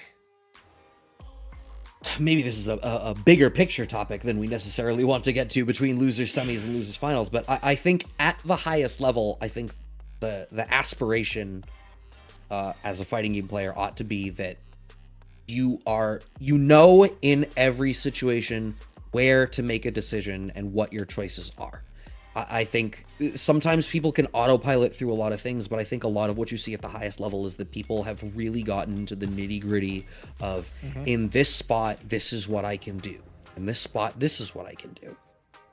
I think one of the first steps to that is recognizing that you are the one deciding on all of your actions in the game. That includes your defensive choices. If you're going to wake up DP, own it. Recognize in your gut that that's the thing that you're going with and incorporate it. Recognize it as part of your style and build that moving forward. There's nothing wrong with it. It's just something that you have to recognize in yourself as you develop. Yeah. Or you're like me and you recognize that you're scared of taking risks at any point. Ask yourself, would you wake up DP for $1 million? For $1 million. Somebody You know what? Somebody would. Mm-hmm. Brad wouldn't. See, I say that, but actually, that's a lie to all of you. I definitely will. And when I do, I will say to myself, this is $1 million DP. Oh, man. So we're actually going to get the character swap from NuckleDoo here. Did not believe in the Kimberly Guile matchup, and or just didn't feel like playing the matchup. So we're going to get the Cammy here. Does burn out on the bust out there and loses to the teleport. Yeah, Shine gets the life lead, the positional advantage, NuckleDo on the back foot. And yeah, I can understand why Do might not want to play Guile into this matchup. Kimberly is an aggressive character. She has the abilities to alter her jump arc. Maybe it's just more than you want to deal with. So instead, you bring a similar sort of aggressive energy in the Cammy, and you're like, we're going to play at this pace. I'm going to match you there, and I think I'll overperform. Overperforming right now as this round has turned back around in NuckleDo's favor. Shine has a life deficit, drive gauge deficit, even meter about the same for the both of them. Full jump. 2 throws, not enough. Needs one more sliver, and yeah. There wasn't really anything for Shine to do there.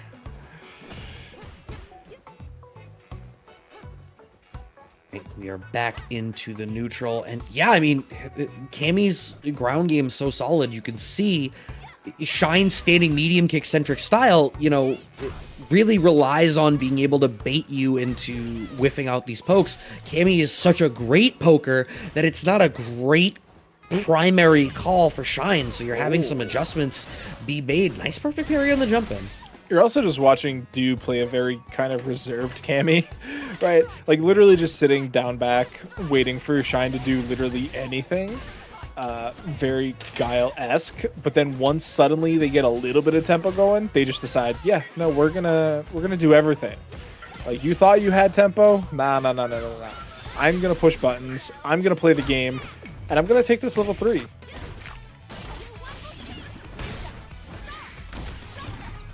And it's finally burnt out.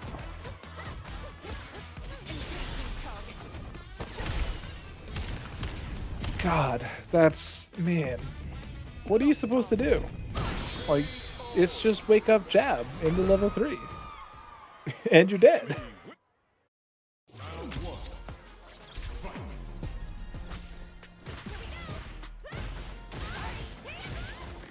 So we are going to be able to continue to see Shine press tempo here. Got the hard knockdown. We're getting a little bit of loops in the corner. Fan dash forward. Gonna be able to try and just lock NuckleDo down here. And NuckleDo, he's been willing to bust out in the past, but this time just waits patiently for his turn. Dive kick. Oh, the perfect parry. Into the corner we go. Oh, you just got hit meaty. Oh, you're gonna take so much damage for this. And now you gotta guess again. Caught reaching, and that actually is not the round. Oh, not able to counter DI, but is able to block in time, but now you're burnt out. This could be really bad for NuckleDo. Doesn't have the tempo, gets hit. Oh, gets hit again, and that should do it. Drive rush forward, able to close out the round. Dive kick starter there for NuckleDo. Trying to keep pressing the issue. Counter poke's really dangerous here for Shine to try to navigate. Yeah, I mean, that's kind of the same thing we were mentioning, like, literally last game, where it's like, Do is really good at whiff punishing. He's playing a whiff punishing character right now, and he is totally willing to just down back for like 10 seconds and wait for you to do literally anything. So Shine also can live in that same world. Oh my god! That exact same interaction happened in the set against Zaf, going for dive kick as a answer to meaty throw. The can just thoroughly beats it. Shine has the level 3 to cash out and secure the round, 1 game apiece. What a sequence of events to close out that round. Just so many things going Shine's way. Having the resources at the exact time they were needed. Able to get the right punishes out when they wanted them. And we're actually going to get a character swap. Do is going back to Guile. Interesting. I mean, while I don't know that the matchup is bad for Guile necessarily, because it's not like Kimberly has this suite of anti-fireball tools. I think the biggest thing is like teleport at the right timing, or the fact that there's multiple jump arcs. Flash kick has such a great horizontal hitbox. The elbow drop might not matter as much as you might think. Yeah. I think part of it is that Shine just had gotten to a point of having a read on NuckleDo's tendencies. Oh my god, the can!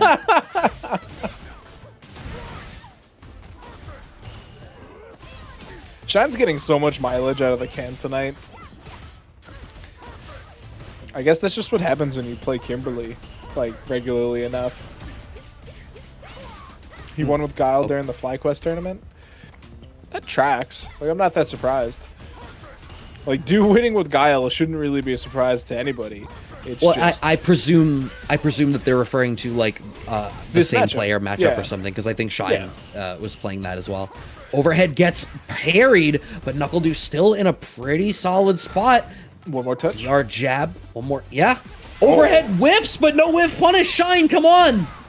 Does get the level 2 though. It's a heavy spend this early on, but if it secures the round, it secures the round.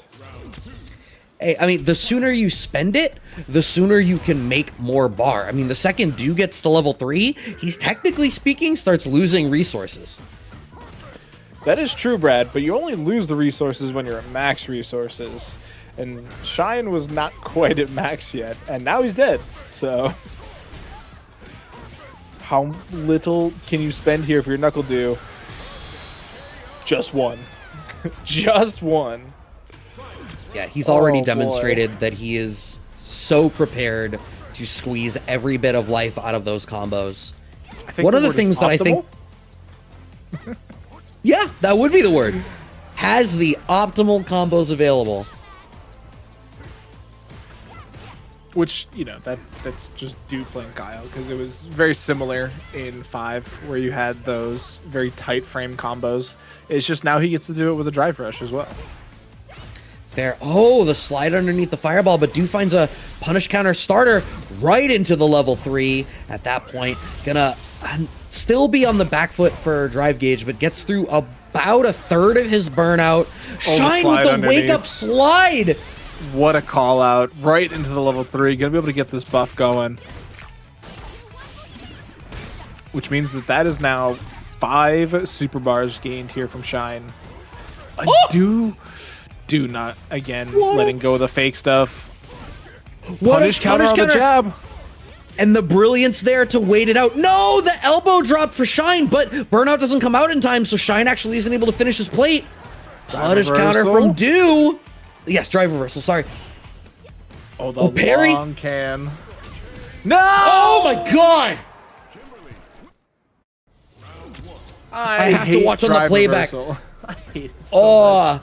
So that's actually super smart from Shine, because Do drive reversaled there in expectation of standing medium kick into drive rush. So Shine just did standing medium kick on block and then watched. And I was like, yeah, either we keep playing neutral or you make a mistake. Definitely going to capitalize on said mistake as well. So going to spend quite a bit of cash here in the corner, but Do just jumps out for free. Okay. Wow, they're hitting buttons at the same time. Sweep comes out for Shine. Crouching medium, not cancelable, but getting the best of that frame advantage that they can. Ooh, teleport at slightly the wrong time. 2 bars.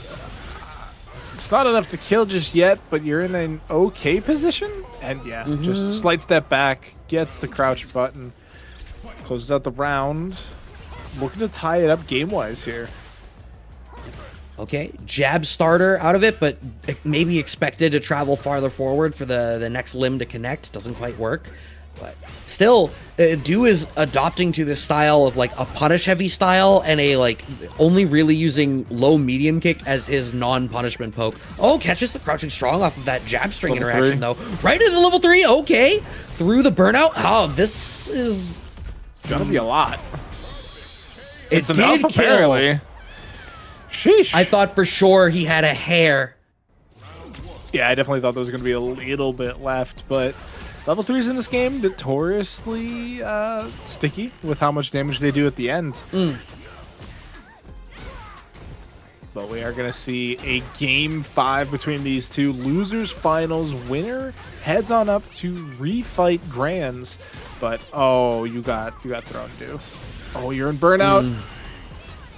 Wow, Shine Shine keeps making those great calls on when exactly you're going to feel overwhelmed enough to go big, and is now on set point in those losers finals to be able to move on past Knuckledew. I'm like still surprised that Shine was ready with the parry there, right? Because he pushed the button to force Dew into burnout. Dew was mashing level 1, and Shine's just like, yeah, I know you're gonna do this. I'm gonna parry it, and it's just wild to me. I think Shine is in a spot where he's making he's identified a couple key small decisions that his opponent will try to make a choice after, and he's watching to punish those choices. So it's like, yeah, I can throw out standing medium kick pretty safely, and I kind of just want to see what you're going to do. Shine has CA. It's going to be one more touch. For both of them as well. I mean, Dew just needs one-ish hit, pretty much. One OD flash kick will kill. Oh my god, he keeps dashing up so aggressively, but he's trapped in the corner. Nowhere to go, nowhere to escape. Has to play defense. Ooh!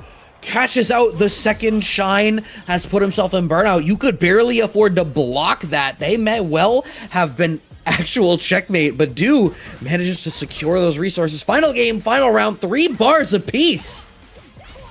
First hit goes to Shine, but no cancel. Doesn't have the buff, doesn't need the buff, but that hit will... Oh my... It's definitely going to spend it, right? No, he's just going for throw loops. Oh.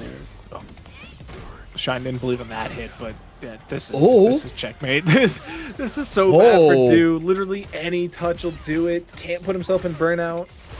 So brave to jab there. Shine is actually in burnout himself. If Dew gets another clean hit with CA, he could like hugely force the issue here. Blocking it out, waits for the opportunity. DI only getting chip damage off of it. So scary to throw a fireball. Slide has been represented. Shine may even be buffering a super behind some of this. Wants to play with all of that extra frame advantage, but now Shine is out of burnout. This has gone from winnable for Dew to a really steep climb. I mean, these counter pokes.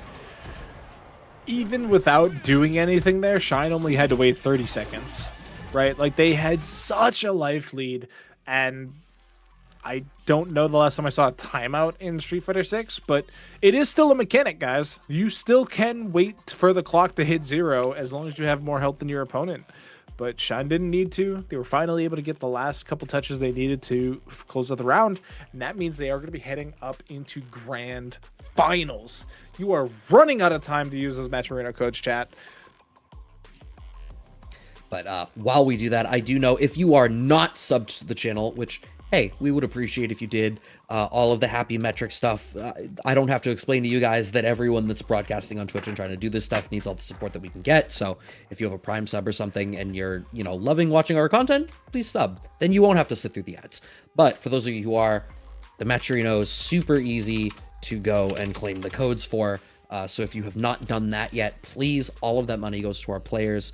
We've had some great matches tonight. We have some great players up here. And as you can see, over $200 in the pot tonight. The majority of that community provided. So thanks very much to everyone that has and continues to watch us every week.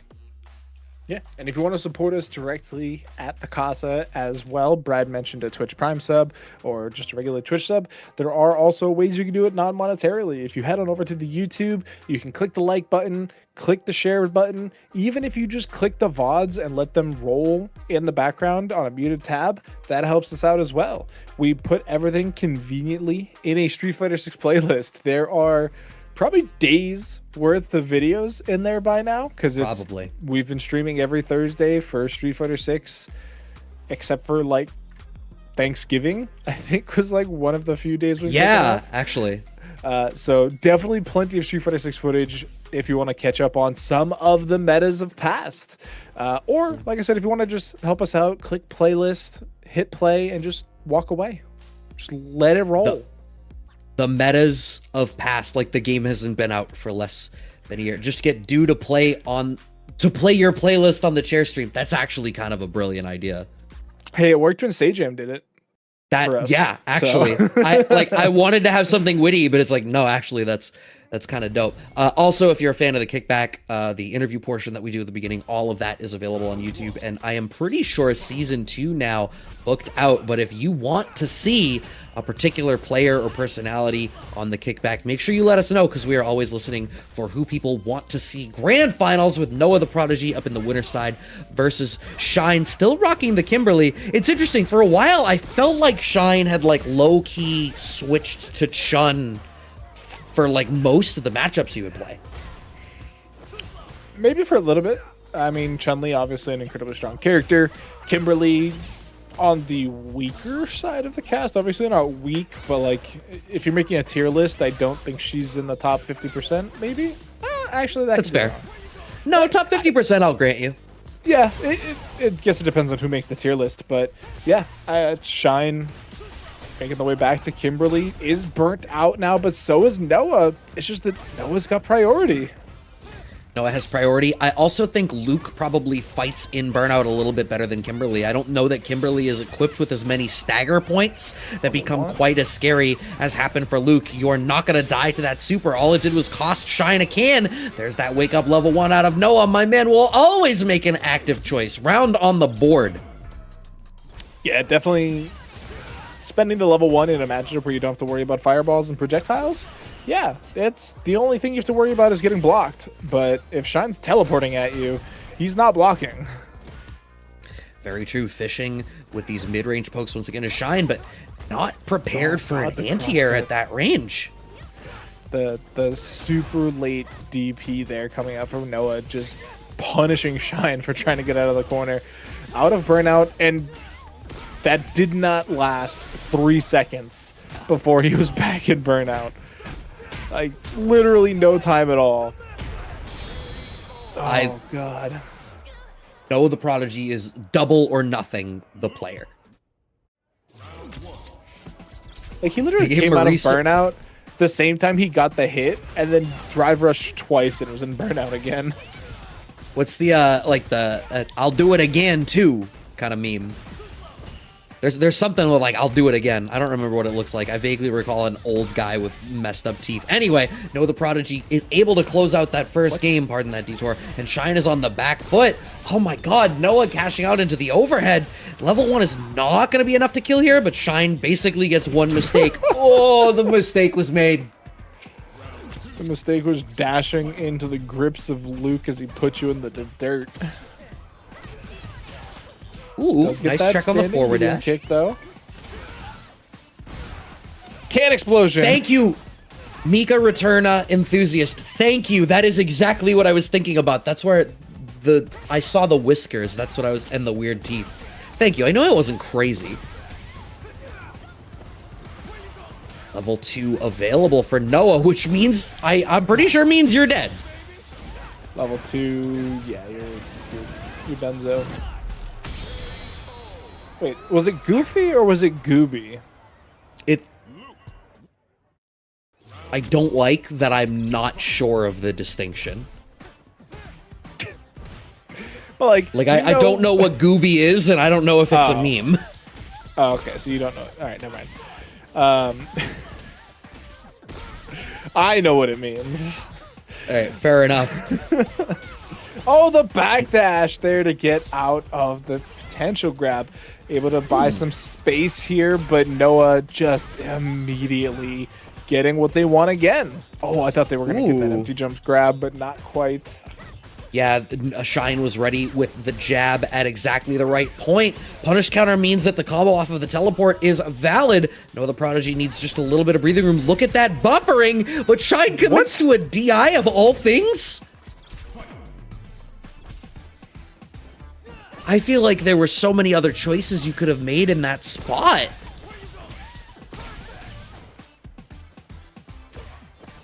In either case, Noah spending a little bit more drive gauge to try to keep this corner position as best as he can. Suppressor, nothing really comes of it.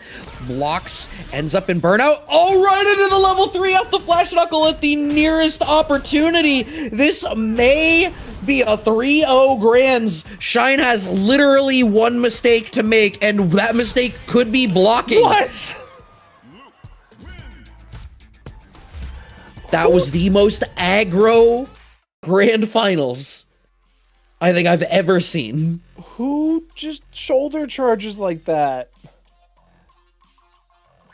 That was Why would you do that? It Was that a world record? that it if it's not a world record, it might well be a PB for Noah at least. That was any percent for sure. Yeah. It is after 11 p.m., so it is not, our It's a PB. late night. Yo, Yeah, it's a shout late out to night for Magic us. 4 for the raid. Appreciate y'all. Hope you guys had a good event. For those that don't know, Magic 4 is a Midwest local. They're making sure that the locals don't die. Shout outs to all those people, Low Kick, Magic 4, and all them. Back to back Casa champ. It's true. It is Yeah. true. Yo, no, we need a 3-peat now. Yo, Stop somebody playing. call Mena to Do get him it. to stop. Man, I don't want this work, man. Stop it. Knock it off. That's true. Knock it off, man. I'm tired of that shit. Men of this, men of that. Knock it off. 16th place. Bum. Somebody call Uma. Fly him back out. Yo, come over to Casa, bro. This is where the winners are. We would have made sure you didn't lose to that DJ, bro. Yeah, with all the DJ practice we get to give people. Hey, man. Oh my god. Somebody didn't show up prepared on Sunday. I'm just saying. Anyway, before I was shit. rudely disrespected and interrupted, Noah asked you about the Casa Hall of Fame. We don't do that anymore. We used to. You're not in the Hall of Fame yet, homie. You need a few more wins under your belt. There's a few people over here with like 5-6 wins. Flux So- waves. Yeah, we can get you the Profit, stats. too? Yeah, Yeah. we can get you the stats, but two ain't gonna do it for you. We've been all around a long time. Third place tonight has like 4. So Yeah, actually. if you want to do that math, anyway, real quick before we run out of viewers, I do want to get you guys over to the next stream because we're gonna raid somebody from Utah. I think Ferns is his name. The Anyway. Utah. But yeah, from Uttar. Shout outs to Marceline. I promise you, anybody that's a part of this scene that actually goes to offline majors, you will be going to her major one day. I'm not sure when. I'm just letting you know now. When she does the thing, don't be surprised. Big ups to her. Love seeing how meteoric her rise has been in the FGC. It's awesome to watch. Not only is she 19 years old, but she's also a female. We love seeing that. So we need more of that. After that, thank you to my staff, the commentary duo from from the Stone Age, Doctor and Brad. Am I Barney and you're Rubble, or like what's Barney Ooh. and Rubble? That's crazy. You mean Fred and Barney? Loser. Anyway, shout Oh my outs to God. Tom Winkley No, on the fuck, stream. man. it was before my time. I'm sorry. Shout outs to Tom Winkley on the stream, and shout outs to Dom on the lobby, the stage management, stream management, and shout outs to Dan on socials, of course. And everybody give Yost your Genki Energy. Dama Yeah. because he's got some is it finals or is it a midterm? Either way, Some sort of project. Yeah, 40% project. bro told me it was 40% of his grade. And I was like, do not come to work. Do not come to work today. So big ups to Yost. He's doing his thing. But yeah, we're gonna kick it over to Ferns and tell him we said what up. We will be back with season 2, episode 1 of the Kickback next week. That guest is also young and super dope to talk to, so keep it locked. See you soon.